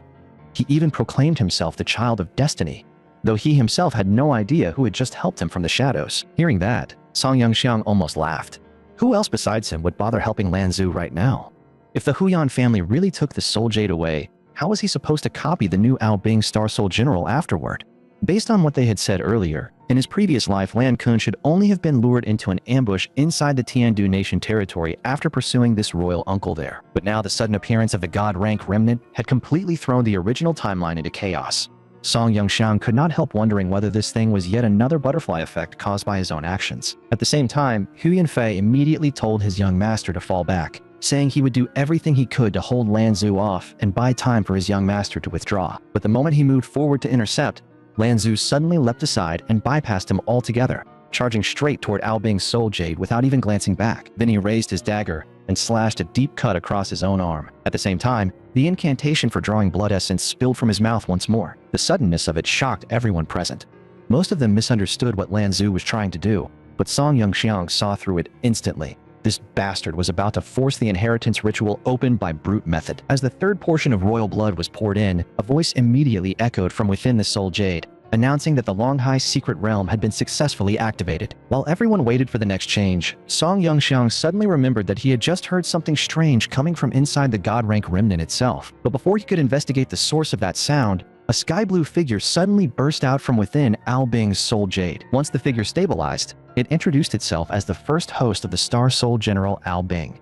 Then it told the chosen warriors before it to prepare themselves, for only by entering the secret realm and overcoming the 3 trials it had laid down could they obtain Ao Bing's inheritance. The instant those words ended, a massive whirlpool of seawater appeared out of thin air and immediately swallowed up everyone from both the Huyan family and the Longhai Nation. Right behind them, Huang Miaoyin, who had still been floating in the air, was also dragged inside. Even she herself could not understand why she was somehow qualified to enter this inheritance realm. And in much the same position was Song Yongxiang, the poor unlucky bastard caught up in the same mess. Whoever had designed this inheritance formation was truly outrageous. They had not even built in a proper way to identify who actually qualified for the trial. At this point, it was just sucking in anyone nearby, which was absurd. After everyone was dragged into the Longhai secret realm, Sand Sculpture City gradually returned to its usual calm. That night, Mai Biao, head of the Mai family, went to sleep with 2 concubines by his side. But before long, the women noticed that their master had begun talking in his sleep. He kept begging for mercy while clutching his chest. In his dream, time rolled back many years to one of the great wars between the Lower Domain Nation and the Tiandu Nation. Back then, the borderlands between Nanzhou and the Death Desert had been a battlefield soaked in blood day after day. And on that very day, Mai Biao, who had personally led troops to the front line, witnessed the scene that would haunt him for the rest of his life. In the middle of battle, countless golden soul power beams suddenly appeared, and more than half the Lower Domain Nation soldiers present were wiped out almost instantly. When they finally saw clearly what had struck them, they realized those beams were actually golden flying blades. After cutting through the soldiers, every one of those blades flew back into the Origin Star Soul General that had suddenly appeared in the sky. The one piloting that machine was none other than Nanrong Yi, the famous general of the Tiandu Nation, wielding the Origin Star Soul General Bai Qi. The moment the Lower Domain Nation soldiers recognized him, panic spread everywhere. They shouted that the intelligence had been wrong, because no one had ever warned them that Bai Qi would appear on that battlefield. Even so, they were still soldiers, and they reacted on instinct.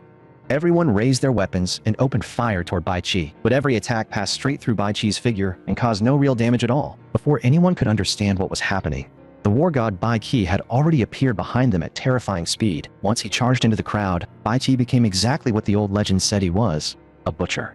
Everywhere his gaze swept, corpses piled up, and nothing living remained. The ordinary soldiers watching from farther away lost all will to fight on the spot. In the next moment, the entire line broke into a panicked retreat, but before they could get very far, Bai Qi caught up from behind and unleashed a falling moon slash, wiping them out in one stroke. By then, Mai Biao had already begun retreating toward the outer edge of the canyon, protected by a small escort squad. 3 of those men turned back willingly to die for him, buying time for their master to escape. Even at the end, they still urged Mai Biao to avenge them one day. Hearing those words, Mai Biao had originally wanted to swear that he would avenge them and look after their families with the best care possible, but before he could finish speaking, 3 cold flying blades pierced through those men. Then, just as the last 2 guards turned around to make a final stand, 2 more blades flashed through the air and killed them as well. At that moment, Mai Biao could only drop to his knees like a dog and beg for mercy. Against an enemy that felt like a god, any resistance of his was meaningless. Yet Nanrong Yi did not kill him immediately. Instead, after walking up to him, he first asked whether he was Mai Biao, head of the Mai family. With a blade at his throat, Mai Biao had no choice but to answer honestly. He even offered endless gold and treasure in exchange for his life. But once he got the answer he wanted, Nanrong Yi coldly said that he had no interest in money. Then he pointed toward the canyon and declared that from this day forward, that place would mark the boundary between the Tiandu Nation and Sand Sculpture City. If any soldier from Sand Sculpture City ever dared cross that line again, he would personally destroy Sand Sculpture City and take Mai Biao's life. That icy look from Nanrong Yi became a heart demon that Mai Biao could never escape. Even now, after waking from the nightmare, the first words out of his mouth were still that he would never dare cross that boundary again. After finally catching his breath, Mai Biao suddenly flew into a rage and shouted for his men, ordering them to take him to the underground hangar to find Dr. Dampi at once. On the way to the underground hangar, one of the guards reported to Mai Biao that an unidentified force had clashed outside the city that afternoon. But Mai Biao only waved it off impatiently and said that kind of small matter could be left to Mai Jin and the others. Yet the moment he stepped into the underground hangar, Mai Biao was shocked to discover that Dr. Dampi's new machine was already close to completion. Dr. Dampi explained that they had been unusually lucky that day.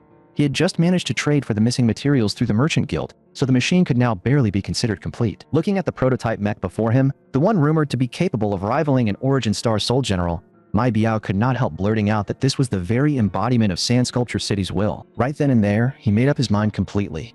Once testing was over, he would personally pilot this machine and go find Nanrong Yi for revenge. The humiliation he suffered back then would be repaid 100-fold. Meanwhile, as Song Yongxiang was pulled into the Longhai secret realm, he once again vaguely heard that voice in his subconscious calling his name. But who exactly was it? And why did it keep trying to wake him? When he finally came back to his senses, Song Yongxiang realized that he was lying inside a military tent, and the clothes on his body were unmistakably those of a black armor guard 1000 commander. After thinking carefully, Song Yongxiang remembered that just before being drawn into the secret realm, he had acted on instinct and placed defensive measures inside his sea of consciousness to resist illusion techniques. After all, in his previous life, he had cleared more secret realms than he could count. At this point, he could guess with his toes alone that among the so-called 3 trials, an illusion array had to be one of them. Still, since his rebirth, he had not had the chance to explore any secret realm at all. So now that he finally had the chance, Song Yongxiang actually intended to enjoy the experience for a bit. Then, when he looked into the mirror, he realized the scar on the left side of his face was still missing. Based on that alone, he could already tell that this point in time should be 2 years after the Southern Wasteland Beast Tide. Sure enough, his guess was right. When Song Yongxiang stepped out of the tent, 2 Black Armor Guard soldiers were already standing outside, and both of them respectfully addressed him as 1000 Commander Song. Hearing that title, Song Yongxiang could not help feeling a trace of nostalgia.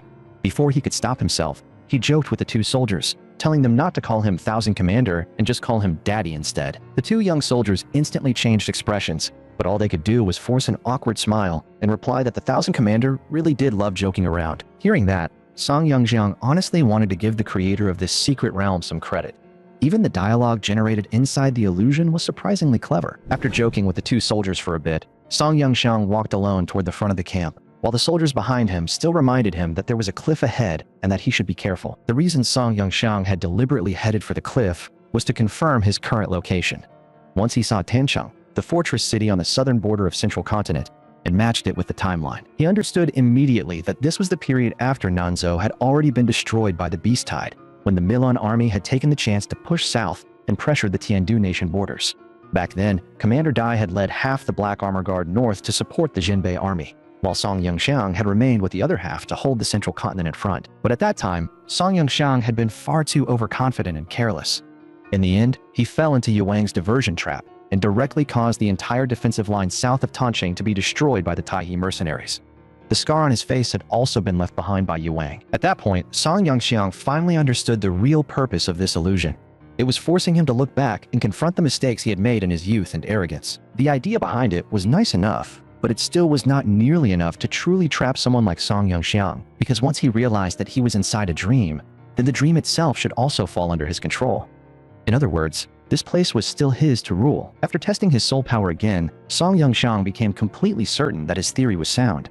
Since that was the case, he might as well use this chance to enjoy a taste of Saint rank power in advance, right here inside the illusion. In the next instant, he rose directly into the air. His goal now was simple: find Yuang, beat the hell out of him for fun, and then smash straight through this illusion array in the most direct way possible. And while Song Yongxiang was setting out to find Yuang, a fierce battle had already erupted in the 3rd defense zone south of Tancheng inside the illusion world. At that moment, an unnamed soldier on the ground was being savagely mauled at the cockpit by a Huodu-type beast, while he raised his crossbow cannon for one last shot. With a blast of soul power fire, the soldier finally killed the beast clinging to him.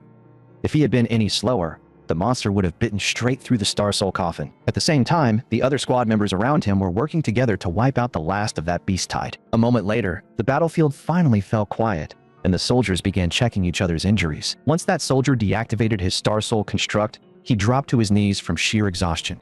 His younger brother, who had enlisted alongside him, immediately ran over to help. After catching his brother, Zhang Degui quickly checked his condition. Thankfully, Zhang Dafu was only suffering from overexertion and had not taken any serious injuries. Just as Zhang Degui was about to help his brother over to the logistics unit to get some food, their captain suddenly called the two of them to a stop. After a short exchange, it turned out the captain had come to praise Zhang Degui for how well he had performed in the battle. He had not expected that a former rich young master could handle a Star Soul general so well, but after the praise came the scolding. The captain turned on Zhang Dafu and demanded to know why he kept throwing himself into enemy lines like he had no regard for his own life.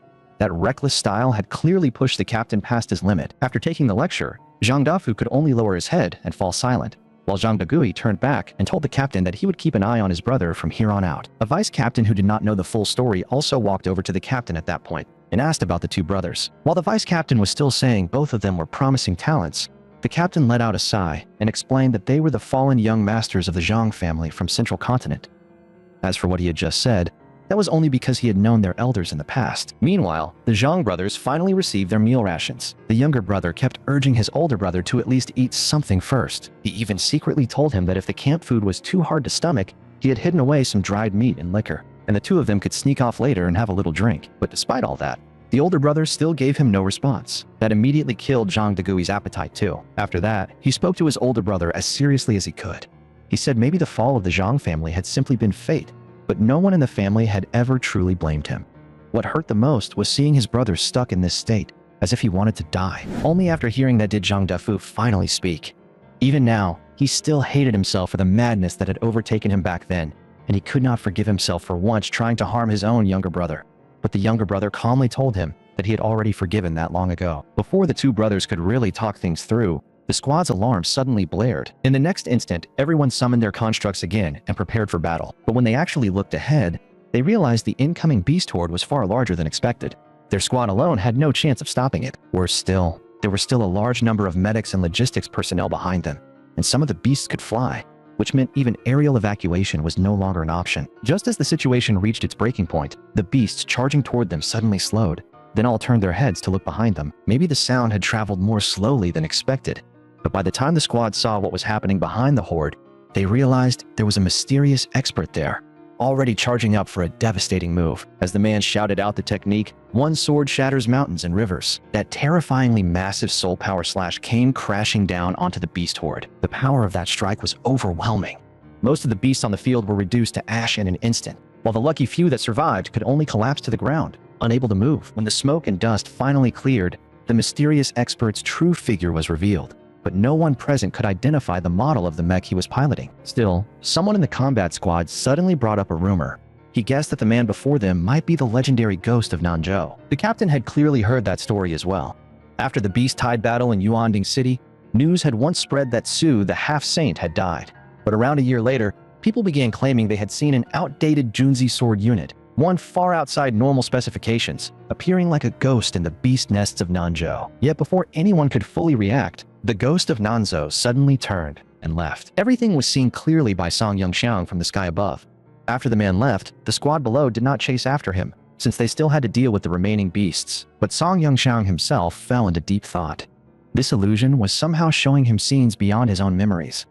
Logically, An illusion should not have been able to generate images he had never personally experienced. To get to the bottom of it, Song Yongxiang immediately decided to track down the ghost of Nanzhou and find out what was really going on. In the original timeline, if Song Yongxiang had never appeared on the second prince's side, then Elder Su would most likely have met with disaster long ago. Yet the mech before him, while clearly bearing the outline of a Junzi sword unit, was patched together with mismatched parts from all over, and that condition, along with the way it behaved, kept Song Yongxiang from being sure whether the person inside was really Elder Su. Then Song Yongxiang suddenly noticed that something seemed to be hidden beneath the cloak covering that mech, so he decided to move closer and get a better look. But just as he was about to close the distance, the ghost of Nanzhou suddenly turned around with a fierce expression and looked straight at him. That abrupt reaction instantly threw Song Yongxiang off balance. By all logic, someone at Elder Su's heaven rank peak cultivation should have had no way of detecting a saint rank expert like him. Yet the ghost's next response made one thing crystal clear. He had not only noticed Song Yongxiang, but was also openly hostile toward him. Before Song Yongxiang could even think through a proper response, the other side had already assumed an attacking stance. In the next instant, the man raised the broken sword in his hand and pointed it straight at Song Yongxiang. At the same time, the surrounding air began to hum with the sound of rapidly gathering soul power. The moment he saw that opening move, Song Yongxiang felt danger flash through him, because he knew exactly what was coming next. The signature move. One sword shatters mountains and rivers. Worse still, he suddenly realized that inside this illusion, all of the defensive formation talismans he normally relied on were simply gone. And at this point, trying to construct a mech on the spot to block the blow was already too late. Before he could fully come up with a countermeasure, that world-breaking strike was already slashing straight toward him. Fortunately, just before it hit, Song Yongxiang abruptly remembered that he was still inside an illusion. With a single thought, he forcibly summoned a top-tier defensive formation and barely blocked the attack. Even so, the pressure radiating from this ghost of Nanzhou inside the illusion was absurdly intense. Song Yongxiang had very nearly fallen for it just now, but just as he was catching his breath, the ghost suddenly broke off from the fight on his own, and as the mech fled, it gave off a harsh series of metallic grinding sounds, as if something inside it were about to tear its way out. Sure enough, after only a few more steps, a head of striking red hair suddenly burst out from the top of the mech. What shocked Song Yongxiang even more was the move that followed Heavenly Demon Disintegration.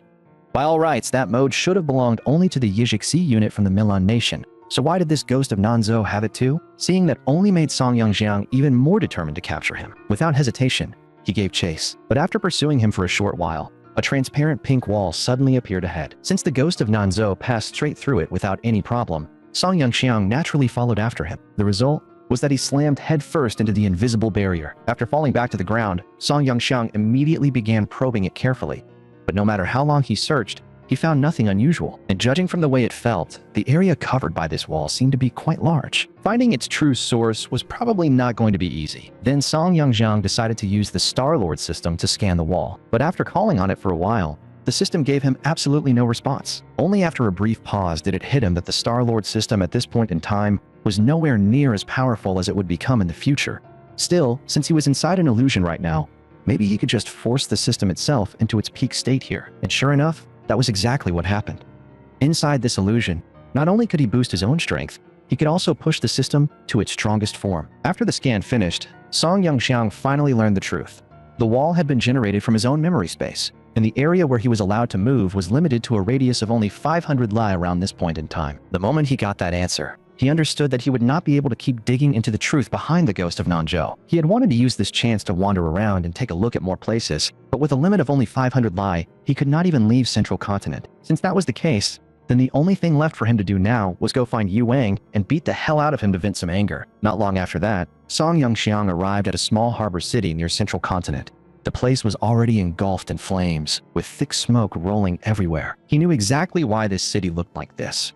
Back when he had been guarding the Central Continent front, this place had once sent out a distress signal to the Tiandu Nation's regular army, saying that it was under attack by a mercenary force using Milun Nation mechs. But now that Song Yongxiang had come here in person, he discovered that Yu Wang himself had actually led the raid here back then, looting supplies while also preparing to strike Tancheng in Central Continent. Watching Yu Wang stand atop a tall building now, looking completely full of himself, Song Yongxiang found himself annoyed at his past self instead.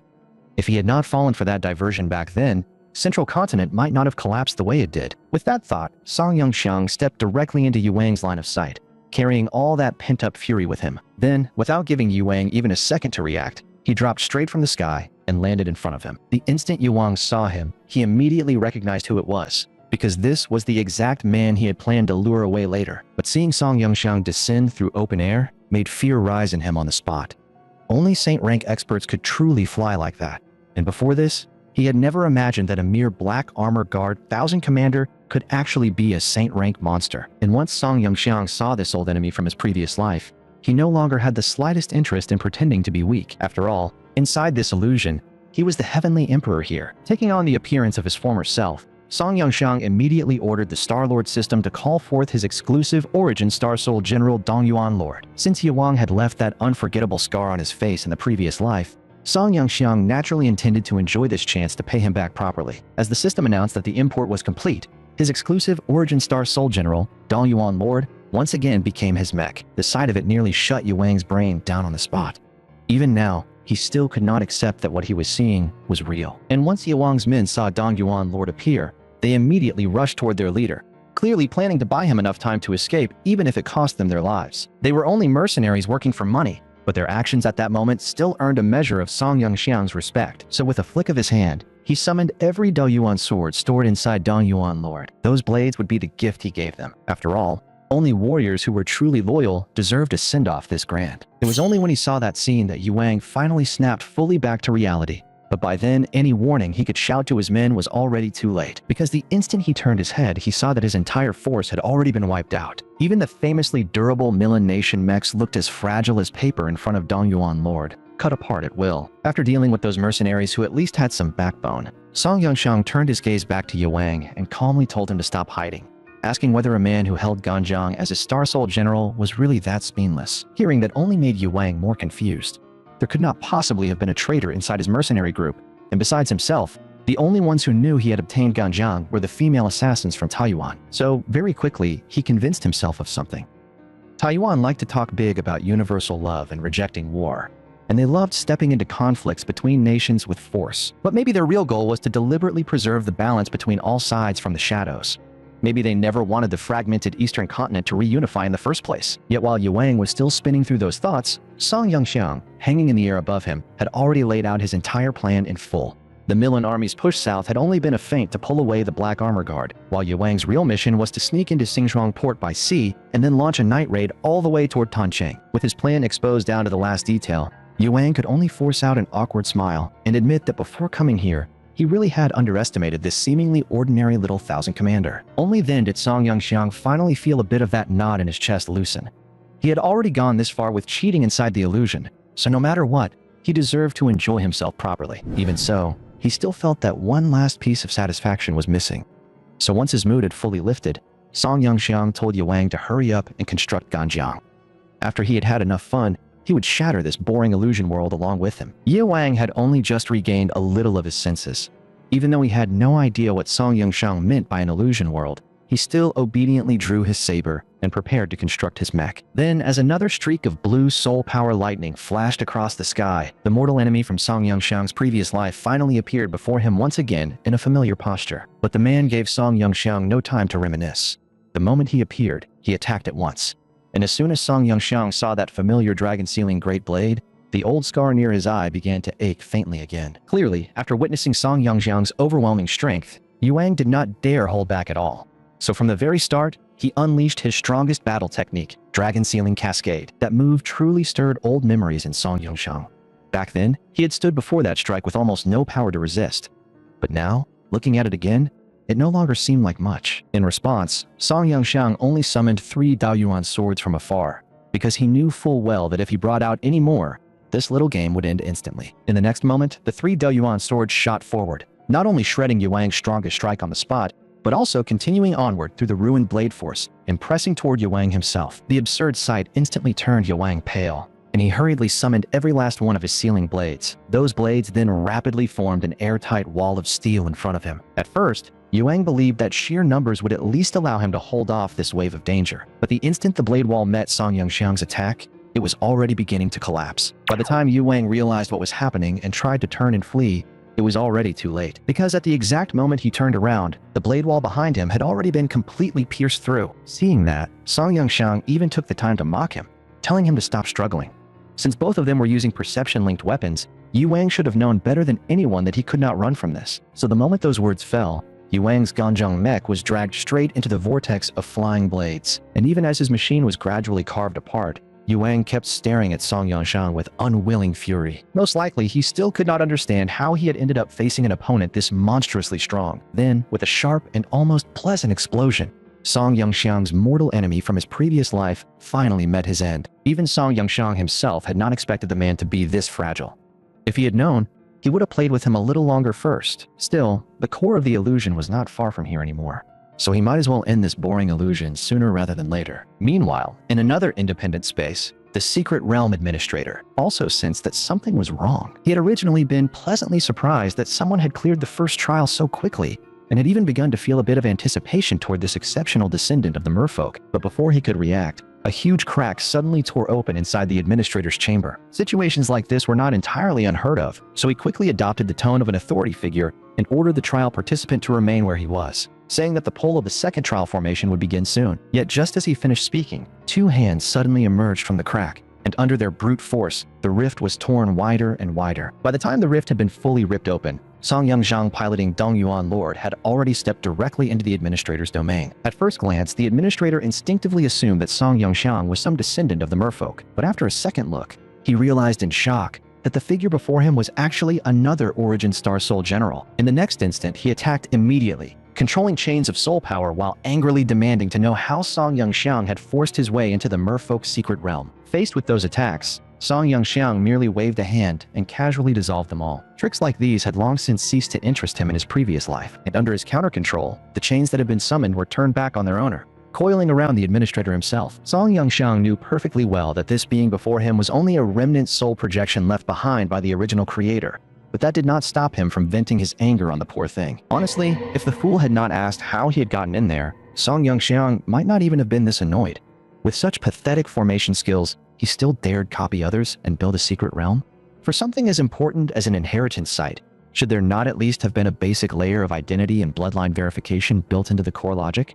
With craftsmanship this trash, what kind of administrator did he think he was? From this point onward, everything in this secret realm belonged to Song Yangxiang. Back in the illusion of the first trial, Song Yangxiang had already found a flaw. Following that crack in reverse, he had simply hacked his way straight into this secret realm world built from formation code. Even after hearing that explanation, the so-called system administrator still refused to believe Song Yangxiang could actually do something like that. After all, ever since the Longhai secret realm had been created, it was not as though no formation grandmasters had ever tried challenging it. At that point, Song Yangxiang could not be bothered to keep arguing. If the man knew what was good for him, he would hand over control right now. Otherwise, once Song Yangxiang acted personally, this entire secret realm might well be blasted into nothing. The moment Song Yangxiang said that, the system administrator grew tense. He was afraid that once Song Yangxiang obtained control, he would immediately seize Ao Bing's inheritance, which was meant to belong only to the merfolk. Because of that, he absolutely refused to agree. After learning what he was worried about, Song Yangxiang made himself clear. He had no intention of stealing Ao Bing's inheritance, and he was even willing to help them choose the next successor. But no matter how much he said, the old man remained stubborn. He even declared that he would rather let his remnant soul dissipate than agree. Since that was the case, Song Yangxiang could not be bothered to indulge him any longer. In truth, those conditions he had just stated were only a notice, not a request for permission. With the Star-Lord system at its peak, state by his side, forcibly finding a flaw and hacking the entire formation core was only a matter of spending a bit more effort, and the result turned out almost exactly as he expected. After giving the command, it took only a few seconds for the system to locate the core of the spatial flaw. Once that was found, the old man in his hands had no further value. So Song Yangxiang casually tossed him aside. After that, he officially began a brute force breach of the formation flaw. Naturally, the system space itself started collapsing in response. That sight completely stunned the administrator, because in all these long years, no trial taker had ever done anything like this. And now, it was not just the space that was breaking down.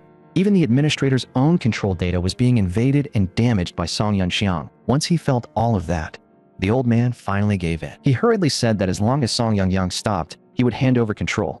His only condition was that Song Yangxiang must not seize Ao Bing's soul jade. Faced with someone who had just been acting so stubborn, Song Yangxiang could only sneer and tell him that it was already too late. If he had been willing to talk earlier, none of this would have been necessary. There was no point begging now. After hearing Song Yangxiang refuse him, the old man became even more panicked. He understood perfectly well that if he kept resisting, then both Ao Bing's inheritance and this entire secret realm would be destroyed. So he quickly apologized out loud and said that he was willing to hand over the secret realm and serve Song Yongxiang as his master from now on.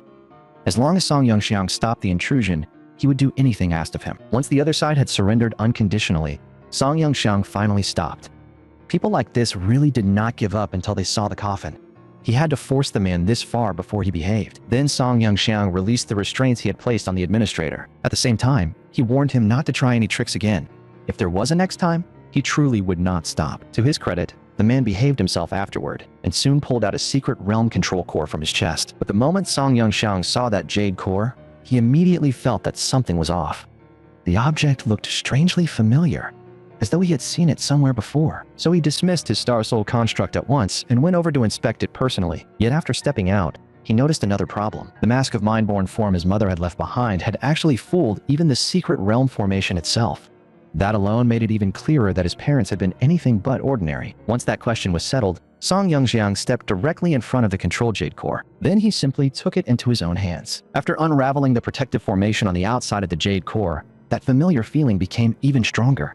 He was almost certain now that he had seen something just like it somewhere else before. Thinking back more carefully, he quickly connected it to the box his parents had left him, because he was sure that there had been an object inside it almost identical to this jade core. Just as Song Yongxiang was trying to dig deeper into that memory, the old man reminded him that if he poured his divine sense into the jade core, then once the process was complete, he would gain full control over the secret realm. After learning the method, Song Yongxiang immediately began channeling his divine sense into the jade core. Once he examined it more carefully, he realized that a so-called secret realm was actually just a small world opened inside a special space through formation programming. So when the infusion was complete, the old man dropped to his knees at once and addressed him as Lord, because he could clearly feel that Song Yongxiang had become the new ruler of this world. Seeing how obedient the old man had become, Song Yongxiang casually repaired the damaged parts of the space as well. And since the administrator had been too tall earlier, forcing Song Yongxiang to tilt his head just to speak with him, he also shrank the man down for convenience. But once the man had become smaller, a mischievous thought surfaced in Song Yongxiang's mind. Since size could be changed so easily, why not try altering gender too? That old man appearance was badly overdue for an update. The moment the thought occurred to him, he acted on it. Without caring whether the administrator agreed or not, he directly issued the order to turn him into a woman. The result was exactly what he expected. Before the administrator even had time to resist, he had already become a beautiful merfolk woman. After being played with like that, the administrator even assumed that Song Yongxiang's next step might be to do something rather inappropriate. But in Song Yongxiang's eyes, the fact that he could be toyed with so thoroughly and still not dare resist only proved that he really had submitted this time. Once reassured, Song Yongxiang opened the administrator interface and began checking on the status of the others. In truth, while he had been toying with the administrator, everyone else was still trapped inside their own illusion trials. Since none of them had protected their seas of consciousness before entering, they had no idea they were still inside illusions. But compared to the others, the one Song Yongxiang cared most about was that Saint rank expert. According to his memories from his previous life, he should never have encountered her, so he was very curious which force she belonged to. With that in mind, Song Yongxiang quickly made his decision. He would personally enter her illusion world and take a look. After all, with control already in his hands, everything else was only a minor problem. Meanwhile, Huang Miaoyin was still inside her own illusion, trading blows back and forth with several ordinary beasts. But the situation quickly changed. Those ordinary beasts simply could not withstand the soul lightning she summoned. Once the beasts were completely dead, a man appeared behind her, and from the look on his face, he seemed deeply worried about Huang Miaoyin's safety. But when Huang Miaoyin deactivated her Star Soul construct, even Song Yongxiang was caught off guard. The woman piloting that machine had looked shockingly young, and judging from how relaxed she was while speaking to her father, along with the style of clothing she wore, none of it looked like modern attire. Even Song Yongxiang could not immediately tell what era she was in. At that moment, however, Huang Miaoyin's father began scolding her for summoning her Star Soul General without permission, warning her that she should avoid beasts altogether in the future. Watching this, Song Yongxiang found himself even more curious. He had not expected her heart devil illusion to be rooted in her childhood. Just how had this woman eventually grown into one of the Shishui Nation's 4 saint rank pillars? With that question in mind, Song Yongxiang turned to the secret realm system and checked the records. What he found surprised even him. According to the system, this illusion had already repeated itself 13 times. How could a saint rank expert possibly remain trapped in a heart devil illusion for that long? But it did not take him long to think of another possibility. With Huang Miaoyin's strength, there was no way she truly could not clear this illusion. Most likely, she simply did not want to wake up. Since there was clearly something interesting to uncover here, Song Yunxiang naturally had no desire to use his administrator authority to force the illusion shut. Who knew what unexpected clues might turn up next? So he followed father and daughter as they walked deeper into a grove filled with peach trees. In the middle of that peach grove stood a solitary grave. When Song Yunxiang moved closer, he realized that the grave belonged to Huang Miaoyin's mother, Huang Yuji. And just as he finished reading the grave marker, the father and daughter arrived there as well, each carrying offerings in their hands. But what struck him as strange was that after entering the formation's boundary, Huang Miaoyin's father immediately turned around and sealed the entrance behind them. At the same time, the young Huang Miaoyin looked up and asked her father when he would finally teach her formation arts. Hearing that, her father gently stroked her head and asked why she suddenly wanted to learn formations. The young Miaoyin answered seriously that if she learned formation arts, then she would not have to wait until the peach blossoms filled the sky each year just to come see her mother. Whenever she missed her, she could come anytime she wanted. Hearing his daughter say that, her father could not help showing a trace of difficulty on his face, but he quickly composed himself and used paying respects to her mother first as an excuse to put off the request. And while the two of them were paying their respects, Song Yunxiang was hardly idle either. He had already taken in every detail from what he had just seen. Thinking it through, he recalled that the formation laid down with sealing techniques here looked strangely familiar. If memory served, he had seen something similar in the Imperial Mausoleum's secret realm in his previous life. Based on that, Song Yunxiang began forming a guess. The man before him was very likely from that mysterious line of formation masters in the Eastern continent, the one whose descendants were born carrying the duty of sealing the Imperial Mausoleum's secret realm. Back when Song Yunxiang explored the Imperial Mausoleum's secret realm in his previous life, he had encountered a similar case.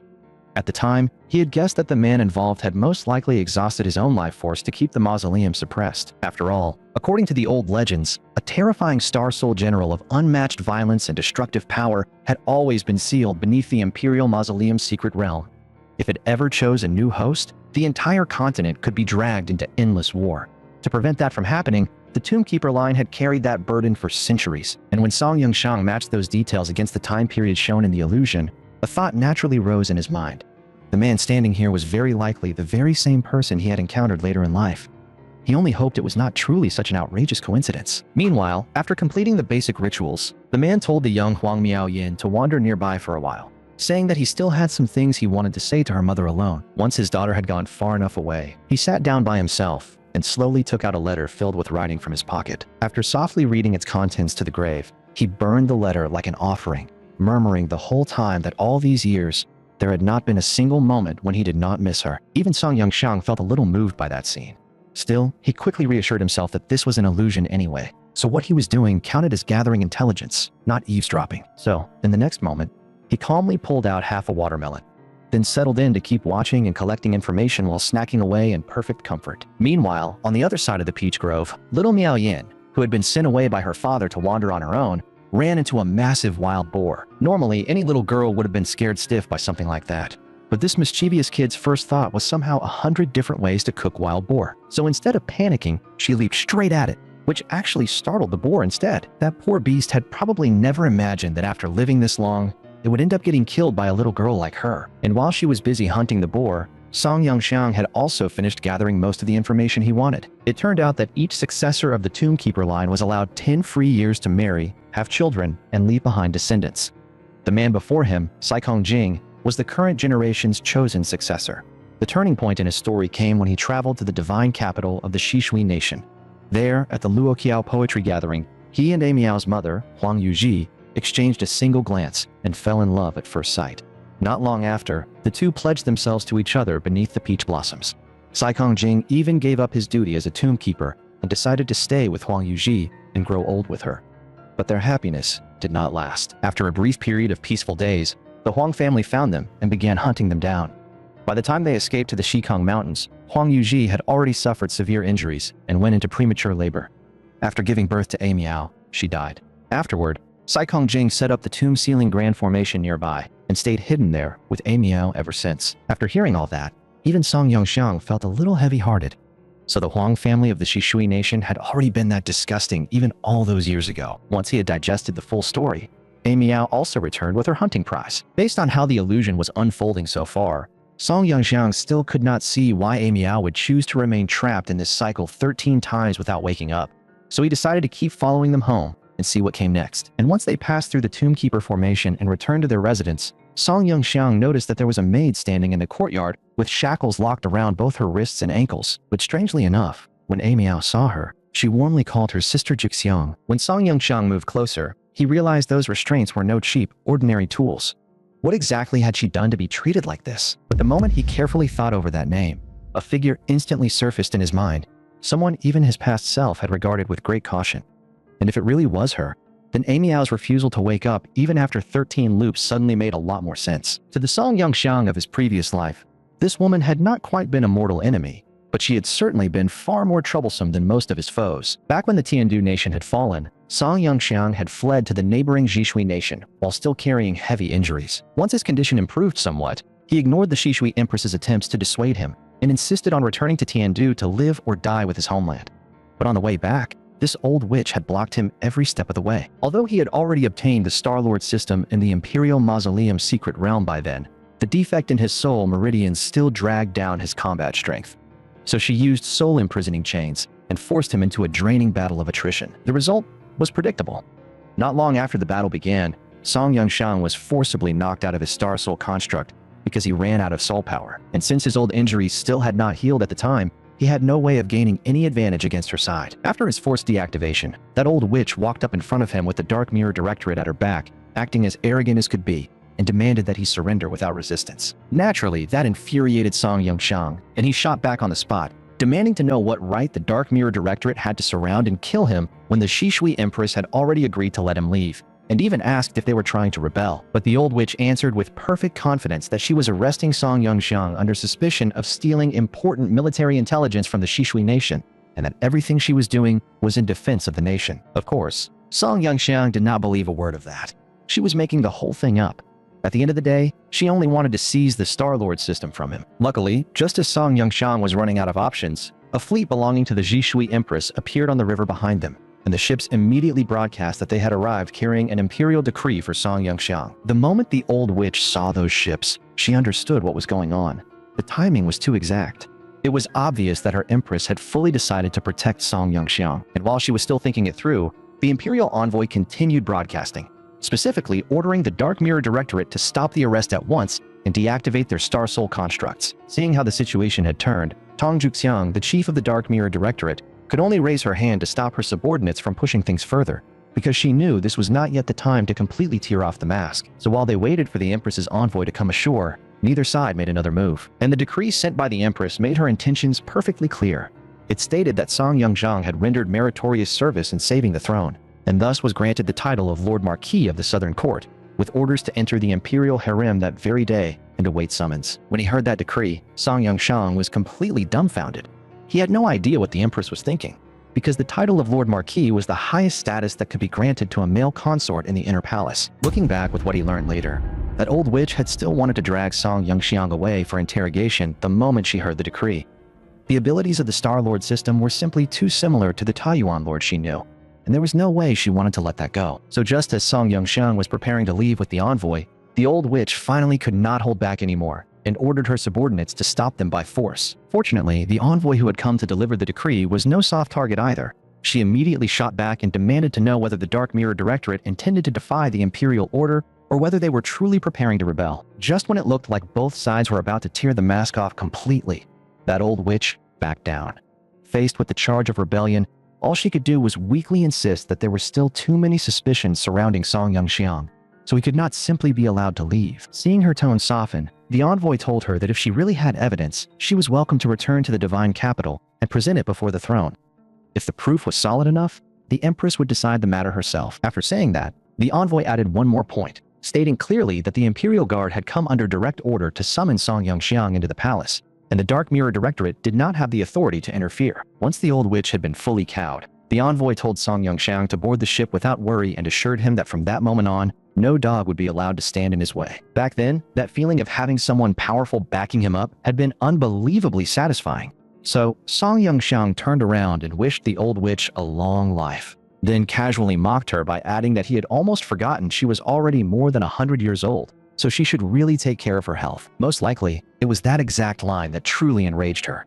Later, when the Shishui nation's 400-year inheritance was lost, She became the one who started it all. The previous Empress of Sishui probably never imagined that the Dark Mirror Directorate she had personally assembled from slaves and criminals would one day become the reason for the Sishui nation's downfall. And so, inside the illusion now, Song Yongxiang found himself genuinely curious, because even he had never expected that this old witch would turn out to be the household servant of the host of the Star Soul General Wen Zhang. Because of that, Song Yongxiang became even more interested in Huang Miaoyin's past.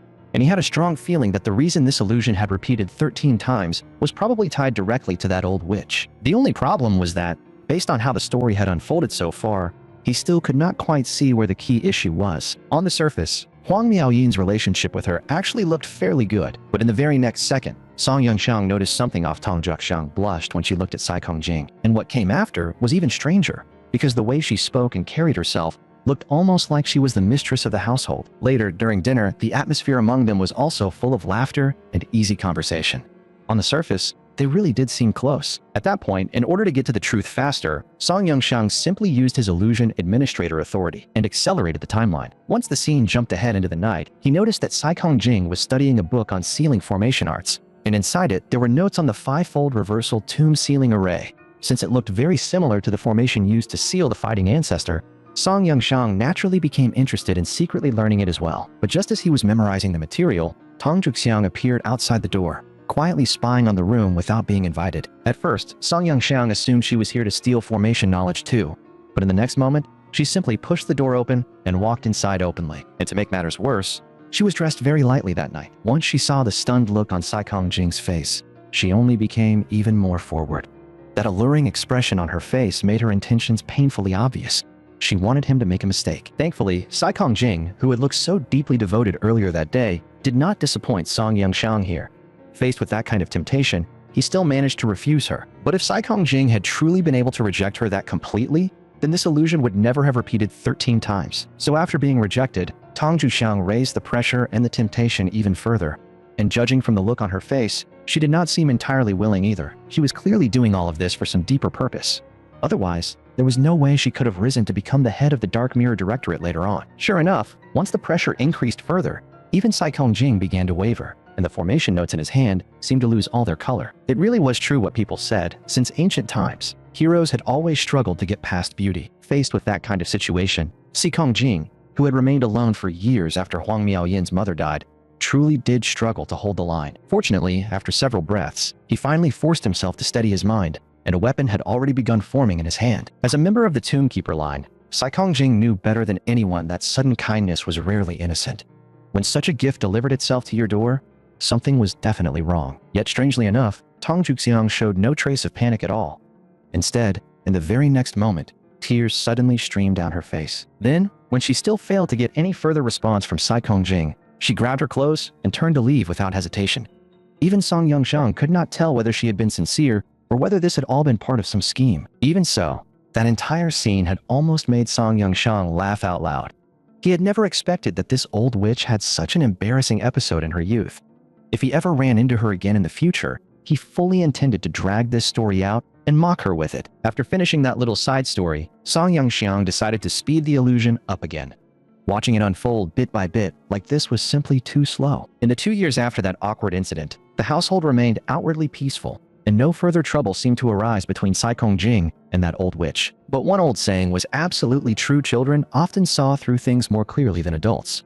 Ever since that incident, Huang Miaoyin had begun spending long stretches of time staring blankly into space, and her hidden worries seemed even heavier than her father's. Then, 2 years later, the story finally took another turn, because on that day, Sai Kongjing, as her father, finally decided to pass the formation arts of the Tombkeeper line down to his daughter. Hearing that her father was finally willing to teach her, Huang Miaoyin was overjoyed.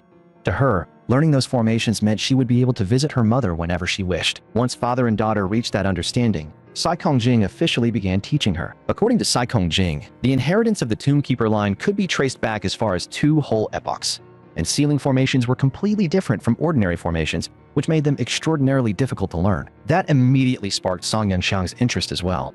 If he could truly master this kind of sealing formation, then the next time he entered the Imperial Mausoleum secret realm, he would be able to explore areas that had once been completely beyond reach. And so, from that point onward, both Song Yongxiang and Huang Miaoyin effectively entered study mode together. After 2 months of practice inside the illusion, Huang Miaoyin finally started to get the hang of it. But every time she tried to unfold the formation, the lines still came out crooked and uneven.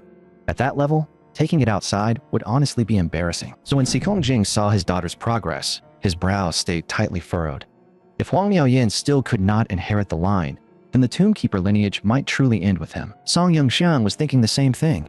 After watching for this long, even he had already learned it, which meant Huang Miaoyin's talent in formations really was not that strong. Still, after learning it himself, Song Yongxiang was also surprised, because this sealing art clearly came from the same root as the 5 elements grand array used to suppress the fighting ancestor. In other words, if he once had only a 60 to 70% chance of forcefully breaking the 5 elements grand array, then with this sealing art added in, he now had more than enough confidence to break it perfectly. He could even crack it open, throw on an even higher level seal afterward, and set an unlock code on top of that for the next time. After secretly learning all of this, Song Yongxiang checked on everyone else's progress, only to grow more speechless the longer he watched. These people's mental resilience was honestly terrible. Not a single one of them had managed to break free of their illusion on their own yet. Lan Kun, the host who had originally been destined in Song Yongxiang's previous life, was still spending every day inside his illusion, watching his Little Mermaid. This merfolk prince really had it easy. Huyan Xing was still stuck in his teenage years as well. But what Song Yongxiang really cared about was whether the person beside him was actually that host from the Huyan family. Then he switched over to Huyan Fa's side, and the tone turned much sadder. Song Yongxiang had never expected that this man, who always looked like some detached monk with no desires at all, still carried the memory of his former wife deep in his heart. As for that traitorous royal uncle, his case was even more intriguing. He seemed to have once been extremely close with the previous host of Ao Bing. So how had he ended up walking down the road of betraying the merfolk? But just as Song Yongxiang was about to close the monitoring screen, he discovered something new. Besides the people who had already been pulled in, there was somehow one extra snowman illusion, and the content of that illusion was bizarre. There was only a single snowman inside, sleeping there for more than 100 years. At the same time, while Song Yongxiang was still busy being shocked by everything else, another 2 months quietly passed inside the current illusion. Huang Miaoyin, whose sealing formations had already reached a decent level, still kept training without stopping. This time, however, the target of her practical training became Tong Juxiang. With Huang Miaoyin's help, the formation chains that had been locking Tong Juxiang's hands and feet were finally removed. Tong Juxiang was stunned when her freedom was suddenly returned to her. She was deeply grateful to Huang Miaoyin for releasing her, but she was still afraid that Sikong Jing would punish her once he came back and discovered what had happened. Seeing that, Huang Miaoyin decided to go all the way and opened the outer sealing formation as well. By the time she finished, she was already visibly tired. Yet she still urged Tong Juxiang to leave quickly, saying that what she had done was her way of returning Tong Juxiang's freedom on her father's behalf. In truth, Huang Miaoyin had always known that it was her father who had imprisoned Tong Juxiang. So the moment she inherited the sealing formations, the first thing she did was return that freedom to her. Once Tong Juxiang understood Huang Miaoyin's intentions, she did not hesitate any longer and immediately turned to leave the place that had trapped her for so many years. But the moment she ran off, something strange happened. On one side stood Huang Miaoyin, struggling to keep the formation open, already looking worn down. On the other was Tong Juxiang, wearing the faintest trace of a sly smile. Unfortunately, Song Yongxiang did not catch that detail at the time because he had still been busy studying the snowman illusion. By the time he noticed that something had gone wrong here, it was already too late. All that remained at the scene was a troubled-looking Huang Miaoyin. Fortunately, Song Yongxiang now had administrator authority over the secret realm. As long as he had enough information, there was nothing he could not dig up. So he spent a bit of time rewinding the timeline. When he turned things back by 2 months, he discovered that Sikong Jing had actually left because he had business to handle elsewhere. And before leaving, he seemed to have entrusted Huang Miaoyin with something very important. Song Yongxiang then pushed the timeline another month back, only to find that it had returned to the period when Sikong Jing was still teaching Huang Miaoyin the sealing formations. Still, it did not take long for him to lock onto the key point. Just from the look in Sikong Jing's eyes, Song Yongxiang could tell that the jade plaque was extremely important. Once he restored the timeline to normal speed, that suspicion was confirmed. Before leaving the mountain, Sikong Jing not only warned Huang Miaoyin never to summon Wen Zhong inside the formation, but also made her promise to remain within the sealing formation and absolutely not go outside. At the thought of being separated from the father she had depended on all her life, Huang Miaoyin was clearly heartbroken and softly asked whether he really had to leave. Seeing that his daughter was on the verge of tears, Sikong Jing immediately comforted her, saying that once he finished his business, he would come back and take her away. At that time, he would even bring her to the Tiandu Nation and let her taste all kinds of delicious food. The moment she heard there would be food and a chance to leave this place, Huang Miaoyin brightened up and started excitedly listing all the famous dishes of the Tiandu nation. Even so, in the end, she still was not fully reassured. She insisted on making a pinky promise with her father and demanded that he truly keep his word. After all, she had never once been separated from him all these years. So even after being briefly won over by the promise of good food and freedom, she quickly became reluctant again and repeatedly reminded him that he had to return in time for her birthday. In response, Saikong stroked her head and told her that if danger ever came here, she should use the formation to activate the jade plaque in her hand. If she did, not only would it trigger the defensive system, but he himself would also sense it and return immediately. Hearing that, Song Yongxiang grew suspicious, because the jade plaque looked very much like the life plaques commonly used by sects in the central continent. The only purpose of those things was simple. So long as the name on the plaque still glowed, the person tied to it was still alive. From that, Song Yongxiang guessed that Saikong was most likely leaving to take over the sealing duty at the Imperial Mausoleum's secret realm. Otherwise, he would never have entrusted something like this to his daughter. Sure enough, what followed unfolded almost exactly the way he had guessed. After Saikong left, Tong Zhoushan immediately began playing out a pitiful little act in front of Huang Miaoyin. After enough subtle manipulation, Huang Miaoyin was eventually affected by her clumsy tricks and ended up removing the restraints from her. Seeing that, Song Yongxiang could only shake his head helplessly. This little girl was far too easy to fool. Even so, that alone still did not seem enough to become the kind of mistake Huang Miaoyin could never forgive herself for. So Song Yongxiang decided to keep watching. And after that, aside from the old witch's escape, everything unfolded exactly as he expected. Once Saikong left, he never returned. Poor Huang Miaoyin spent her days counting on her fingers, waiting for her father to come back and celebrate her birthday with her. But even after her birthday had already passed, Saikong still did not appear, and by then Huang Miaoyin was the only one left within the sealing formation. And just when a person had reached the deepest point of despair, disaster always seemed to arrive right on its heels. When waves of rumbling suddenly came from the distant formation boundary, Huang Miaoyin innocently mistook the sounds for her father knocking to come home. So she ran over happily, ready to open the gate for him. But the real source of the noise was a group of people outside forcibly breaking the formation, and the tools they had brought were clearly of a very high grade. Leading them was none other than Huang Shinan, the current head of the Huang family of the Shishui nation. And as for how they had found this place, the answer was not hard to guess once the old witch escaped. She must have informed the Huang family right away. The only thing that truly surprised them was that Saikong and his daughter had managed to hide right under their noses for more than 10 years. Even so, they had still underestimated the power of the Tombkeeper line's formations. The two guards at the front, who were responsible for breaking the formation, quickly reported that they had run into a serious problem. They had already spent a long time stabbing at it with formation-breaking spikes, yet the formation remained completely intact, so they suggested that the family head bring in an actual formation master. Hearing that, the house steward flew into a rage on the spot, stamping her feet and cursing the two guards as useless trash. But right at that moment, the gate of the sealing formation slowly began to open from the inside.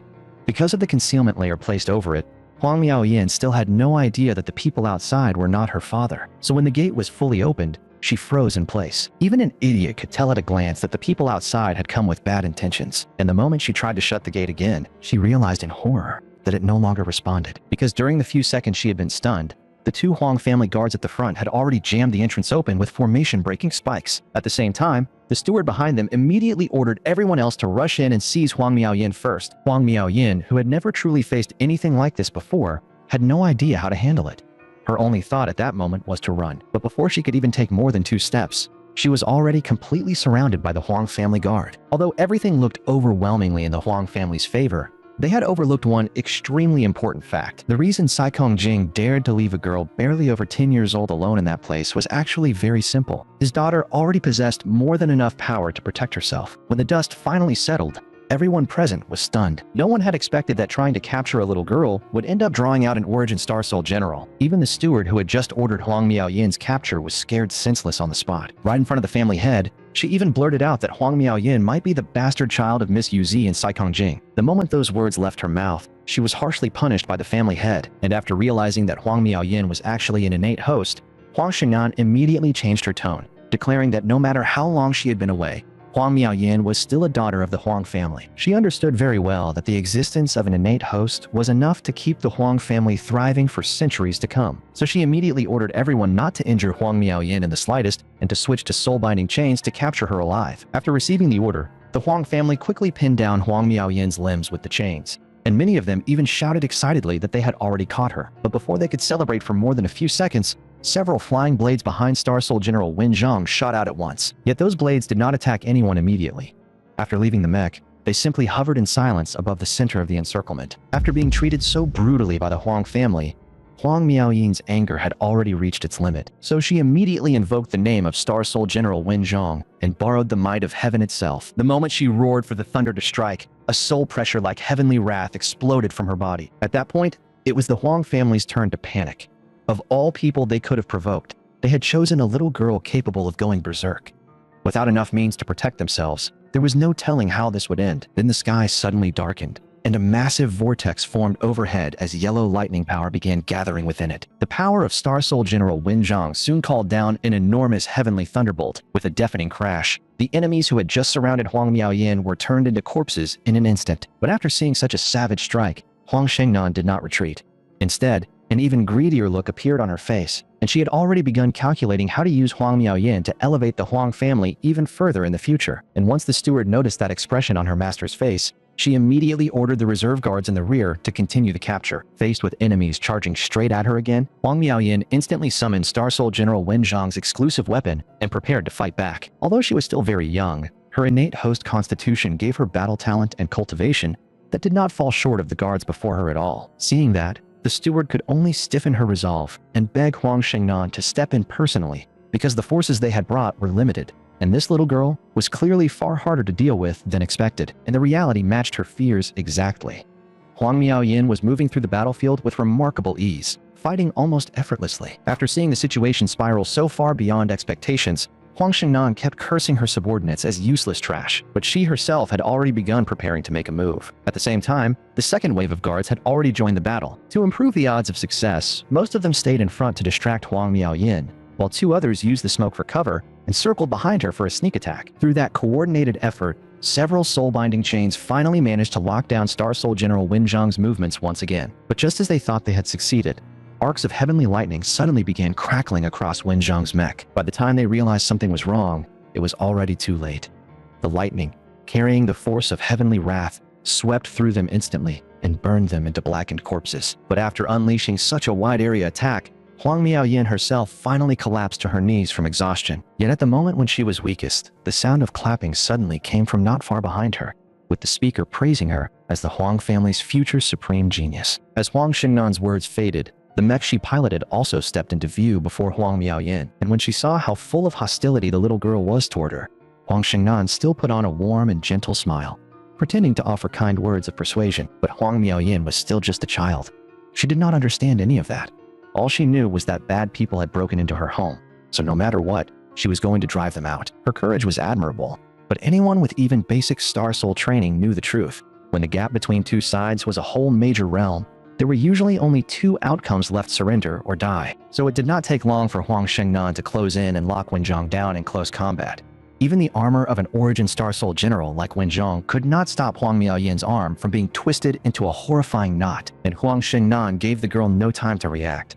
She pivoted on one leg and violently turned her body in one smooth motion. After adjusting her angle, she unleashed a fully charged rift-splitting palm straight at the spot where Wen Zhang's Star Soul coffin was located. The instant the strike landed, Huang Miaoyin was blasted out of the construct, and her Star Soul armor rapidly dissolved around her. Fortunately, the formation wall behind her absorbed part of the impact. Otherwise, with that level of force, she would have been sent flying much farther before hitting the ground. Even after crashing down hard, Huang Miaoyin did not lose consciousness. Instead, she gritted her teeth and forced herself back to her feet. But what did it matter if her body could endure it? At this point, it was her heart that had already broken. To her, the most painful thing was never losing to the enemy. The real pain had started the moment her father left, because that was when the only pillar holding up her world collapsed. Powerless and desperate, she could only clutch the jade token her father had left behind, crying as she shouted his name again and again. More than anything, she wanted him to come back and save her right now. But the moment Song Yongxiang saw that the name on the jade token had already gone dark, he understood that her father had most likely died inside the Imperial Mausoleum's secret realm. And yet, seeing that little girl kneeling on the ground and calling for her father over and over, Song Yongxiang could not help feeling sorry for her. In all likelihood, she would never understand why her father had lied to her, even in what had been their final farewell. Just as Song Yongxiang's sympathy rose, Huang Shengnan dismissed her construct and walked over to Huang Miaoyin, then began questioning her about her background. But Huang Miaoyin was heavily injured and mentally on the verge of collapse. There was no way she could answer anything. The only thing left in her heart was the father who was never coming back. Seeing her remain so unresponsive before the family head, the steward immediately stepped in and began pressing her to answer. But no matter how hard she pushed, all she got in return was the same line repeated over and over. Meow wants to stay here and wait for father to come back. Seeing that, Huang Shengnan changed tactics. She softened her tone and tried to persuade the girl like a caring relative, saying that once she returned to the Huang family, no one would ever bully her again. But it changed nothing. Huang Miaoyan remained kneeling there blankly, repeating again and again that this was Meow's home, and that Meow would wait here for father to come back. Yet from the look in her eyes, Song Yongxiang sensed something more. Perhaps in that very moment, Huang Miaoyan had already understood what it meant when the name on a life token went dark. The illusion then abruptly ended when Huang Shengnan struck and knocked her unconscious. After that, Huang Shengnan prepared to take her away. Although the illusion quickly restarted from the beginning once again, by this point, Song Yongxiang already understood exactly what Huang Miaoyan's heart devil obsession truly was. The reason she kept repeating this cycle without waking up was simple. She was waiting for someone who would never come back.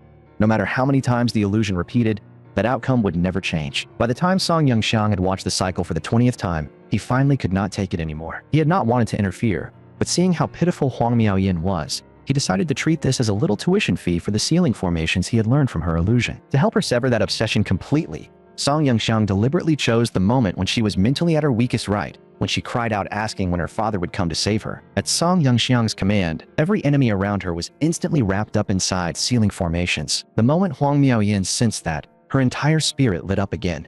Because she had not only seen the familiar formation patterns, she had also heard a voice she knew. To cut through her obsession completely, Song Yongxiang then compressed the surrounding space through the formation to the limit. In the very next second, every enemy inside it exploded into a dazzling shower of light, like fireworks bursting in the sky. But when Huang Shengnan noticed Song Yongxiang, she said something that surprised even him.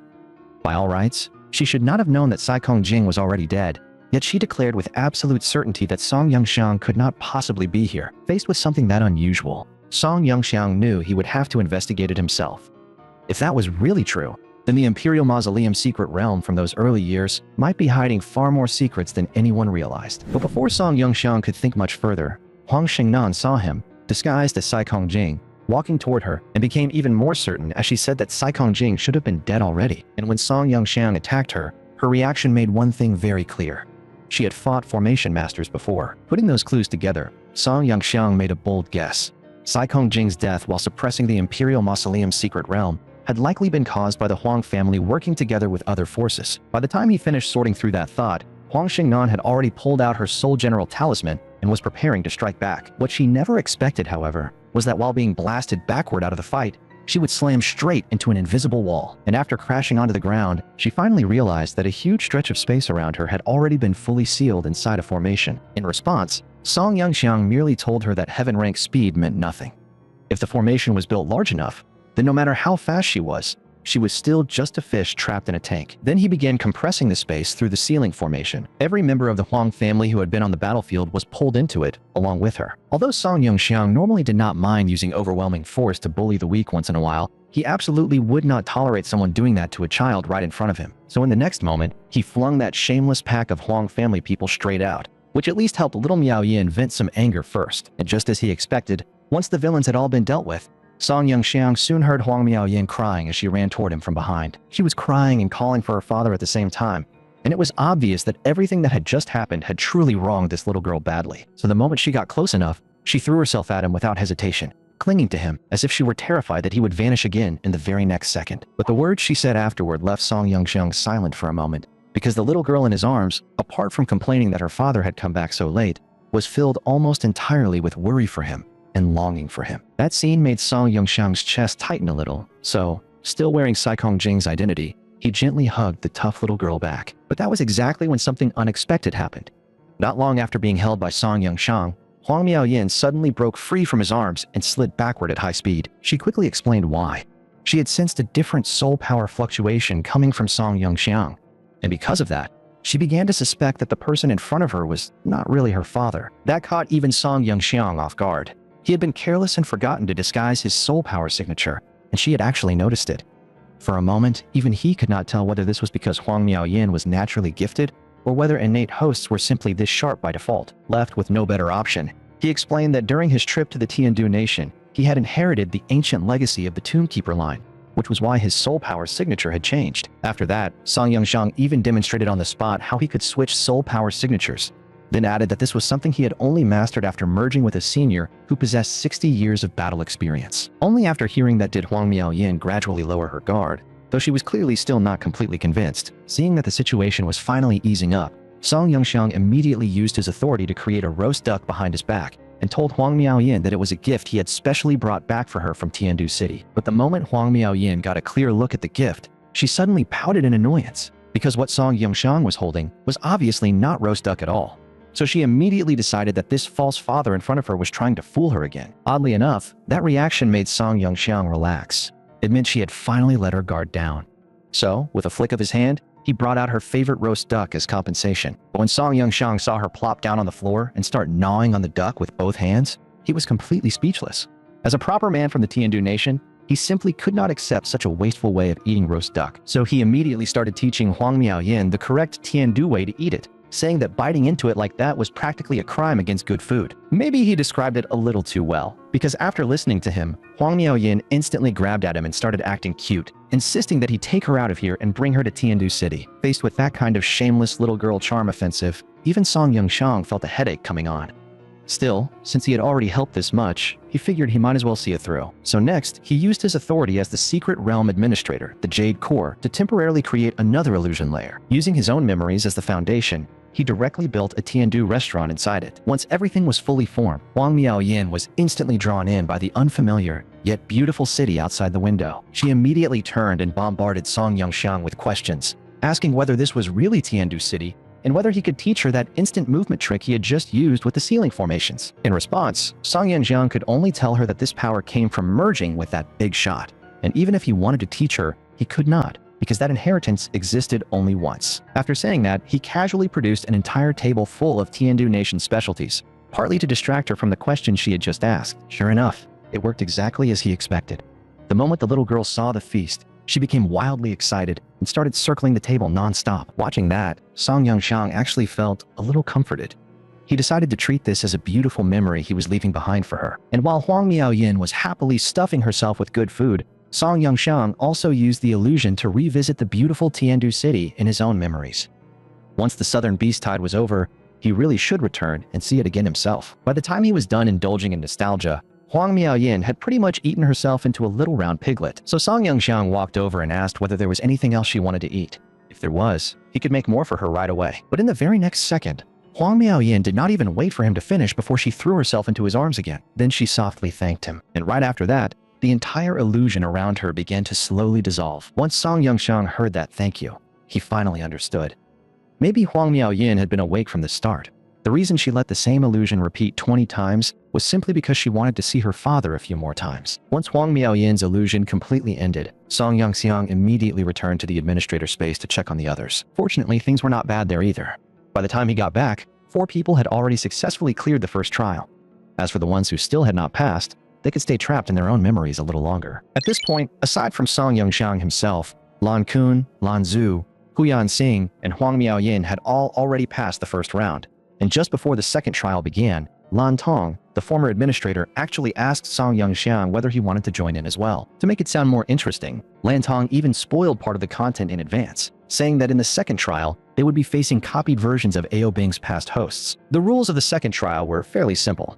All candidates would first have to fight through large numbers of enemies, and then, based on their kill scores, each would be randomly matched against a copied version of one of Ao Bing's previous hosts for a final duel. These copies, recorded within the secret realm Jade Core, had no emotions and no independent will, but they had inherited all of the original host's combat strength and battle experience, which made them perfect gatekeepers for a trial like this. After the administrator finished explaining the rules, Song Yongxiang asked whether the second trial would suppress everyone's cultivation to the same upper limit. After all, the gap in strength among the 5 people present was still pretty obvious. After hearing Song Yongxiang's question, the administrator replied that such a rule naturally existed. Since the trial had to be balanced around the weakest participant at present, once the second trial began, everyone's cultivation would be suppressed to late Earth rank. That left Song Yongxiang a little stunned. Could it be that the weakest person here was actually him? After calming down, Song Yongxiang then asked whether the third trial would have the winners of the second trial fight one another to determine the final victor. The administrator confirmed that this was indeed the case. The final winner would inherit the Star Soul General Al Bing. And just as Song Yongxiang expected, the Secret Realm trials still could not escape the usual formula of contests of wit, combat, and contestants fighting one another. If he wanted to tamper with anything, he would have to do it quietly at this stage. But while Song Yongxiang was still thinking about how to handle things, the administrator awkwardly asked if Song Yongxiang could restore him to Lord Lantong's appearance before announcing the rules, since that would make him look more dignified. Hearing that, Song Yongxiang also felt that it did make sense. Still, the old man's look was far too plain, so he decided to make it a little more interesting. With a flash of light, the administrator froze in disbelief. Then he immediately turned around and chased after Song Yongxiang, asking if he was serious, because there was no way something as cute as a chubby fish could possibly look dignified. That line nearly made Song Yongxiang laugh out loud. After finishing that, Song Yongxiang began wondering what name he should give the little guy. Calling him Little Blue felt a bit ordinary, but names like Gudon, Wang Kai, or Tiazu felt far too rustic. While Song Yongxiang was still thinking about it, the administrator gave up struggling and chose the name Little Blue for himself. Though he still made one final request before leaving, he really wanted at least a little dignity. The moment he said that, Song Yongxiang casually added a pair of cute little dragon horns to him. Seeing that, Little Blue finally gave up resisting altogether, though Song Yongxiang could still tell he was not exactly pleased. At that point, Song Yongxiang decided he had teased him enough, so he stopped there, used the Jade Core to grant him the ability to freely adjust his size, and sent him off to explain the rules. Meanwhile, at the candidate's teleportation array, everyone was already waiting for the second trial to begin. Huyan Sing, who had awakened first, was looking around everywhere for his protector, but it did not take long before he learned that Uncle Fa had failed to pass the Heart Devil illusion. As for Lan Kun, the moment he woke and saw the traitorous royal uncle Lan Zhu, he was instantly furious and angrily accused him of gambling with the inheritance of the merfolk race. Lan Zhu, however, could not be bothered to respond to him at all. At the same time, Lan Zhu also noticed Huang Miaoyin. Since he had never seen her before the ritual began, he quickly concluded that she must have been the powerful expert who had hidden in the sky and watched everything unfold. The most distracted person there, however, was actually Huang Miaoyin. Even now, she was still immersed in the emotions of meeting her father again, repeatedly whispering apologies and thanks. Fortunately, in the next moment, the Secret Realm Administrator appeared directly above everyone's heads. That instantly brought the attention of everyone present back to the scene. The moment Lan Kun saw him, he nearly broke down, because he simply could not believe that the guardian of the merfolk's secret realm was actually a chubby-headed fish. In response, Little Blue chose to ignore him and quickly explained the rules and victory conditions for the next trial. The instant he finished speaking, everyone on the field was teleported straight into the combat arena. The unluckiest ones were Lan Zhu and Huang Miaoyin, because their landing points were marked directly in the middle of the enemy swarm. Fortunately, all of them were experienced fighters. Faced with enemies surging in like a tide, they quickly entered combat mode. Before long, each of them was mowing down the mobs with their own combat techniques. And at the same time, the performance gaps between their different mechs quickly became obvious. Meanwhile, Song Yongxiang had also entered the battlefield, and he noticed that Huang Miaoyin was using the Sunu-type mech to hide the fact that she was actually the host of Wenjiang. So Song Yongxiang also chose to stay hidden for the time being, while using the opportunity to test the real combat performance of the Wei Yuan-type mech he had developed earlier. After some time passed, the final kill scores were calculated. Lan Kun, who had been the destined host in Song Yongxiang's previous life, was the biggest disappointment. After fighting for so long, he had scored only 126 points. In contrast, Huyan Sing, the young master of the Huyan family, performed much better, reaching a total of 261 points. Lan Zhu, who was originally a heaven-ranked powerhouse, did not disappoint anyone either, finishing with 425 points. On the other side, Huang Miaoyin, despite being a saint-ranked powerhouse, was held back by the mech's performance and ended with only 689 points. But when the final screen shifted to Song Yongxiang, things became almost absurd, because while piloting the fully equipped Wei Yuan-type mech, he somehow scored the highest total on the field, a full 1,000 points. Even so, this form of the Wei Yuan-type mech had one fatal flaw. Its output was so fierce that the soul power burden on the user became outrageously heavy.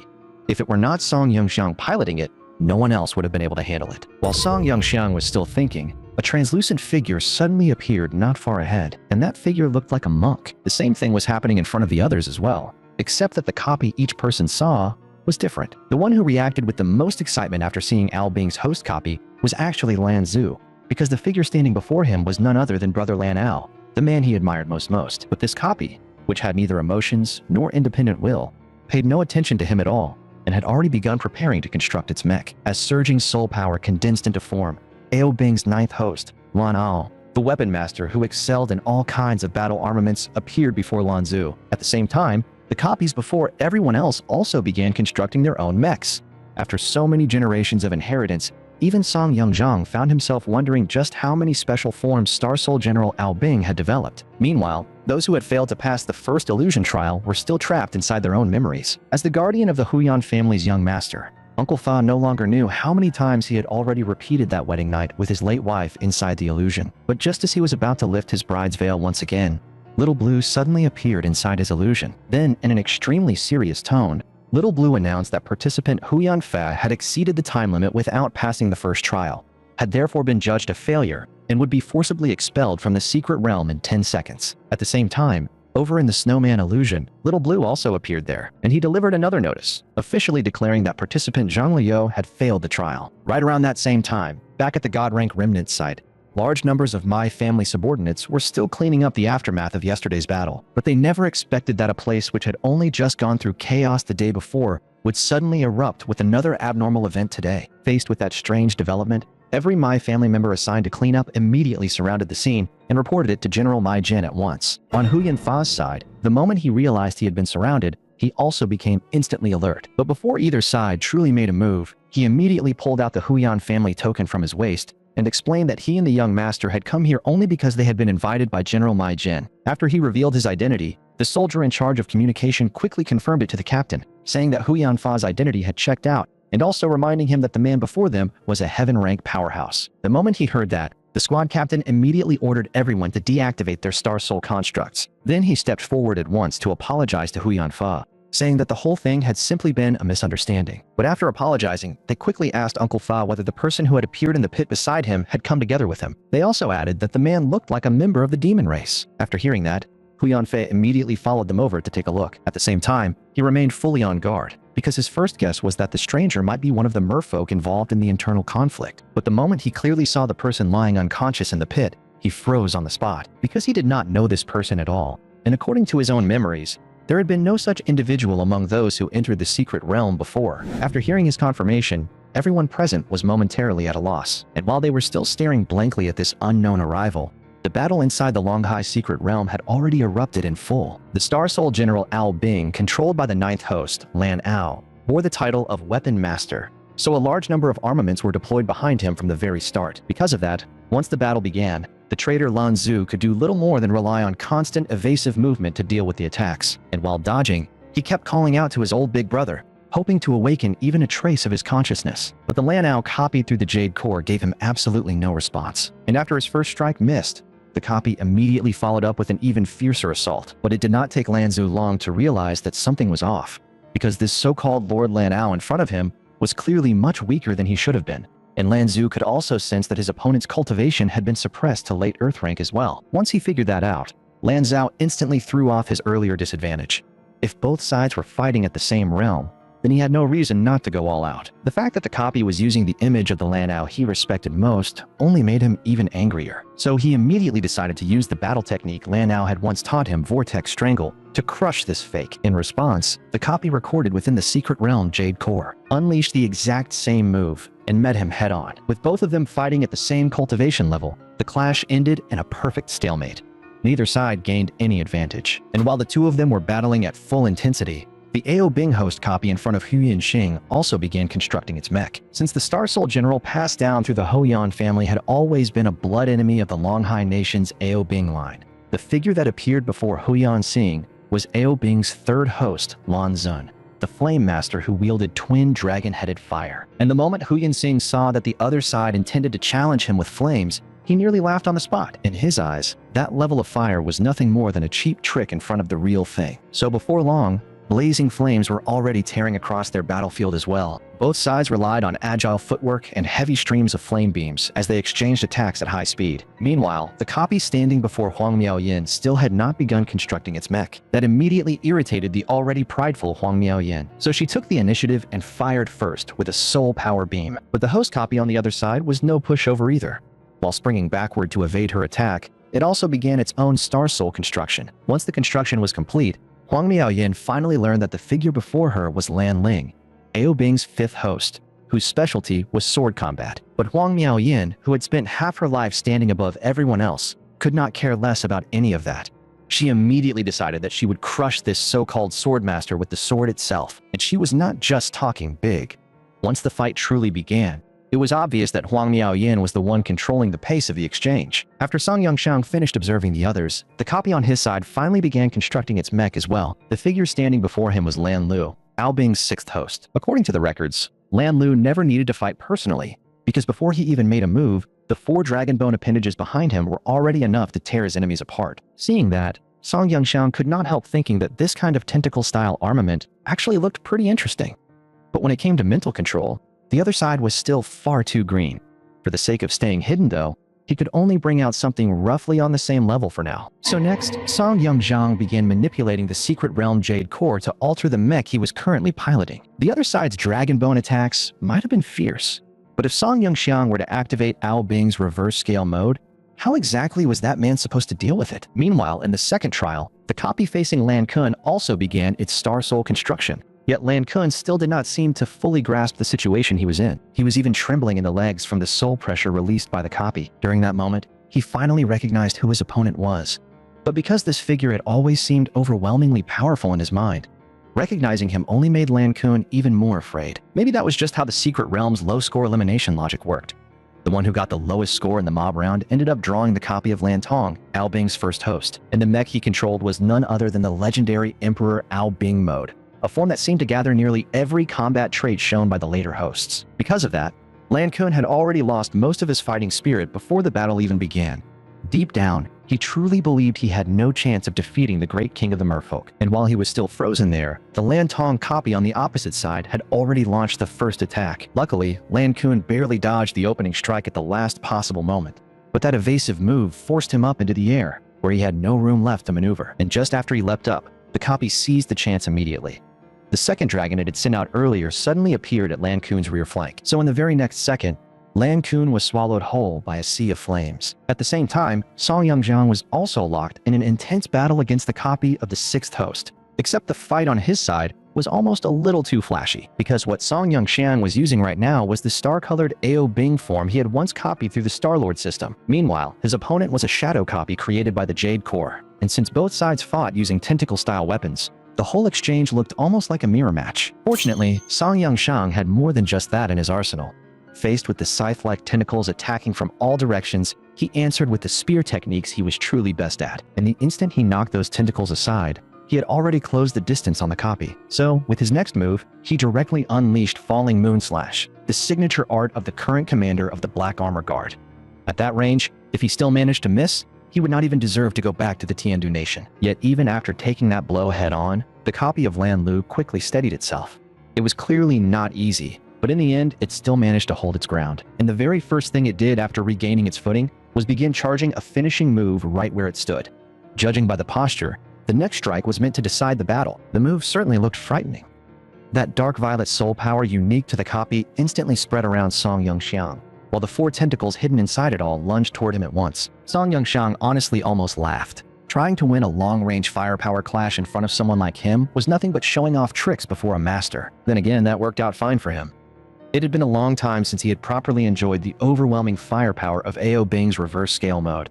So this was the perfect chance to teach the Jade Core system a lesson. So in the next moment, the dragon heads that had been hovering behind him all this time instantly entered full firepower mode. And as their rate of fire kept climbing, the wall of soul power in front of Song Yongxiang was torn apart like wet paper. Under that kind of savage, suppressive fire, even the copy of Lan Lu, the sixth host, could only respond by dodging in a panic. And when it finally regained its bearings and looked back towards Song Yongxiang, it was shocked to find that Song Yongxiang had vanished from where he stood. And in the very instant it looked around, a sharp battle blade had already appeared silently against the Star Soul coffin at its chest. Meanwhile, after landing that finishing blow, Song Yongxiang still followed up with a few extra shots, just to make sure the copy would not get back up and keep dragging the fight out. But once the battle was over, he actually felt a little regret. Judging by the intensity of that fight, the copy had probably shown less than 20% of the original's real strength.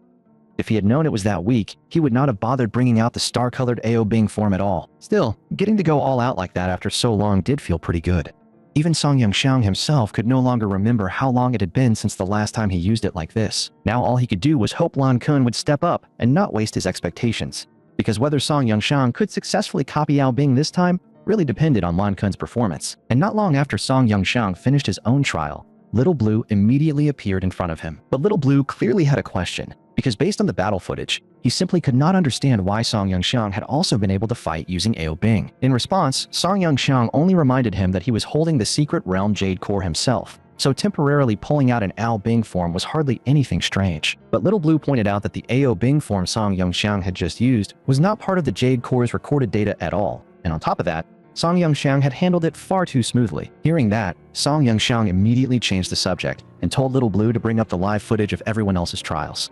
As for the Star-Lord system, he had no intention of explaining that. But once Song Yongxiang saw the others' battle conditions, he started getting a headache because almost everyone else was progressing just fine, while Lan Kun alone was getting beaten the whole way through. Watching that, Song Yongxiang could not help breaking into a sweat for him. He even started wondering whether the inheritance appearing early might have changed the original course of history.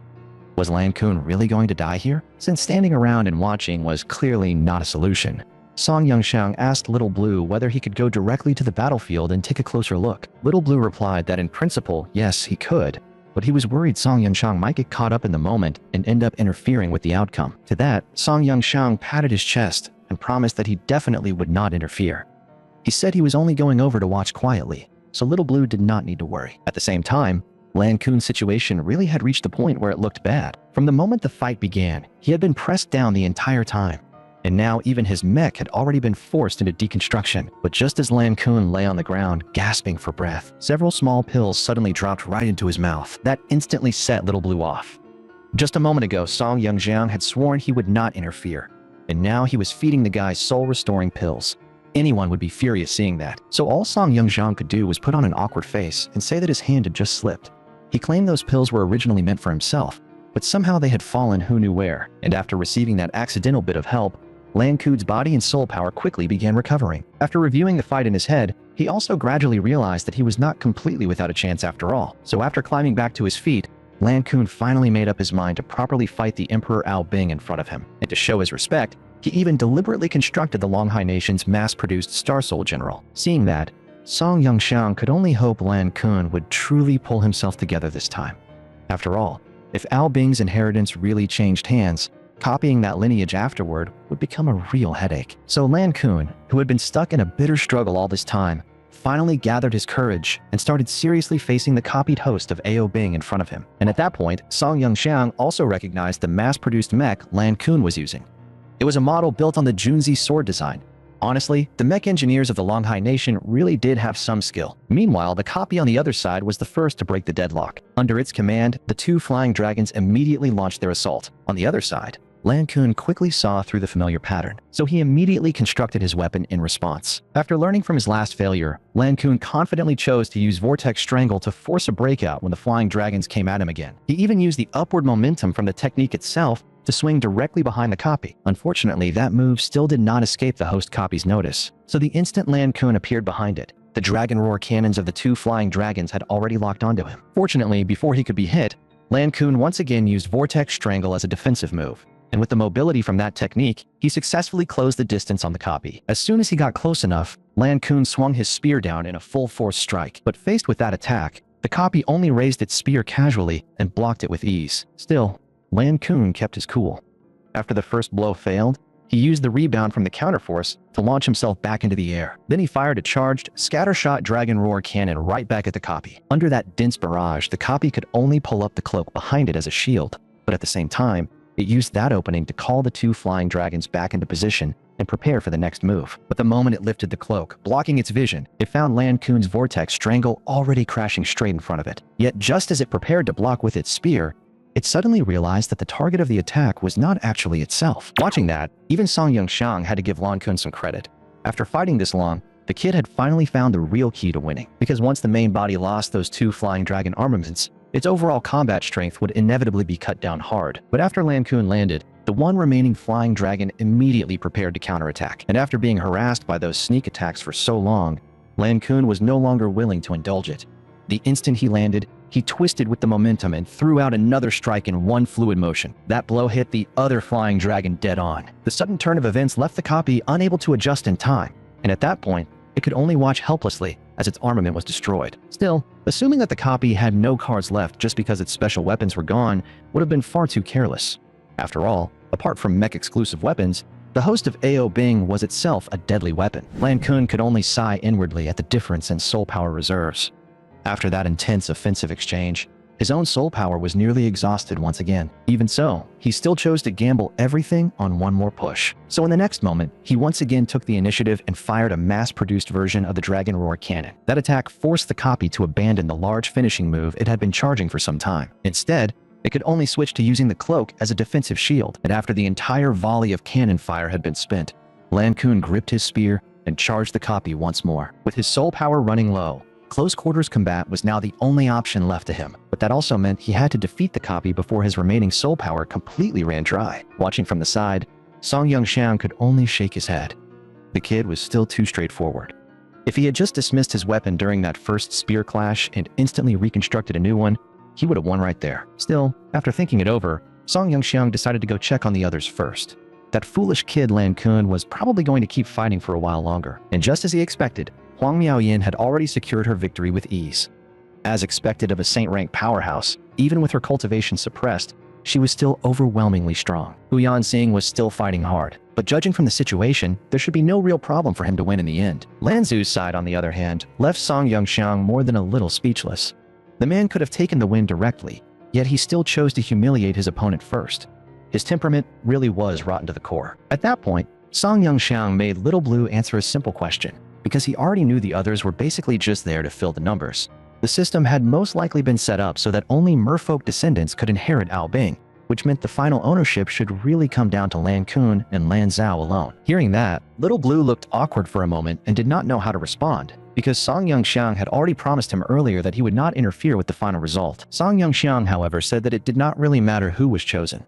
He simply felt that the format of the third trial was far too boring. He even pointed out that deciding the fate of the merfolk race's greatest treasure purely through internal fighting felt a little too careless. Once he put it that way, even Little Blue had to admit that the point made some sense. So Song Yongxiang laid out his plan for him. Whether that plan would ultimately benefit Lan Kun or not would depend on how things unfolded next. Meanwhile, the candidates who had defeated their respective copies had already been returned to their own staging zones. As the last one to clear for the moment, Hu Yanxing quickly noticed that Lan Zhao and Huang Miaoyin had both already passed the second trial. What interested him more, though, was Song Yongxiang's situation, because Song Yongxiang had entered the battlefield directly, so Hu Yanxing had never actually seen him before the second trial began. Still, Hu Yanxing could not help feeling a little relieved that he had at least performed better than Lan Kun, because Lan Kun's staging field had still remained empty until now. Soon after that, Little Blue reappeared and began announcing the rules for the next round, though this time his body seemed to have become a little too exaggerated in size. But right then, Lan Kun finally managed to clear the second trial at the last possible moment,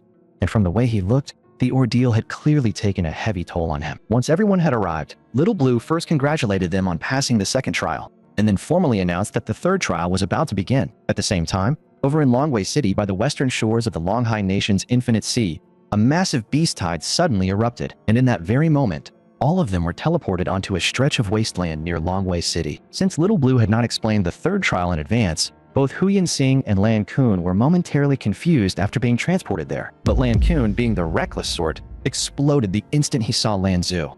Before he even figured out what was happening, he had already charged straight at him. Clearly, though, he thought too highly of himself, because Lan Zhu avoided his attack with almost insulting ease. Then Lan Zhu slipped behind him in a single motion and seized Lan Kun before he could react. But just as the two of them were about to keep tearing into each other, a sharp warning siren suddenly rang out across the sky. At the same time, thick black smoke began spreading around the teleportation zone, and hidden within that smoke were countless crimson eyes. Once Lan Kun and Lan Zhu calmed down a little, they quickly recognized the sound as the Longhai Nation's emergency war horn. But at that point, no one had any energy left to care about their feud, because the sight before them was simply too overwhelming. Along the endless coastline and across the sky above, countless beasts of all shapes and sizes had already filled the horizon, and that, precisely, was why Little Blue had brought them here. The situation had developed too suddenly, so he had no choice but to shift the third trial here on the spot, with the objective being simple: defend this harbor city of the Longhai Nation against the beast tide. The Longhai Nation had originally been a vassal state supported by the Empire, created mainly to resist the beasts of the sea. But after the Empire fractured, the Longhai Nation rose on the strength of its own military power and eventually became one of the great nations capable of standing shoulder to shoulder with the others. Before them stood Longwei City, a defensive fortress city in the south of the Longhai Nation, a place that had once served as the front line where the merfolk resisted the endless beast tides centuries ago. But today, the people of the city were finally forced to remember that old terror once again. Because aside from the Baifang-type beasts filling the skies, the coastline itself was also packed with beasts of every kind, large and small. Faced with such a desperate situation, even the Longhai troops defending the city were caught somewhat off guard. The only thing they could do at once was shut the outermost southern gate immediately. Since they had not faced a beast tide on this scale for hundreds of years, even the beast-killing guns mounted along the walls had begun to rust and yellow with age. Even so, the morale of the defending troops did not collapse. On the contrary, because every one of them knew they were the final shield standing between the beasts and the people inside the city, all of them steeled themselves and prepared to fight with full focus. At the same time, the assault squad responsible for holding the front had already finished assembling. Though they only had the strength of 3 battalions in total, their commanders still decisively split off 1 battalion to cover the evacuation of the civilians. As soon as the order was given, the leading commander immediately led his troops out through the city gate. Even though everyone knew this battle would likely be a death trap, not a single person there showed any sign of fear or retreat. Meanwhile, Song Yongxiang's group was gradually coming to understand the situation. Even so, Lan Zhu and Lan Kun still found it hard to believe that what they were seeing was real. Lan Kun was the first to jump out and say that maybe they had fallen into another Heart Devil illusion.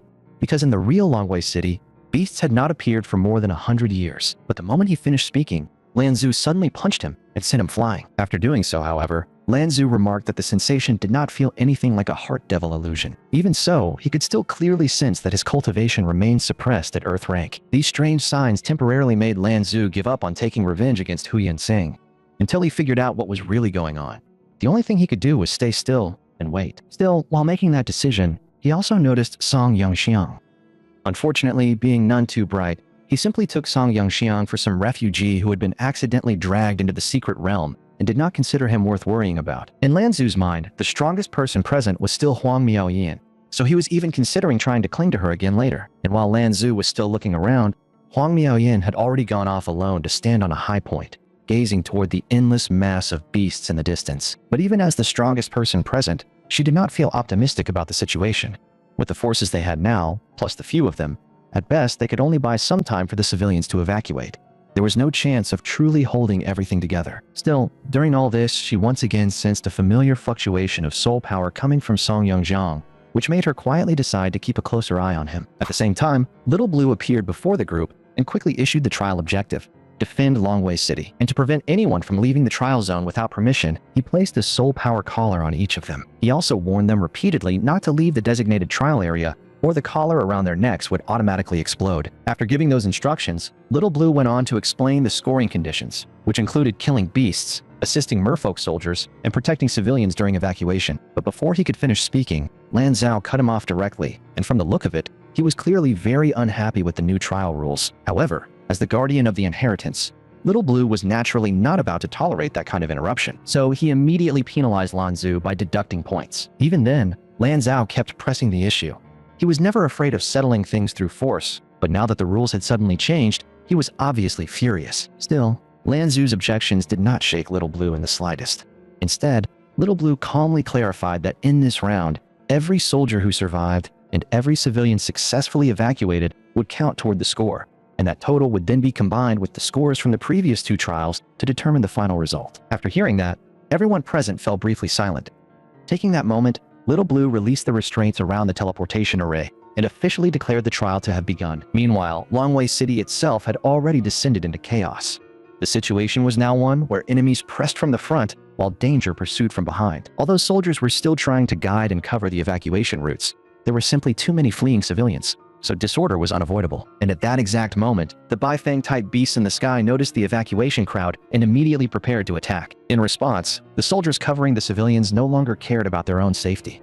All of them rushed behind the fleeing people and raised their shields in defense. But against an area-wide soul power bombardment, they ultimately could not protect everyone, and even their own lines were already beginning to crumble. Fortunately, through sheer cooperation, they barely managed to block the first wave of soul power strikes, though many soldiers were badly wounded in the process. Yet just as they had narrowly escaped death, the beast's second round of soul power bombardment locked onto the north gate in the distance, and this time, Even large numbers of innocent civilians were caught up in it. And because of the explosion, the city gate that had originally served as an evacuation route was completely blocked off by falling rubble. Yet that was still not the most desperate part, because the survivors soon realized that the beasts in the sky were already charging another round of soul power beams. And this time, they were clearly preparing to fire again. But just at the last possible moment, a soul-powered flying sword curved beautifully through the air from afar, and with a single slash, chopped off the beast's head. At the same time, Huang Miaoyin, piloting the Shishui Nation's mass-produced Su-Nu model, appeared in everyone's sight. The civilians she had just saved immediately began calling her Immortal Lady, and some of them even dropped to their knees and started praying to her. But after doing all that, Huang Miaoyin did not stop moving. In a single flash, she appeared in front of the city gate that had been blocked by fallen rubble. And before anyone there could even process what was happening, she erupted with soul power and cleared away the rocks, blocking the gate by force. That completely stunned everyone present. They had called her Immortal Lady with their mouths, but none of them had expected something that truly felt like the descent of a god. Still, reality was too cruel to give them much time to stand around in shock. Very quickly, the crowd snapped out of it and continued fleeing out of the city. At the same time, every time another civilian successfully made it through the gate, the collar around Huang Miaoyin's neck kept issuing score increase notifications. Meanwhile, the fighting along the coastal defense line had already exploded into full force. But with the beasts vastly outnumbering the defenders, the city troops quickly found themselves running out of options because the beasts were packed far too densely together. Under normal circumstances, killing even a single beast often required several people working together.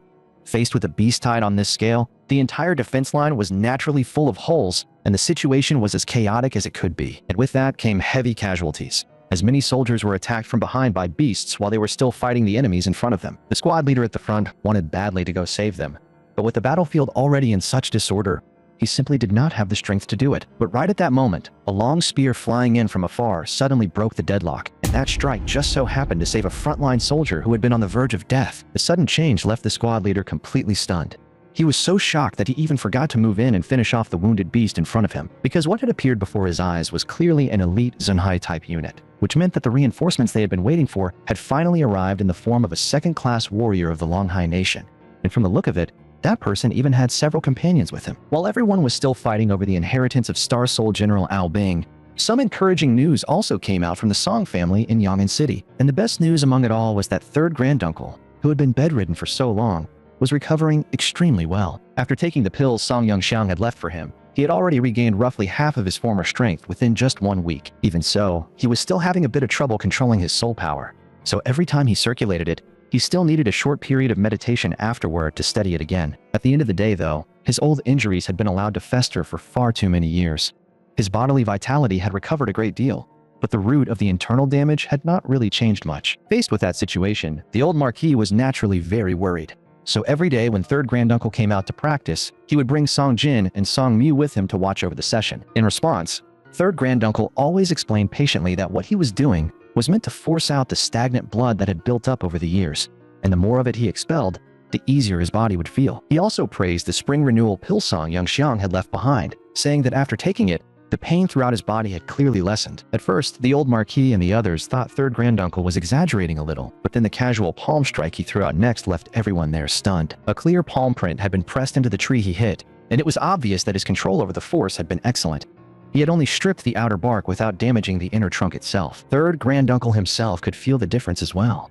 Not only had the pain in his body eased significantly, but the soul power that had once been constantly leaking away had finally returned to the point where he could release and withdraw it with ease. Although he had long been prepared for death, he had now developed a strong interest in the life-prolonging method Song Yongxiang had once mentioned. Seeing that, the old Marquis quietly asked Song Mu for an update on Song Yongxiang's situation, clearly eager for his grandson's return as well. In response, Song Mu reported to the old Marquis everything he knew from Song Yongxiang's most recent communication. He also suggested bringing in Ajin, who had been tracking Song Yongxiang's movements, so that Ajin could personally deliver a more detailed report. Meanwhile, third granduncle had finished his morning practice and was preparing to head back down to the underground base for more rest. But even inside the elevator, he still could not suppress his excitement. He was already imagining how shocked certain people would be when they saw Cao Ren soaring through the sky again.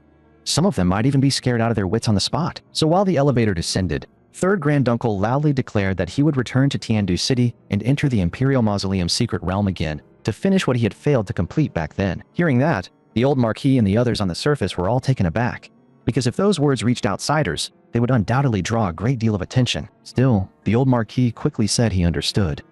Third Granduncle now looked ready for a true rebirth, like a phoenix rising from the flames. So of course, his spirits were high. The old Marquis also remembered that in his youth, Third Granduncle had been exactly the kind of man who rode in fine clothes and carried himself with fearless arrogance. Back then, he had truly been a once-in-a-generation genius throughout all of the Tiandu nation. Song Jin agreed with that, and even added that Third Granduncle had once been famously obsessed with protecting his younger sister. For the sake of the Grand Imperial Consort, he had beaten up the Emperor of the Tiandu nation more than once. Just as everyone was chatting enthusiastically, Ajin, who was in charge of Shadow Guard Group 2, arrived before them to report on the past few days of work. In fact, not long after Song Yongxiang set out, Shadow Guard Group 2 had already sent people to secretly track his movements. However, once their men followed him into Sand Sculpture City, they completely lost sight of him. Still, according to reports from local informants, a mech battle had broken out near the God Rank Remnant site the day before yesterday. During the follow-up investigation, the Shadow Guards also discovered traces of merfolk from the Longhai Nation appearing there.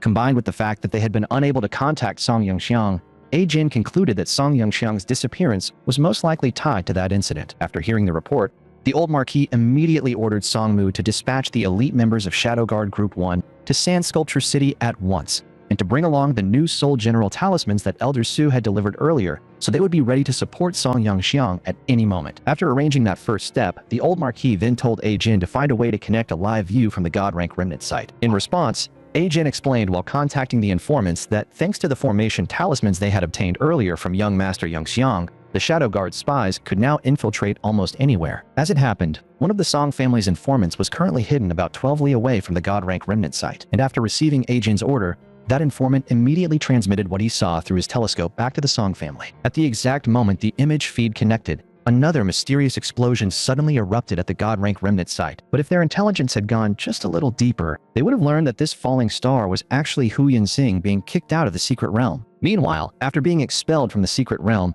Hu Yinxing was first and foremost relieved that he was still alive. He also quickly noticed that the collar around his neck was gone. That meant everything he had just experienced had indeed happened inside the secret realm. Just as he was thinking things through, he suddenly heard Hu Yanfa's voice from behind him. A moment later, Hu Yanfa rushed over and pulled Hu Yinxing into a tight embrace. At the same time, he also quickly checked over his young master's physical condition. Once he confirmed that Hu Yinxing was unharmed, Hu Yanfa explained that they were back near the God Rank Remnant site, the very place where they had first been drawn into the secret realm. Hu Yanfa then admitted somewhat awkwardly that he had not even passed the first trial.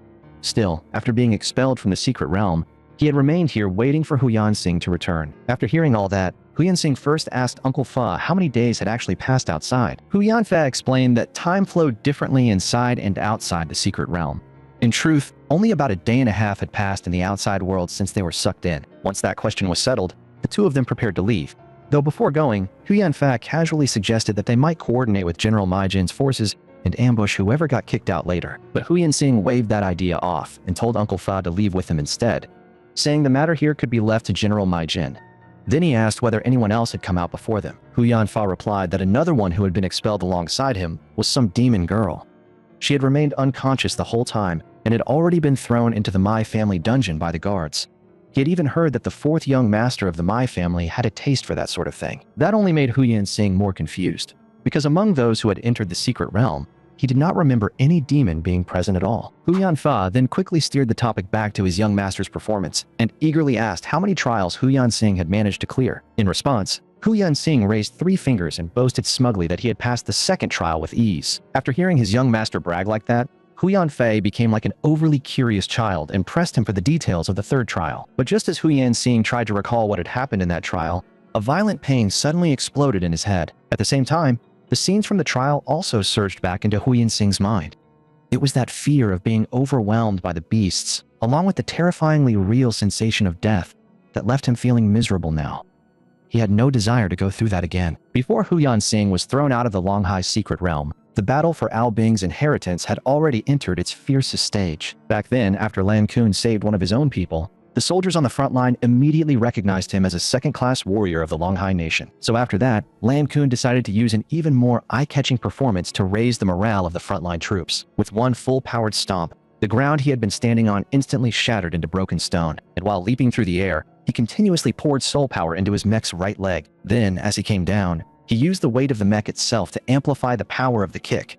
while also forcing the spear lodged in the beast's skull back out. Right after that, still worried the beast might not be fully dead, he snatched the spear back in midair and casually followed up with a full moon slash. That scene completely fired up the surrounding Longhai soldiers because they had never expected reinforcements to arrive so quickly. The men he had saved immediately crowded around him to offer thanks, all while sighing over the bond of their own people. And as Lan Kun responded to them, the secret realm system began sending him one score notification after another, which instantly lifted his spirits. So in the next moment, Lan Kun threw himself right back into battle. That entire scene happened to fall right into Lan Zhao's line of sight in the distance, and at the same time, he was gradually beginning to understand how scoring worked in this trial. But that only made him more irritated. Watching Lan Kun show off in that Sunhai type unit at the front line made his blood boil. If he had not come out of the bathhouse without his equipment earlier, the one strutting around out there would have been him. And with a specially modified Huyan mech on one side and the Tiandu Nation's Wei Yuan type mech on the other, the comparison made his own mech look the worst by far, so he had already started thinking about how to sabotage the others a little. At that point, even Song Yongshang did not know how to describe the logic in this man's head.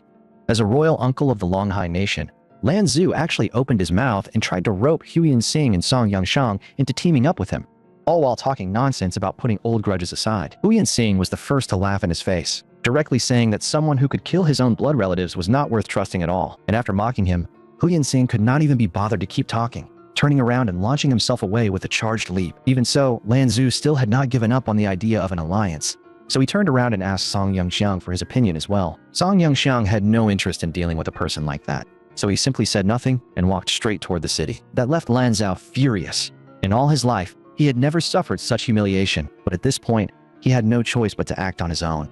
And while trying to figure out how to score points for himself, he also had not forgotten about setting traps for the others. If he could not score, then he would make sure the others had a hard time scoring too. Meanwhile, Huyan Xing had already thrown himself into a fierce battle with the beasts. But while fighting, he was still keeping part of his attention on Lan Zhu, worried that the man might try to trip him up from behind. Dividing his attention like that was bound to cause trouble, and the beast seized the opening the instant he glanced back. By the time Huyan Xing reacted, it was already a little too late, and he could only barely raise both arms to block the heavy incoming strike. Fortunately, he was piloting the Huyan family's specially modified mech, so in the very next second, he used the cannons mounted behind him to blow the beast apart at close range. The process had been somewhat dangerous, but once he killed the beast, the collar around his neck immediately sent him a score increase notification. Huyan Xing also realized something important. The beasts on the Longhai Nation side had a very obvious weakness. Creatures like the one he had just killed only had extremely tough pincers, while the rest of their bodies were much more fragile, and they also seemed particularly poor at handling beam-type attacks. That immediately brought the battle into the field Huyan Xing excelled at most, since the specially modified mech he was piloting had been built precisely for enhanced firepower. And just as he expected, the defenses of the Longhai Nation's beasts really could not withstand his beam attacks. The Longhai soldiers he had rescued, however, were still more than a little baffled, because they had never imagined that someone from the Xiaoyu Nation would actually come help them. And while they were still standing there in confusion, Huyan Xing had already begun calculating the score value of saving people, even going so far as to wonder whether he should deliberately force the soldiers into danger first and then rescue them afterward. If he did that, he would have found himself a stable way to farm points. But after calming down, Huyan Xing still could only show a helpless expression. Although the Huyan clan and the Longhai Nation were hereditary enemies, even so, Huyan Xing still could not bring himself to take advantage of these soldiers who had stepped forward to defend their homes and country. No matter how deep the blood feud between their races was, he still believed warriors like these deserved respect. If he wanted to claim the inheritance of Star Soul General Ao Bing, then he should earn his points openly and properly, not by using cheap tricks to toy with brave soldiers. And that attitude greatly boosted the morale of the frontline troops. So under the cover of his artillery fire, the soldiers of the Longhai Nation launched another fearless group charge. At the same time, Lan Kun saw everything Huyan Xing was doing, and even he could not help admiring the man's strength. But just as Lan Kun stopped to watch, movement from behind signaled a beast lunging at him. Fortunately, he dodged the attack at the last possible moment. Then he leaped straight onto the beast's head and delivered what could only be called a brutal field surgery with his spear. But just as Lan Kun was about to finish the beast off with one final strike, a soul power beam suddenly shot in from afar and killed it first. Yet instead of getting angry, Lan Kun only found himself wondering why his royal uncle had helped him. In response, Lan Zhu looked at the fool waving at him in thanks, as if he were an idiot, and thought that the Longhai Nation truly had rotten luck to have a prince like this. Meanwhile, the mysterious beast that had been lurking out in the outer sea suddenly let out a deep roar. Right after that, those crab-like beasts standing along the shore all opened their shells at once, as if they had received a command. And before anyone could even understand what was happening, the spheres hidden inside those shells began charging up. That frightened both Lan Kun and Huyan Xing badly, because this kind of beast had not appeared for many years, though all three of them had read about it in historical records. The most terrifying thing about these creatures was that once they started firing, they blasted everything indiscriminately. They did not care about friend or foe, and they would not even spare themselves. On top of that, the launch ports on their backs were packed so densely that just 3 of them were enough to blanket an entire section of the battlefield. So when the barrage finally ended, the coastline battlefield, which had been in absolute chaos moments before, suddenly fell silent. No one even knew whether anyone had survived inside it. Compared to that, the situation inside Longwei City was actually a little better than the one along the shore. After Huang Miaoyin opened the evacuation route, the civilians inside the city began retreating quickly under the guidance of the soldiers, and the military had even arranged floating ships outside the city to take them in. Huang Miaoyin stood alone on high ground, silently watching the evacuation, and every time another person made it out safely, she gained a small amount of points. But just then, another large flock of Bifang-type beasts flew in from the distance, and it was obvious that they were heading straight for the fleeing civilians. That made Huang Miaoyin feel a little pressure.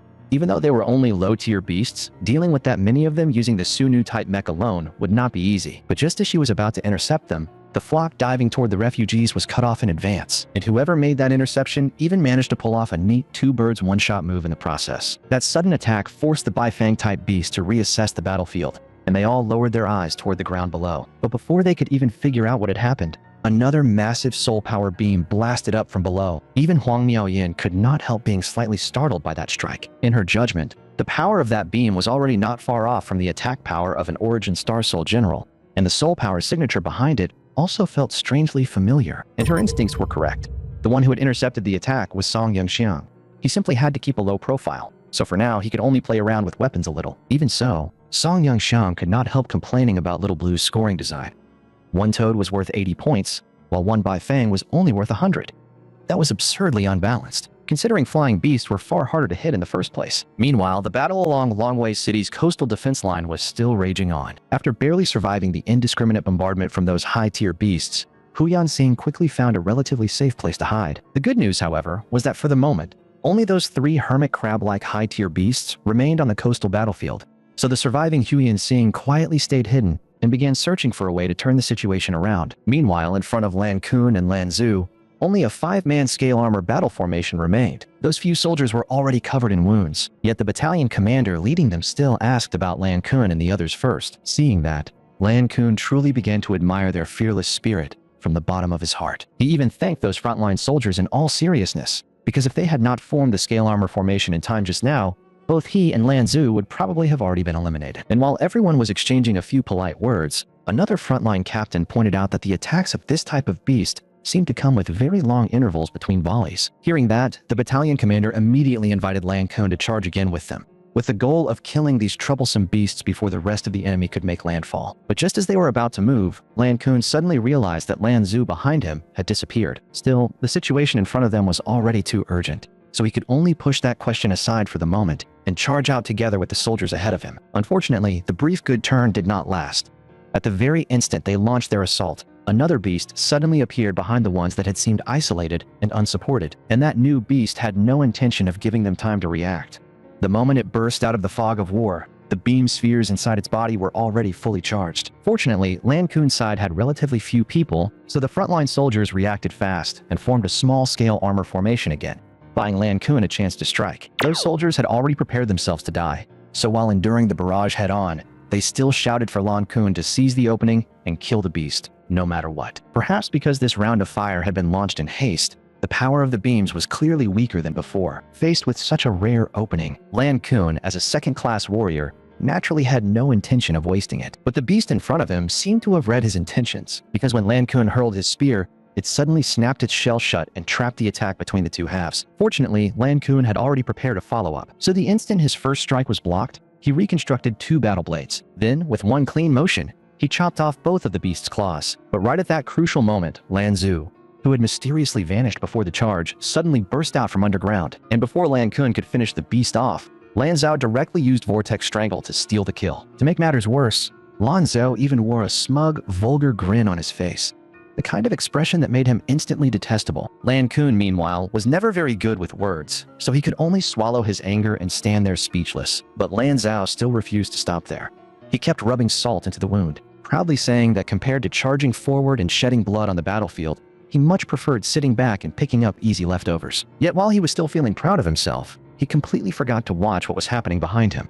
If Lan Kun had not still cared enough about their shared bloodline to warn him, the consequences would have been ugly. And for a man like Lan Zu, who specialized in underhanded tricks, even the way he escaped looked shameless. A technique like Vortex Strangle, which others used to kill enemies, had been turned by him into a tunneling machine, and he actually drilled into the ground to flee while laughing the whole way. At the same time, Hu Yinsing, his sworn enemy, had quietly approached their area and was preparing to hunt the beast that had just become isolated. But what he did not expect was this. The beam attacks that had worked so well for him before failed to pierce the beast's shell this time. That immediately gave Hu Yinsing a headache, because without a better armor-breaking method, it would be extremely hard for him to inflict truly lethal damage on this kind of creature. And while he was still thinking about how to break through its defenses, Lan Zu suddenly burst out of the ground behind him. For someone as narrow-minded as Lan Zu, there was no way he would let such a perfect chance for revenge slip by. So the very first target he chose to ambush was his old enemy, Hu Yinsing. Meanwhile, back on the city defense line, Huang Miaoyan was also targeted by a flock of Baifeng-type beasts while hurrying over to find Song Yangxiang. Still, those beasts were clearly not enough to pose any real threat to her. With her agile movement technique, she weaved and darted between tall buildings,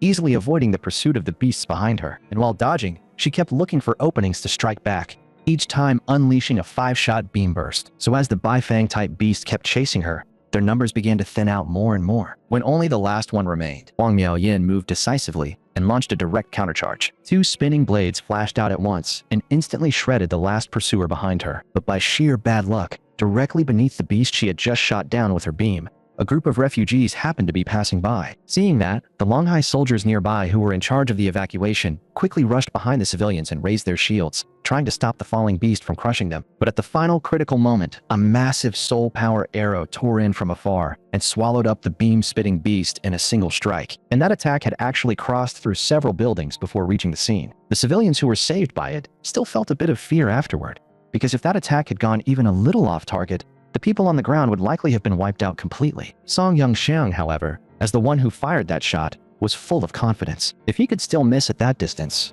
then the century-plus of skill from his previous life would have been for nothing. Huang Miaoyan, who had just arrived near him, also witnessed that attack with her own eyes. In her judgment, the power of that strike was already enough to rival one of Wen Zhang's attacks. Yet what made things stranger was that although Song Yangxiang should have been the strongest enemy worth watching, the soul power fluctuations around him still felt incredibly familiar to her.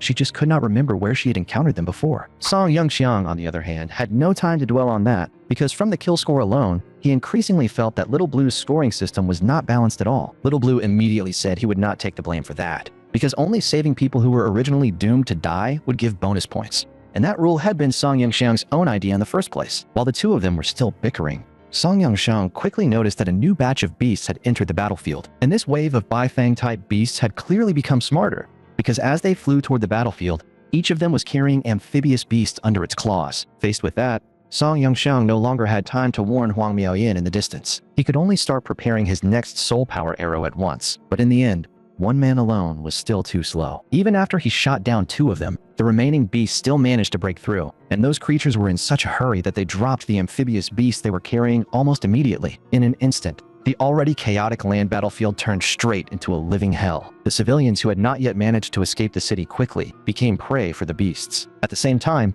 Huang Miaoyan, who had been protecting them all along, found herself surrounded by the beast swarm. Fortunately, a nearby combat squad rushed in front of the civilians just in time and began calling for reinforcements while holding the line. Song Yangxiang, however, was now in an awkward position. If those soldiers had not still been standing in front, one swing from him could have cleared the entire street. So unwilling to risk hitting his own side, he transformed the Podian Yunj bow back into the Podian claws, then grabbed his Skypiercer halberd and charged straight in. At the same time, that already thinly stretched support squad was soon smashed apart by the beasts. And once the soldiers were knocked down, the beasts did not hesitate for even a moment before trying to finish them off, smashing down with their indestructible giant pincers. But in that split second before disaster fully landed, Song Yangxiang's 7-fold wave of potion swept through the entire street, and in an instant, not a single beast there survived. He moved so fast that the torn remains of the beast actually seemed to hang in midair for a brief moment. In that instant, All the soldiers on the ground managed to see was a streak of blue blur flashing across the street. But Huang Miaoyin, standing high above, saw the details clearly. What made her wary was that the weapons equipped on this mass-produced mech from the Tiandu nation were unlike anything she had ever seen before. That terrifying long-range destructive power, combined with its absurdly strong melee capability, made her briefly suspect that the thing in front of her was not a mass-produced mech at all, but some unknown origin star soul general. Song Yangxiang himself was actually rather pleased, because the mech he had modified really was performing impressively, and its soul power consumption was lower than he had originally expected. After watching Song Yangxiang single-handedly steal the entire show, though, Little Blue began to feel confused. The original purpose of modifying the third trial had been to choose a warrior who could protect the future of the merfolk in the disaster to come, but now he could not see that intention at all. The only thing he could see was Song Yangxiang going wild on his own, to the point that his kill score was even higher than the combined scores of the two merfolk descendants. In response, Song Yangxiang could only shrug helplessly and say that there was nothing he could do about it after all. His name was practically Song, the one-man show. Besides, nothing in the secret realm cost money, so running a few more combat tests was not exactly a bad thing. So, in the time that followed, Song Yangxiang once again put on a one-man hero show in Longwei City, turning the tide by himself. In order to test the limits of the improved Wei Yuan model, after cutting down the beasts that had been airdropped into the city, he once again shifted his focus back to the Baifang-type beasts in the sky. On the other side, once the soldiers of the Longhai Nation saw Song Yangxiang make such a dominant entrance, they immediately told the nearby civilians to reroute and keep evacuating. There were not many beasts left on the street anymore, but after such a brutal fight, the road itself was no longer safe for ordinary people to pass through. At the same time, Huang Miaoyin was also actively hunting down any stragglers. She had no intention of letting Song Yangxiang take all the points for himself. The problem was that her mech was still too weak in terms of long-range firepower. Even with a full volley, she could kill at most one amphibious beast at a time. Fortunately, she was not short on options. If beam fire was not enough, she simply used soul power to control her twin blades and kill with those instead. That did help make up for the problem of low kill efficiency to some extent, but because her mech's overall power was still lacking, the nearby civilians kept getting dragged into danger. Song Yangxiang naturally noticed all of this, and from those details, he could vaguely tell that Huang Miaoyin did not seem especially skilled at dealing with the beast tide erupting inside a city. Had she really spent all these years doing nothing but closed-door cultivation? Even so, the fact that she chose to protect the evacuating civilians first still came as a surprise to him. At the very least, her actions lately showed that she had already started learning how to avoid harming nearby civilians during battle as much as possible. But just as Song Yangxiang was observing Huang Miaoyin, the shadow of an amphibious beast suddenly fell across the ground beside him. Still, that level of sneak attack was never going to trouble him. In the time of a single breath, the Skypiercer halberd hanging behind his back carved several fierce yet elegant arcs through the air. That beast, which had dropped from above to ambush him, probably died without ever understanding how the attacker somehow ended up being the one cut clean in two. That move from Song Yangxiang also made Huang Miaoyin completely unable to sit still, so she quickly flashed over and landed behind him. Still, she was clearly wary of him, because when she asked for his identity, there was obvious tension in her voice. At the same time, the coastal battlefield that Little Blue had been monitoring most closely had become almost absurd to watch, because these two blood-feud enemies had somehow turned a beast-packed war zone into a full-on game of cat and mouse. Unfortunately for Hu Yansing, Lan Zhao's mech was built for lighter movement, so he still had the edge in speed. Still, youth had its advantages. Hu Yansing was quick enough on his feet that even after being sucker-kicked from behind, he could still twist around and fire back. But when it came to sheer shamelessness, Lan Zhao was in a class of his own. The moment he faced an opponent with clearly stronger firepower, he chose without hesitation to burrow underground and flee again. That left Hu Yansing furious. In all his life, he had never been ambushed like that and then denied a proper chance to retaliate. But just as he steadied himself and prepared to explode, a chill suddenly ran down his spine, and cold sweat burst out all over him, because right behind him stood a hermit crab-type beast with a fully charged attack ready to go. In the next second, Hu Yansing became the busiest man on the field. If his movement skills had not been that slick, death really would have been right on top of him. While dodging for his life, he also noticed that the underside of this beast was a blind spot in its attack pattern. So during one backward bend to evade, he kicked off with both feet at once and shot himself straight underneath it. Just when he thought he had made it to safety, the giant maw beneath the beast crept silently toward him. That sight truly frightened the young master of the Huyan family, because inside that mouth, which was large enough to swallow him whole, were rows of razor-sharp teeth. At that point, Hu Yansing even cursed aloud, while at the same time pointing every weapon he could bring to bear straight into that open mouth. Fortunately, his panicked response turned out to be exactly what he needed, because he had accidentally found the beast's real weak point. A single concentrated volley was enough to wipe out the threat on the spot, and once he escaped the backlash from the beast's self-destruction, the trial system immediately sent him a score increase notification. Huyan Sing also took the chance to estimate the scoring of different types of beasts. One of these things was worth 300 points by itself, which compared to ordinary rescues and small fry was an absolute jackpot. Because of that, his eyes immediately locked onto the giant beast in the outer sea. In his judgment, if the score really scaled with size and threat level, then that creature was likely the true key to this trial. And just as Huyan Sing was thinking about how to lure that giant beast over, Lanzu, that petty snake, quietly crawled out of the ground again, and in his calculations, he had already included everyone else. If he could use that giant beast well, he might even be able to wipe the others out together with it. So a moment later, he sank back underground yet again. He had no concern at all for Lan Kun and Huyan Sing, who were still fighting out there on their own. What he did not know, however, was that the giant beast was already slowly moving closer to the coastal battlefield. Meanwhile, when Huang Miaoyin pressed him for his identity, Song Yongxiang only answered calmly that he was just an ordinary unlucky man who had been dragged into the secret realm. But Huang Miaoyin still kept her sword raised and said coldly that she had already felt something was off back in the western district of Sand Sculpture City. So now she strongly suspected that Song Yongxiang had been hiding himself and following them all along. Song Yongxiang could immediately see what she was trying to do. Logically speaking, with only Saint rank 6th layer cultivation, she should have had no way of sensing his concealment methods at all. So this was most likely nothing more than hindsight and a deliberate attempt to bluff him. What Huang Miaoyin really wanted to know, however, was the connection between Song Yongxiang and Lanzu. In her eyes, the only reason Lanzu had managed to break free from the dragon subduing spike was because Song Yongxiang had secretly helped. Song Yongxiang simply told her not to jump to wild conclusions. He had only just met everyone present for the first time, and at least in this trial, the things he was doing made him look far more like someone on her side than anyone else's. Still, Song Yongxiang knew there was no benefit in dragging this conversation out. So before leaving, he only told her to focus on working together to stop the beast tide first and leave everything else for later. Yet Huang Miaoyin could not stop herself from thinking. The truth was that before she had been pulled into the secret realm, she really had not sensed Song Yongxiang at all. That alone forced her to wonder whether his cultivation or methods might actually be above her own. And on top of that, the fluctuation of his soul power gave her a strange sense of familiarity. As she kept piecing everything together, a profession that felt both unfamiliar and oddly close slowly surfaced in her mind. Because the only people she knew who could conceal themselves that well were formation masters. And if his soul power's signature also felt familiar to her, then the only explanation left was that it reminded her of a missing relative from long ago. That, in truth, was exactly why Song Yongxiang had not wanted to keep talking to her.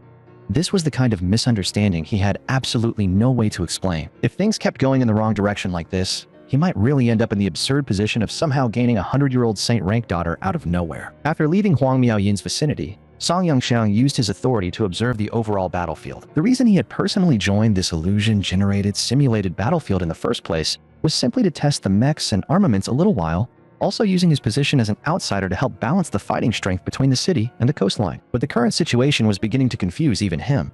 So when Little Blue came over, Song Yongxiang asked directly why the southern defense line had collapsed so quickly. At that, Little Blue looked furious and cursed Lanzu without restraint, saying that someone like that was a complete disgrace to the sea race. Then he pulled up the earlier battle footage, showing that Lan Zhao had not only refused to face the enemy head-on, but had also been constantly pulling cheap tricks from behind and sabotaging his own allies. In response, Song Yongxiang told him plainly that this was exactly why he had changed the rules of the third trial. If the inheritance of Aobing ended up in the hands of someone like Lan Zhu, there was no way that person would ever shoulder the responsibility of protecting his own people. Little Blue fully agreed, and he even wanted to eliminate Lan Zhu on the spot and hand the inheritance straight to Lan Kun instead. But Song Yongxiang still reminded him that knowing a face was not the same as knowing a heart.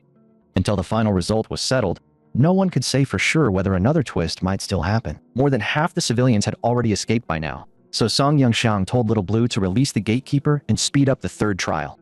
After all, only someone who could pass the final hurdle truly deserved to inherit Aobing. Meanwhile, the southern wall of Longwei City had already come under direct pressure from the beasts. Lan Kun looked deeply frustrated by the collapse of the coastal defense line. At the same time, he was also worried about whether all the merfolk civilians inside the city had managed to evacuate safely. And then, at that exact moment, the gatekeeper that had been lurking in the rear finally let out a roar that sounded powerful enough to shatter the heavens. As its massive body began to move, the seawater itself started retreating at rapid speed. On the other side, Huyan Sing, who was still fighting the beasts, also noticed that change. And because he was distracted for even an instant, Lan Zhu, that despicable little schemer managed to steal points from him yet again. That immediately enraged Hu Yansing, and he swung his cannons around and opened fire on Lan Zu without hesitation. Lan Zu, however, fled while deliberately guiding the path of Hu Yansing's artillery fire. Even after dodging the barrage, he still turned around and fired a few extra shots off in another direction. Only then did Hu Yansing finally understand what Lan Zu had really been trying to do, because the cannon fire from both of them had landed directly on the giant beast's head, and that act had obviously infuriated it completely. So, in the next second, it let out another roar that felt like it could end the world. At the same time, every beast on the coastal battlefield turned its gaze toward Hu Yansing, and the look in their eyes made it seem as though some special condition had just been triggered. And that was exactly what happened. Once they began swarming Hu Yansing, every one of those beasts erupted with speed far beyond anything they had shown before. They did not hesitate in the slightest, even in the face of Hu Yansing's overwhelming firepower, and in the blink of an eye, the countless beasts had completely surrounded him. At the same time, Lan Kun also realized that something was wrong, because the beasts that had been tangling with them just moments ago were now starting to surge toward Hu Yansing's side instead. Seeing that, Lan Kun immediately told the soldiers behind him to follow him and go rescue Hu Yansing. But right then, Lan Zhao suddenly appeared behind him and motioned for everyone to stay calm. He then put on a look of complete confidence and claimed that everything was actually part of his plan, even suggesting that they should seize this chance to kill the giant turtle instead. In the end, he even leaned in beside Lan Kun and whispered a tempting line, saying that if they could kill that giant beast, the score would definitely be enormous, and the two of them might even be able to wipe out the others in the process. And as the Longhai secret realm was gradually nearing its end, Song Yangxiang also quietly began advancing the second step of his own plan. This entire beast-tide exercise had made one thing painfully clear to him. Relying on one person alone would never be enough to deal with the real southern wasteland beast-tide in the future. So, from this moment onward, he had already begun selecting potential comrades for the battles to come. Unfortunately, the defense line near the south gate of Longwei City was already on the verge of collapse.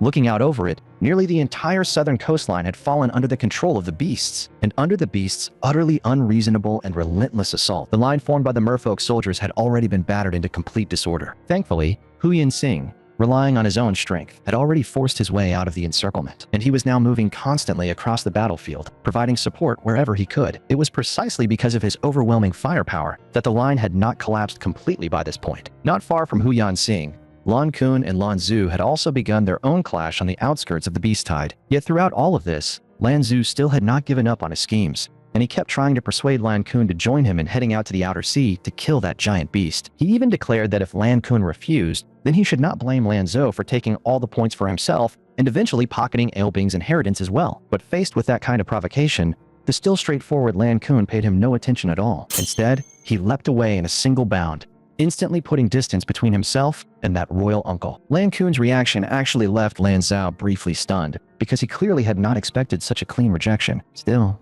it did not take long for him to sink back underground once more and continue searching for another opening. Meanwhile, Hu Yansing, who had been dashing all over the field to support the others, found himself surrounded by beasts yet again, and because his soul power was running low, he could no longer force his way out like before. The beasts around him seized that weakness immediately and launched a vicious sneak attack from behind, smashing those hard giant pincers straight down at his head. But at the very last possible moment, Lan Kun came charging in with spear in hand. With one powerful downward strike, he temporarily pulled Hu Yansing out of danger, and from that instant on, the two sworn enemies, who should never have been able to stand together, began fighting back to back. The weapons that should have been aimed at each other were now all turned toward the beasts instead. And once the beasts realized that yet another human enemy had entered the encirclement, they immediately launched an even more frenzied all-out assault. Faced with that kind of desperate situation, the two young warriors erupted with a level of combat power they had never shown before. Every enemy that lunged toward them ended up falling at their feet, one after another. Naturally, all of this was being watched closely by Little Blue, the Secret Realm's administrator. And not long after that, Song Yangxiang himself quietly arrived atop the wall of the South Gate defense line. The fact that those two were actually able to fight side by side had genuinely sparked his curiosity. If these two could become his teammates once the real southern wasteland beast tide erupted in the future,